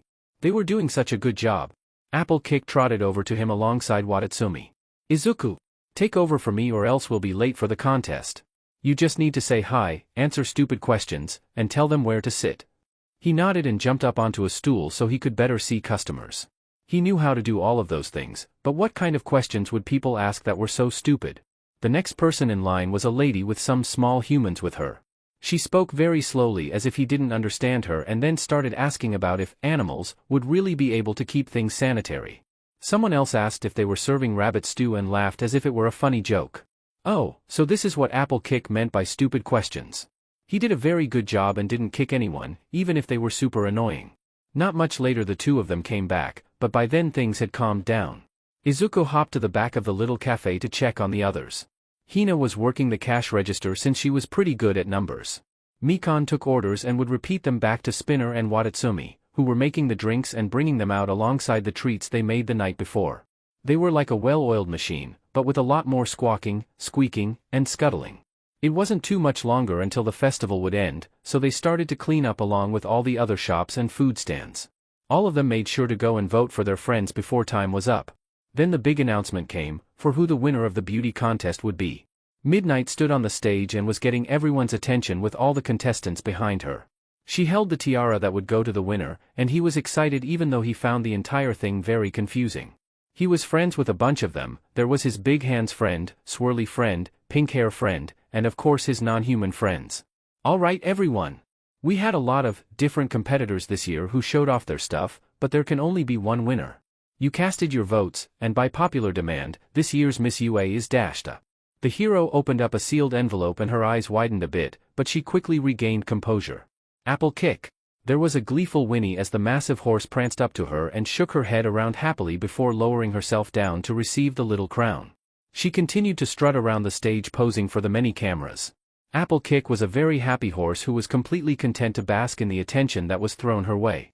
In the background, one of the contestants was in tears and ran off as she shouted, "I can't believe I lost to a horse." She got a huff in response, but no pity or guilt from said horse. "It's not my fault I'm prettier." She also posed with her fellow classmates, which turned into an impromptu interview of the new SNH class. Most of the questions were pretty simple and just intended to be fun. "So, Watatsumi, we saw a few different things from you today, and it has left many people wondering what exactly is your quirk? You seem to glow, fly, speak perfect Japanese, use telekinesis, and I believe we saw you teleport at one point." I believe the most accurate answer to that question would be yes. But at the same time the answer is also no. Oh, okay. Well, there was also some confusion over your gender. Are you a boy crab or a girl? Crab, you are a fool if you think my magnificence can be contained within a single gender. While the reporter gave a flustered response to those answers, Izuku let his mind drift away from the conversation as he heard something odd. It sounded like Aizawa was arguing with someone.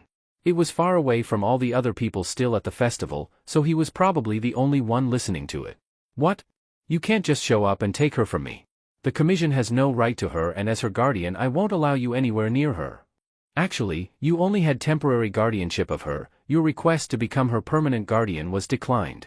And as a child with no remaining guardians, we are well within our rights to place her as a ward of the government under the care of the Hero Commission as a minor with great heroic potential. You're just after her quirk and it's not even subtle. You people disgust me and I will see you BSTRDS in court over this." "Bring us to court for what? We have broken no laws. Feel free to contact your local representatives if you have concerns over these laws." The men in the fancy suits turned to walk away while Aizawa looked very ready to fight them. Izuku listened around even harder and found Eri not too far away and made his way over to her. He saw her standing alone with the hero who had the big red wings. "Hey there, Eri. Do you want to be a hero like me?" Izuku was very upset. He wasn't even a little excited. There were 3 men with suits standing next to Hawks. All 3 of them seemed intent on taking Eri, who was quickly realizing that these people weren't as nice as they pretended to be a few seconds earlier. However, once they got within a few feet of the little girl, Izuku had hopped in between them and thumped his back feet on the ground loudly, causing the man reaching for her to take a step back. Hawks gave a signature smile, hoping to calm down the situation. "Hey, there's no need to get all defensive. You're acting like we're going to hurt her. This is a great opportunity for her and isn't a bad thing at all. Besides, it's not my call or yours, she's legally already a ward of the Hero Commission, my job is just to bring her to her new home." He reached out for her when Izuku finally spoke to the small group, with a deadly tone they had never heard from the usually cheerful rabbit. "If you touch her, I will kill you." Hawks froze for a moment. You see, he had been threatened more times than he could count and by now could usually tell when someone was bluffing or not. In his experience, even when someone wasn't bluffing they usually couldn't follow through on their threats against him. There was a reason he was now the #1 hero after all. But this was different. This didn't feel like a threat. This felt like a simple giving of information from a creature that was famous for being incapable of deception. He could almost compare it to how it felt to be taught something fundamental about the world.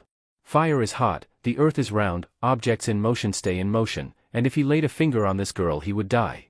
Watching Hawks warily stare at the small creature was the ultimate upset of the food chain. The hawk was not supposed to be attacked by the rabbit and the hero was not supposed to be afraid of tiny first-year students. At the end of the day though, no matter how much he was sure it would end badly, he had been trained to fear the Hero Commission far more than any villain, or hero in this case. One of the men in the fancy suits started to grab Eri by the arm. "Enough of this. We have every legal right to take in this child and you cannot stand in our way without breaking the dash." The moment his hand brushed her arm he was sent flying backwards by a well-placed kick. The man slammed into a tree hard enough that everyone heard the sickening crunch of bones breaking on impact. It happened fast enough that only Hawks truly saw the move, the agents not even registering the green blur that launched their coworker. The hero didn't know exactly how injured the man was from that kick, but he doubted that he was doing well. However, he wouldn't be able to check until later because not even he was foolish enough to turn his eyes away from an angry animal, especially one that was protecting a child and likely felt cornered. "I told you not to touch her." Hawks took a deep breath as he regained his composure. "Izuku Midoriya, you're under arrest for assault against a government official. I know you're upset, I hate this as much as you do, but this isn't a battle you can win. We have to follow our orders and what the commission tells us to do even if we don't like it. And now you'll be going to jail for breaking the law and she'll still be admitted to the program. What's the point of laws if they don't protect kids that are in danger?" Hawks pulled two of his feathers out and brandished them like short swords as his gaze became more cold and calculated. "I really don't want to fight you. But heroes have to follow orders. This is your last chance to come peace f-." His words were cut off as a rabbit came flying at him with the force of an oncoming truck. By the time that Izawa had made his way over to them, the entire area was a mess. Trees had been knocked over, 3 government agents seemed to be at very levels of unconscious and injured, feathers were stabbed into just about everything, and his little girl was hiding behind a flipped-over table. Neither of the heroes were looking particularly good either. Izuku had multiple cuts from glancing feather strikes while Hawks had a badly broken arm, and likely broken ribs from how he was breathing, not to mention the numerous bruises both had. Much of him wanted to get involved, but his priority was protecting Eri and getting her out of there. He also knew that Izuku would never forgive him if he put the rabbit's safety before a kid's safety, even if he thought of both of them, and all of his other students, as his kids. As he grabbed the little girl in his arms, he saw one of the downed agents weakly raise a gun at the rabbit who had his back turned. Before he could cry out a warning, the trigger was pulled. But instead of a bang, there was only a soft whoosh of air as a small dart shot through the air and into the back of the green rabbit. Within a few seconds, Izuku started to slow down, making him much easier prey. Hawks landed next to the rabbit and picked him up with his good arm. "Izuku Midoriya, you are hereby under arrest f-." For the third time, Izuku cut them off by attacking. With a final burst of defiance, he swiped a paw, leaving 3 deep gashes down the hero's face, all the way from his temple to his chin. After that he went limp, the powerful tranquilizer taking effect. Holding the very heavy rabbit against his body, Hawks flew away bloody and broken, but victorious in the end. Izuku woke up in a cage, and he didn't like that one bit. He also had a new collar on that kept him chained to the metal floor. The cage wasn't much bigger than he was, so he couldn't build any momentum, and a solid kick to the bars showed that it was unpleasantly sturdy. He kicked it a few more times to be sure, but it didn't help at all. There's no use in trying to break through that cage, it's made of a quirk-enhanced titanium alloy, but that doesn't mean I won't enjoy watching you try. Izuku thumped loudly in anger, finding he couldn't speak human since he didn't have a phone or his talking collar. He saw a woman in a very fancy outfit and short blonde hair. After a second he recognized her as the president of the Hero Commission, which wasn't a good sign. Normally, this sort of thing is left to those of much lower stations and I rarely even hear about it, but you have been a particularly bothersome thorn in my side ever since you enrolled in that hero school. However, all things must come to an end. I'll give you one thing though, you really did surpass everyone's expectations. When we got notified that a rabbit of all things got enrolled in our most prestigious school, and in first place no less, we all assumed it was some silly pet project that the DMN rat had picked up. But then within just a few weeks you managed to become an icon by taking out Stain and then revealing Endeavor just after that. And if that wasn't enough, not only did you destroy the career of the most efficient hero loyal to the Commission, you've now permanently scarred our most popular one. With that combined with his little speech about not wanting to follow his orders, there's no way we can keep him in the #1 spot. So with Best Jeanist dead, we're stuck between Mirko, Edshot, and Crust. She gestured angrily as she continued to angrily monologue at the source of her anger.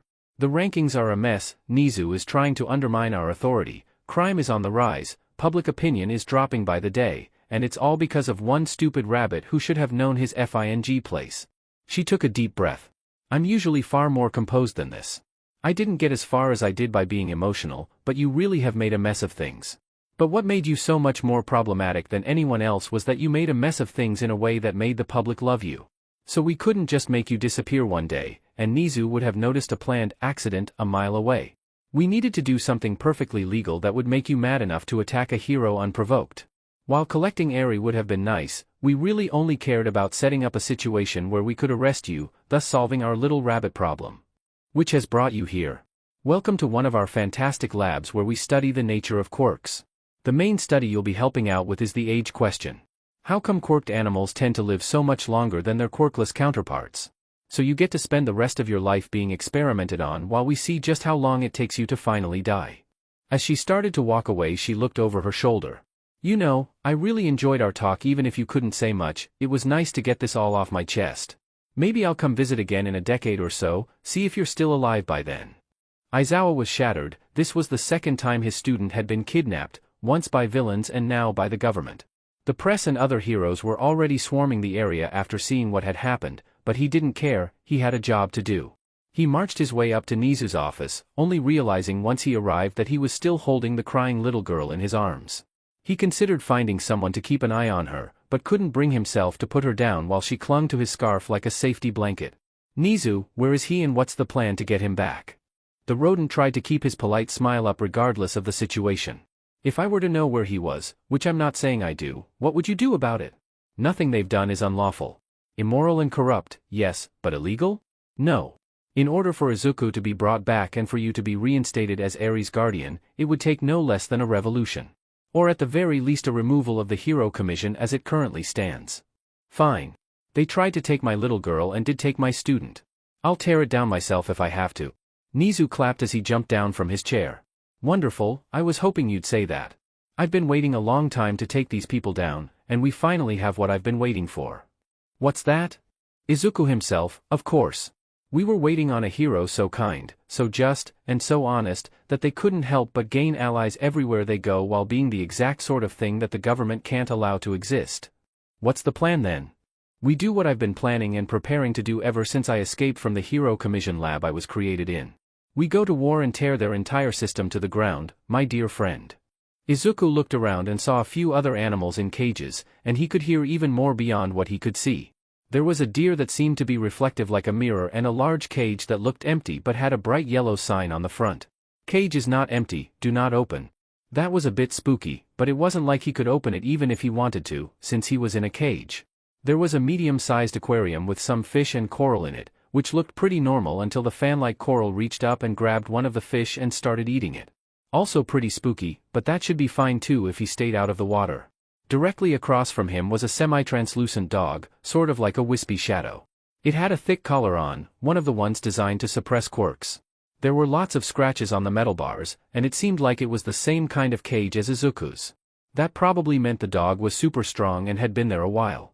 There were scratching and tapping sounds coming from the big dog's cage, and at first he thought the dog was just angry and hitting things, then he realized there was a pattern. After a few seconds of listening he figured out what it was. It was Morse code. He listened some more to hear the entire message he was repeating. My name is Jay, do you know Morse code? Izuku tapped back to him. He had learned Morse code with his Kaken, since when they first met Izuku didn't have his own phone yet and it would be years before he had his talking collar. Hi. I'm Izuku. I do know Morse code. The dog pet his head in slight concern and confusion before tapping back. Why do you look and smell happy? You should be scared. Awful things happen here. Well, I already made a new friend since I got here. So far I've made a new non-human friend every time I've gotten kidnapped, so that makes it less bad. Jay looked around as if he would see this friend Izuku spoke of before realizing Izuku was talking about him. We met less than a minute ago. Yes, and we are friends now. Don't worry, my other friends will come and rescue us. Jay let out a deep and rumbling bark that would frighten most people and animals, but after a few seconds Izuku realized he was being laughed at. I have been here a very long time.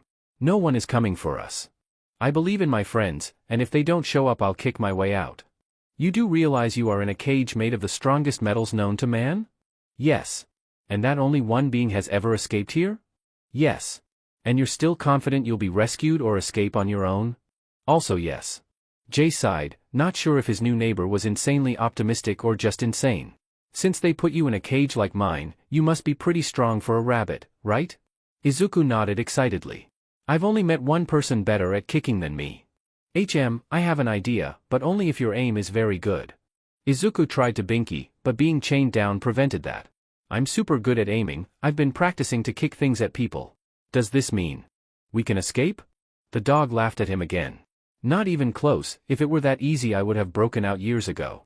But we'll still cause these BSTRDS trouble and make their lives harder, which always makes my day. Izuku pet his head in confusion. What do I need to do? Jay held a small chunk of gravel in his teeth. The next time they come to feed us, I'm going to throw this stone at you, and you'll kick it into the lock on a cage to break it. Our cages have locks that are way too tough to break with a rock, but that one isn't nearly as tough. He raised a paw to point at the large cage just a few feet away. Izuku nodded, not sure why they were doing this, but he was willing to help out his new friend, who seemed excited about this. They kept talking in Morse for a bit until he heard the big metal door slide up to let someone in. Alright, I've got a bale of hay for all the plant eaters. The man in the lab coat looked at the clipboard in his hand. Oh, looks like we got a new resident down here. Huh, never had someone famous before. That's not really my business, I guess. Jay clicked the word "now" to him and tossed the smallish rock to him from between his teeth.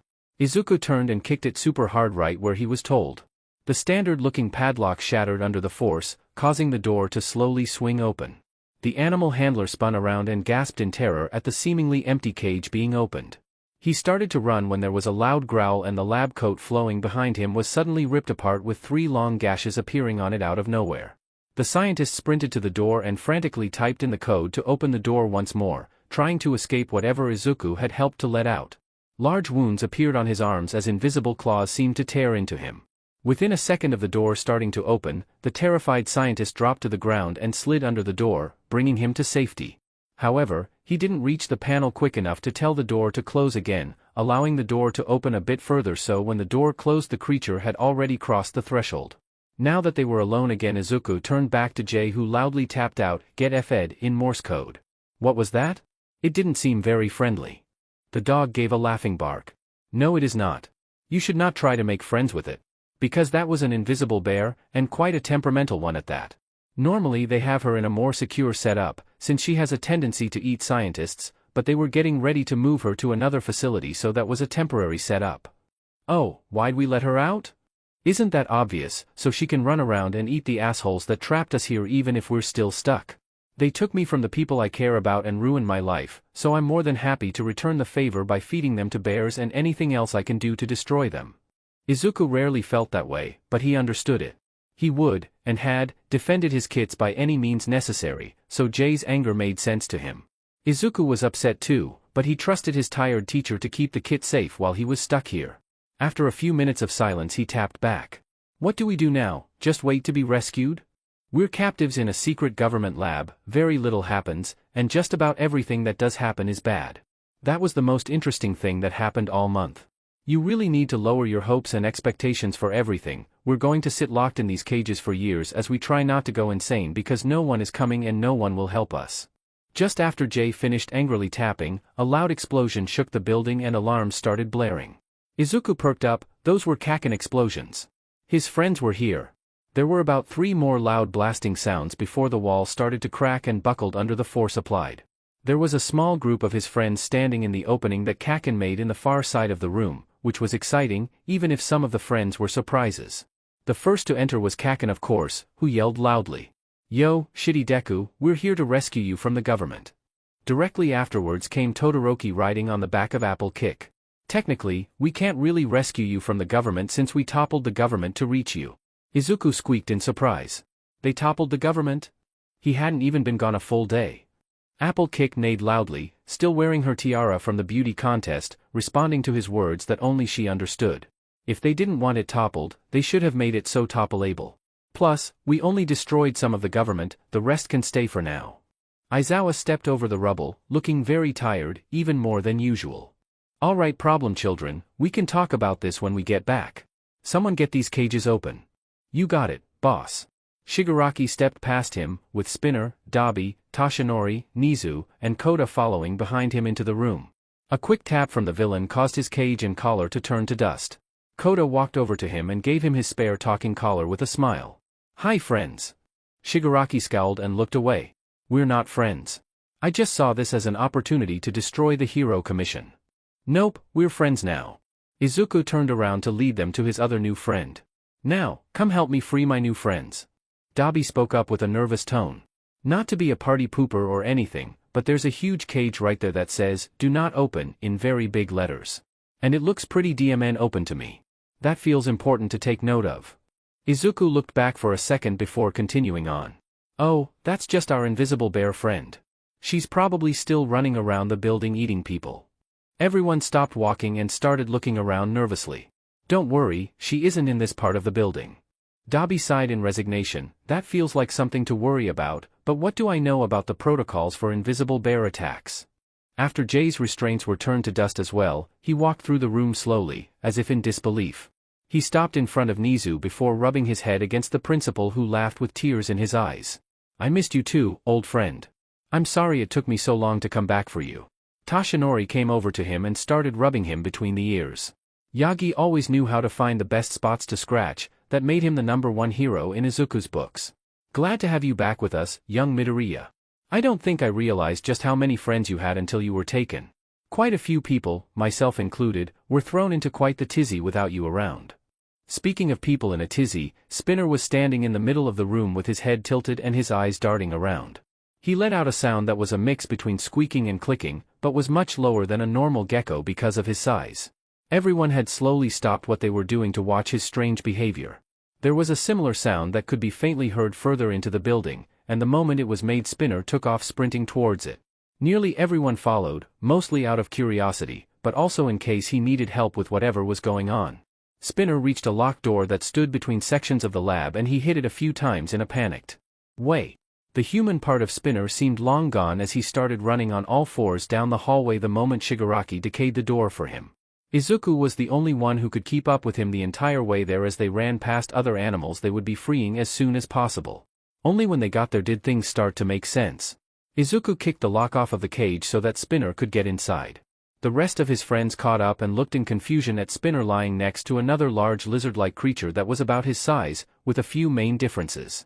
Instead of only hair on his head, this gecko had patches of orange hair all over his body and disproportionately long arms. Todoroki looked over at Izuku. Should I know who that is? I don't recognize them. That's Spinner's brother. He has an orangutan mutation instead of a human one like Spinner does. Spinner thought all his family died to poachers, but apparently at least one of them survived here. Spinner is happy because he is alive and he found him, but also sad because he knows that he spent a lot of time being hurt here. Izuku tried to explain it as much as possible since his confused friend sometimes got confused pretty easily.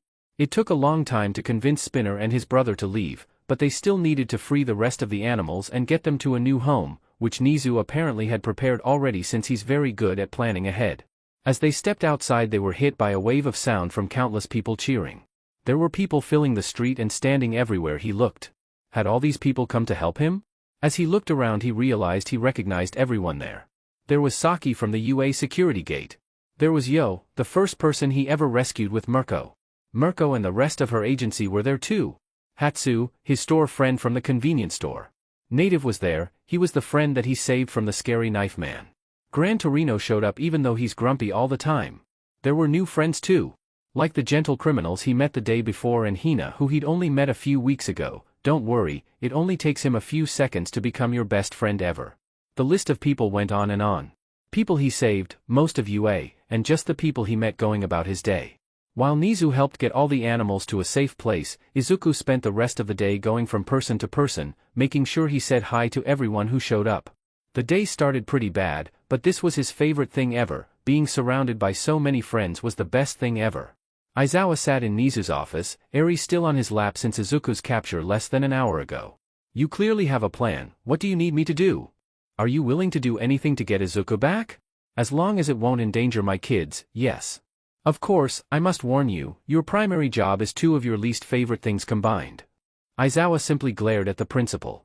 In order for any of my plans to work, we will need public support, which is where you'll come in. I need you to speak to the reporters that are already converging on our campus. He raised an eyebrow in confusion. Why on earth would you pick me for that? I'm not exactly well known as a hero and I'm awful at talking to people. That is true, but you won't be talking to them as Eraserhead the hero and teacher. You'll be talking to them as Aizawa, the frightened parent whose child was nearly kidnapped by the government. Your role as a hero is only secondary to your role as a caring parent who is scared and angry. He grit his teeth. These were indeed his least favorite things, the press and talking about his feelings. I see. What do you want me to tell them? The truth. Don't lie or sugarcoat things. Today is the big day, so now's the time to reveal anything and everything we know. If they ask and you know the answer, then tell them what you can. Does that mean I don't have to play nice? I can just tell them how it is? Yes, that is exactly what I'm saying. Now, would you like Eri to stay with you, or should another staff member take care of her until you are done? At the mention of her being possibly separated from Aizawa in any way, she latched on even tighter and buried her face in his scarf. I suppose that answers that. I will be joining you once I confirm a few things. If I'm correct, then we may very well be able to solve this quicker than I thought. Aizawa paused to see if he would say more, but apparently his boss was content with being vague. So, with a child on his hip and dark circles under his eyes, he walked back outside where the suddenly ended festival was swarmed with reporters. He was hit with a wall of sound that rivaled present mic as everyone shouted their questions at the same time. They grew quieter for a moment as he stood in front of them as they collectively tried to remember who this man was. I'm Aizawa, I'm the underground hero Eraserhead and a teacher of heroics here. I'm the one talking to you since I was the first member of UA on the scene, and I have the unique perspective of it being my kid they tried to kidnap. They all burst into questions that were loud enough to make Eri cover her ears. In response, he activated his quirk to glare them into silence. Alright, shut up. I'm guessing you all have the same questions, so there's no point in yelling over each other. I'm going to tell you what happened, and if you have questions you can ask them after I've finished talking. So, if you all have the mental maturity to listen patiently and not interrupt me, I'll share everything I know about this mess. The crowd of reporters, journalists, and random interested people all quieted down, to his immense pleasure. He began explaining without breaking his monotone voice that came from years of teaching. Okay, so this is all connected to the Commission's Early Start program. Officially, it's for students with heroic potential to begin training early while living in one of their buildings. In truth, the Commission is purchasing or kidnapping children with powerful quirks and training them to be super soldiers that answer to them without question. There was a wave of gasps and surprise, but he continued on. This is a sort of open secret that the hero community knows but doesn't speak about. However, I learned just how real this rumor was when I approached a week ago and offered a substantial raise if I signed my daughter over to them and kept quiet about the whole thing. Aizawa's hands quickly covered Eri's ears for a moment. I told them that they could go F themselves and that I would never sell my daughter. And that led us to today, where they decided to revoke my status as her guardian and try to take her by force instead. He took a deep breath and let the crowd process everything he had just told them. My daughter is the light of my life and I cherish her more than anything else. If it weren't for the hero Izuku Midoriya, they would have taken her from me and tried to turn her into a weapon. I will not remain silent or act like Izuku is a criminal. Because what kind of parent or hero would I be if I didn't fight for the person who fought for my child? With all that said, are there any questions? There was a barrage of questions, one after another. Most were just clarifications on what he had already told them, such as explaining that as long as they couldn't prove any money given and children adopted were related, no arrests could be made. One lady asked why he brought his daughter with him, but she gave up on the question after being glared at. Another asked if he hated Hawks and wanted revenge for trying to take Eri. No, because I know it wasn't his choice. If you haven't seen the video of the fight that's been going around, he openly states that he didn't want to. Plus, I know that's what my little girl would have become if she wasn't saved. Hawks was purchased from his mother at age 7 and hasn't known a life outside of the Commission since then. I see him as another victim, rather than the perpetrator. A sleazy-looking man raised his hand. Is it really so bad? Hawks is clearly doing fine and every kid would dream of the chance to become like him. H's hair raised and his eyes turned bright red while he instinctively pulled Eri even closer into his arms. Do I actually have to explain why human trafficking is bad? Are you so morally corrupt that you can't understand why people shouldn't be allowed to buy children? I don't care if they think the ends justify their actions, because nothing can justify treating children like a commodity you can buy and sell. Nizu took this opportunity to jump up onto a nearby podium that Aizawa had completely ignored. I couldn't have said it better myself. On that note, I would like to share two very important updates on the situation. Every camera and microphone quickly shifted focus to the small chimera. Firstly, when Midoriya was arrested, rather than being taken to a police station as his protocol, he was instead brought to a secret laboratory run by the Hero Commission that specifically handles experimenting on quirked animals. This sent shock through everyone watching, whether in person or over the many news stations reporting it live. One reporter raised his hand with some doubt on his face. If this laboratory is a secret, how did you know that it existed and where it was? Nizu sighed but maintained his perpetually chipper disposition. That is because I was created in that very lab. I was originally a lab rat, but after being spliced with numerous other lines of DNA I was turned into the animal I am today. I have kept my knowledge of the Commission's wrongdoings a secret as this information was the only thing that prevented them from hunting down their escaped experiment. Numerous others began asking questions about what was clearly a very interesting tale, but Nizu cut them off. Yes, I'm sure you'd all like to hear more about my life story, but that's not what we're talking about today, and our current topic is quite important. Because Izuku Midoriya is a sentient being and a Japanese citizen, this is a clear violation of both Japanese and international law. However, this leads us to the second important update on this case. I have been completely unable to secure a warrant for the arrest of the president or anyone else involved.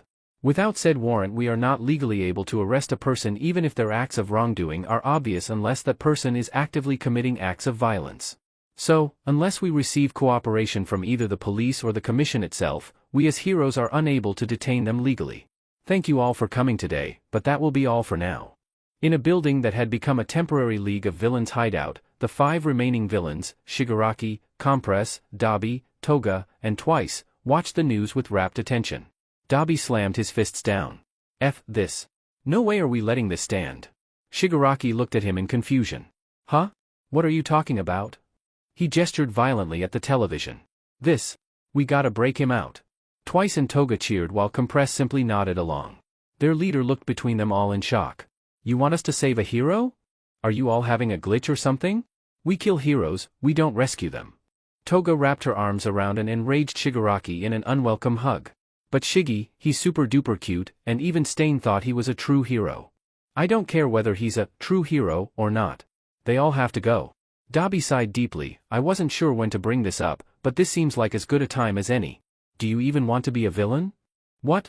Of course I do, I'm the leader of the League of Villains dashed. Yeah, I know. But you've never done a single villainous thing unless provoked or told to. Both of the attacks on UA were because your villain dad told you to, and the whole thing with the Yakuza was only because they attacked first.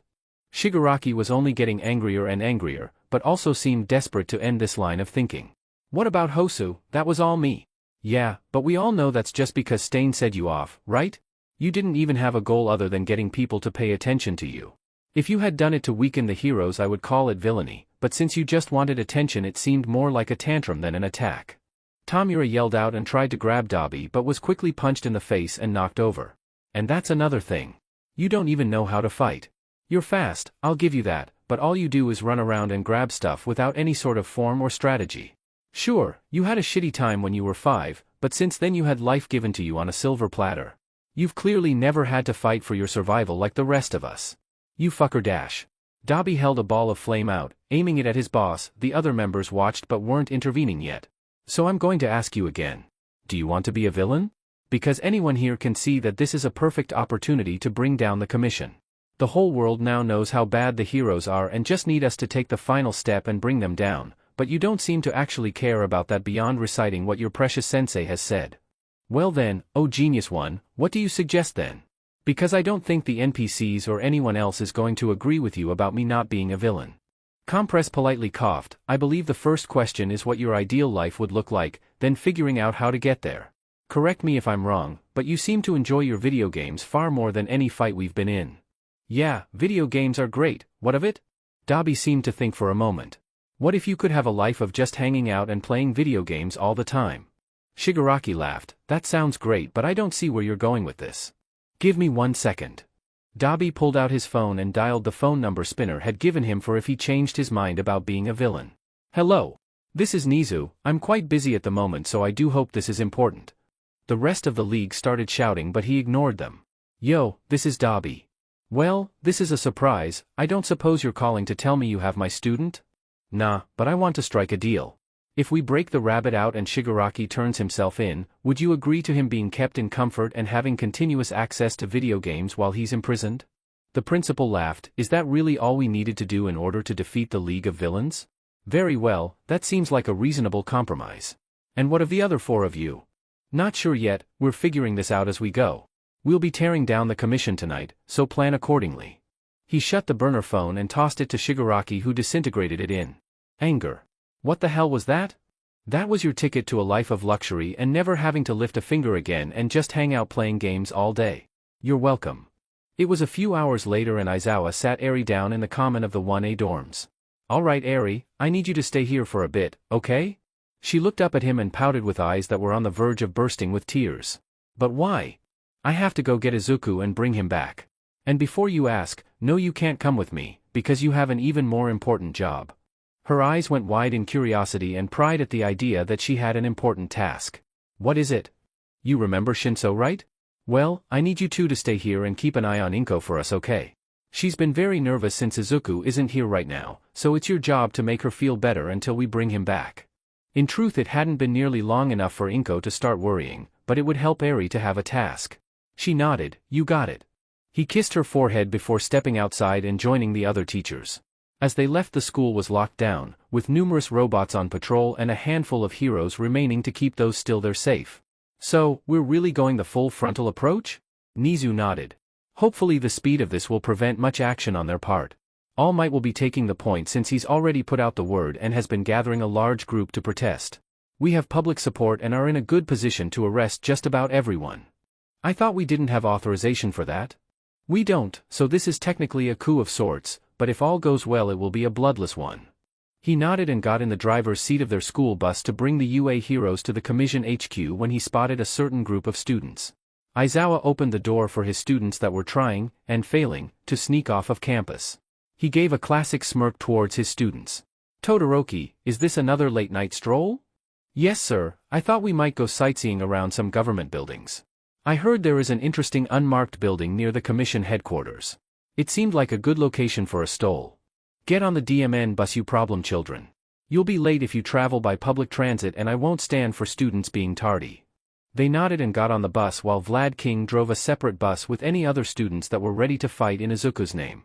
Normally he wouldn't condone students getting involved, but he knew they would show up either way. At least this way he could keep an eye on them. He would always be at odds with All Might in some way or another, but he could admit that the man definitely knew how to rally people behind him. By the time they arrived on the scene, the street was filling up with people, some who knew Izuku and some who just wanted to fight injustice. Thousands began marching with them to take a stand and demand freedom for one very special rabbit. The crowd probably wouldn't partake in any fighting if it did break out, but having a giant mob was a good backup plan if everything went to shit.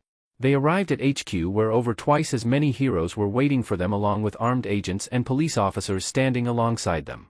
All Might walked towards them with Nizu on his shoulder while the battle-ready group stared them down. The president of the commission herself scowled as she laid her eyes on Nizu. "We should have gotten rid of you when we had the chance. Even with all you've done as a hero, you were always far more trouble than you were worth." Nizu gave a chipper response. "Indeed you should have. But hindsight is 20/20, and now you must reap what you have sown. In that case, anyone who does not leave at this moment will be arrested for treason." "Well, that's embarrassing, because we actually came here to put you under arrest as well. Though, rather than treason, you are being charged for human trafficking and illegal experimentation, and any who knowingly stand with you will be arrested as your accomplices." The many heroes powered up their quirks while the agents raised handguns towards the protesters. A few seemed uncomfortable with the situation, especially since All Might was in front of the group and no one really wanted to shoot the symbol of peace. As tensions began to rise, 3 of the police officers suddenly turned on their allies and opened fire toward the heroes defending the president. Before anyone was injured though, a wall of stone hexagons appeared as Crust stopped the bullets from landing. "I understand your frustrations, but this isn't the way to solve anything." The 3 men ignored his little speech and pouted before speaking in perfect unison. "Really? I didn't manage to hit anyone? That's so embarrassing." Their skin melted away to reveal that all 3 were Toga, presumably 2 were clones though. "Oh well. I still got the team here, so I did half of my job." She rolled a handful of marbles across the ground, which quickly expanded into the entire League of Villains. The situation turned to chaos in mere moments as the League began attacking the heroes and easily tearing through their ranks. Although they hadn't been expecting the League to help, other than Nizu, who was cackling in joy, they weren't going to ignore such a perfect opportunity. Those defending the building found themselves quickly surrounded by the unlikely allies. It was near impossible to tell exactly what was going on or who was fighting who, as both sides were trying to arrest the other.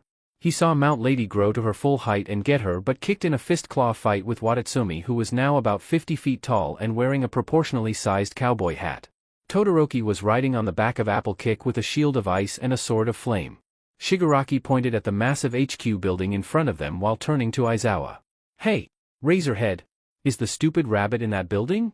While surprised at being called out, he maintained his composure. "No, Izuku is in the unmarked building behind it." "Cool. This is what is known as an epic gamer move." He then placed his hand against the building, causing massive cracks to spread out from that point. Within a few seconds the skyscraper began to collapse on itself, the decay still spreading its way up the massive structure. Everyone stopped fighting and watched in horror as the symbol of the Hero Commission's power was reduced to rubble. Nearly all of the building itself was decayed, leaving in its place a mountain of dust, broken glass, all of the furniture and appliances that were inside, and hundreds of dead and wounded. The only ones that were inside that managed to escape the carnage were those that could fly in some manner or could survive large falls. The two most notable individuals were the current number 1 hero and the former number 2. Hawks landed and was still clearly badly injured, but that didn't mean he wasn't still a threat. Enji Todoroki landed on the ground like a comet, forcing those below him to either clear a space for him to land or become cinder. The commission president looked up at him with a wicked grin. "Hawks. You're finally here. Get rid of these treasonous heroes immediately." With a pained face he shook his head. "No more. I'm all done with this." "What? There will be serious consequences if you don't follow orders." He shook his head and looked at the traitorous heroes that had come out in force.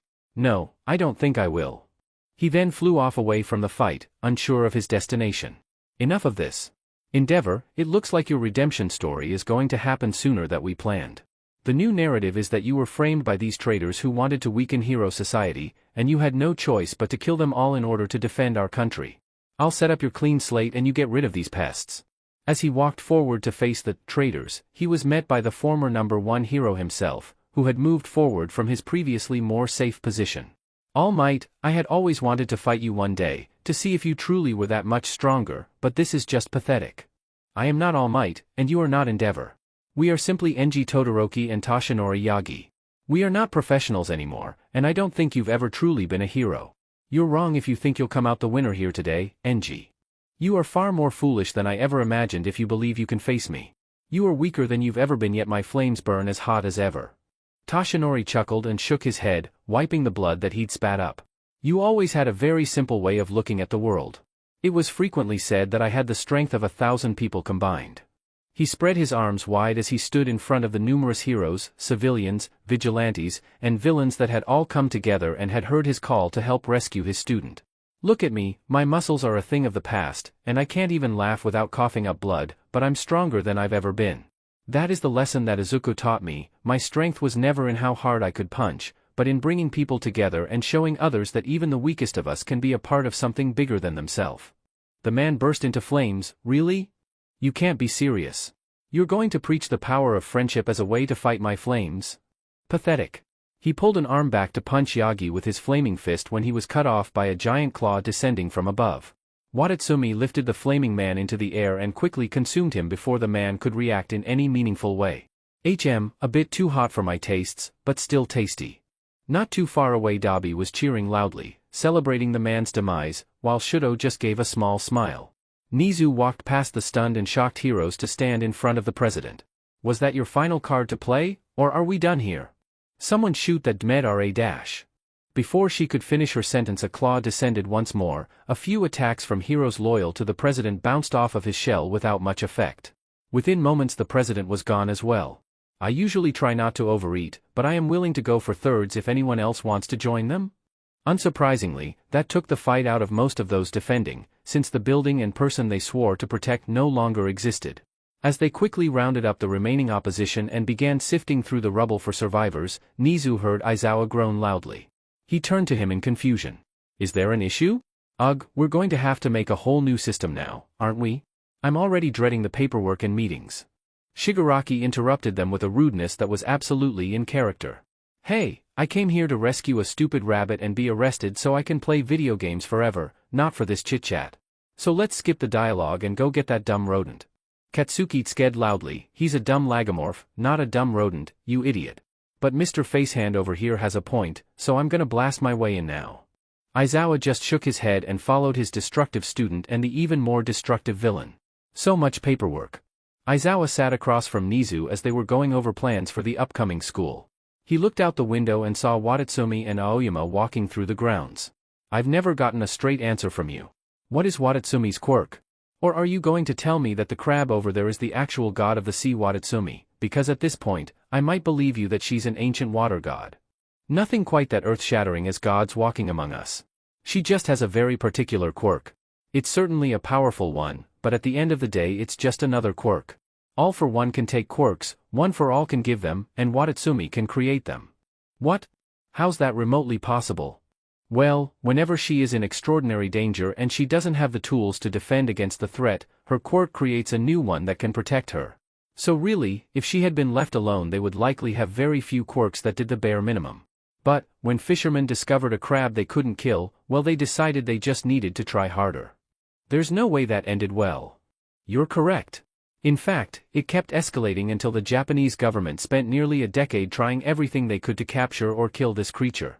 It only stopped once she acquired the intelligence quirks needed to understand the situation and negotiate an end to bloodshed. And all that time they spent trying to destroy Watatsumi only made her stronger with every attempt. No wonder she's so strong. Any chance we can convince her to be a hero? I have tried, but I doubt anyone would be able to convince her to do more than follow the whims of whatever interests them at the moment. Right now she wants to explore the world and make friends, and I think we shouldn't interfere with that. I guess you're right. I hope we never end up on the wrong side of those claws.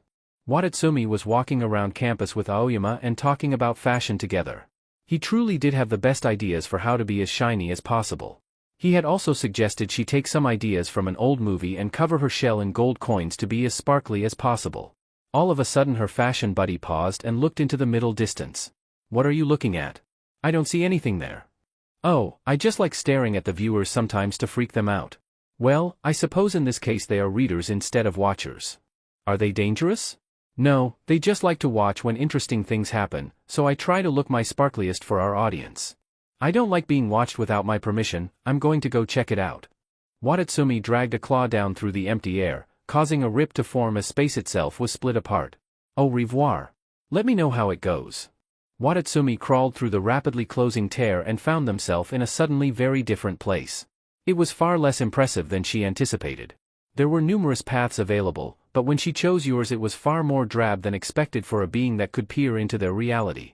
It was odd, the human in front of them didn't seem to even notice Watatsumi's arrival.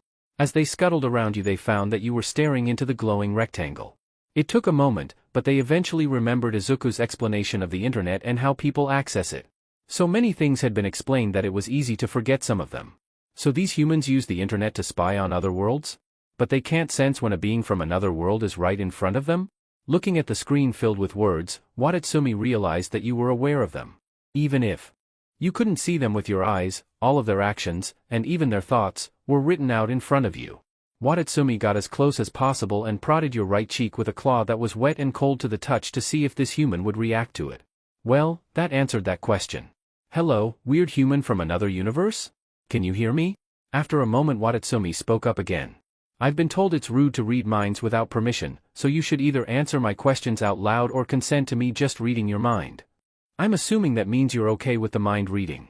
Interesting. Your world is very similar but very strange at the same time. There seems to be an utter lack of quirks, but your technology is slightly more advanced. And you believe our world to be completely fictional. Well, there are other readers I wish to visit, so I'll be on my way, human. I can only be in this realm for so long, and I want to visit all of you at least once. Watatsumi looked over your shoulder and poked you again. Why aren't there more words on the page anymore? Does that mean our conversation is ending? Before I leave, what do the boxes at the bottom mean? I assume that the chapter buttons let you view events of the past, but what is comments? What are you commenting on? That is very helpful information. Thank you. Watatsumi plunged a claw into your screen and began crawling through your computer screen and into the comments section to look around. Okay, sadly the chapter is over, and if you enjoyed the video just leave a like, and subscribe with post notification, so when the next chapter is ready, you will be notified. Okay, see you in the next video. Bye.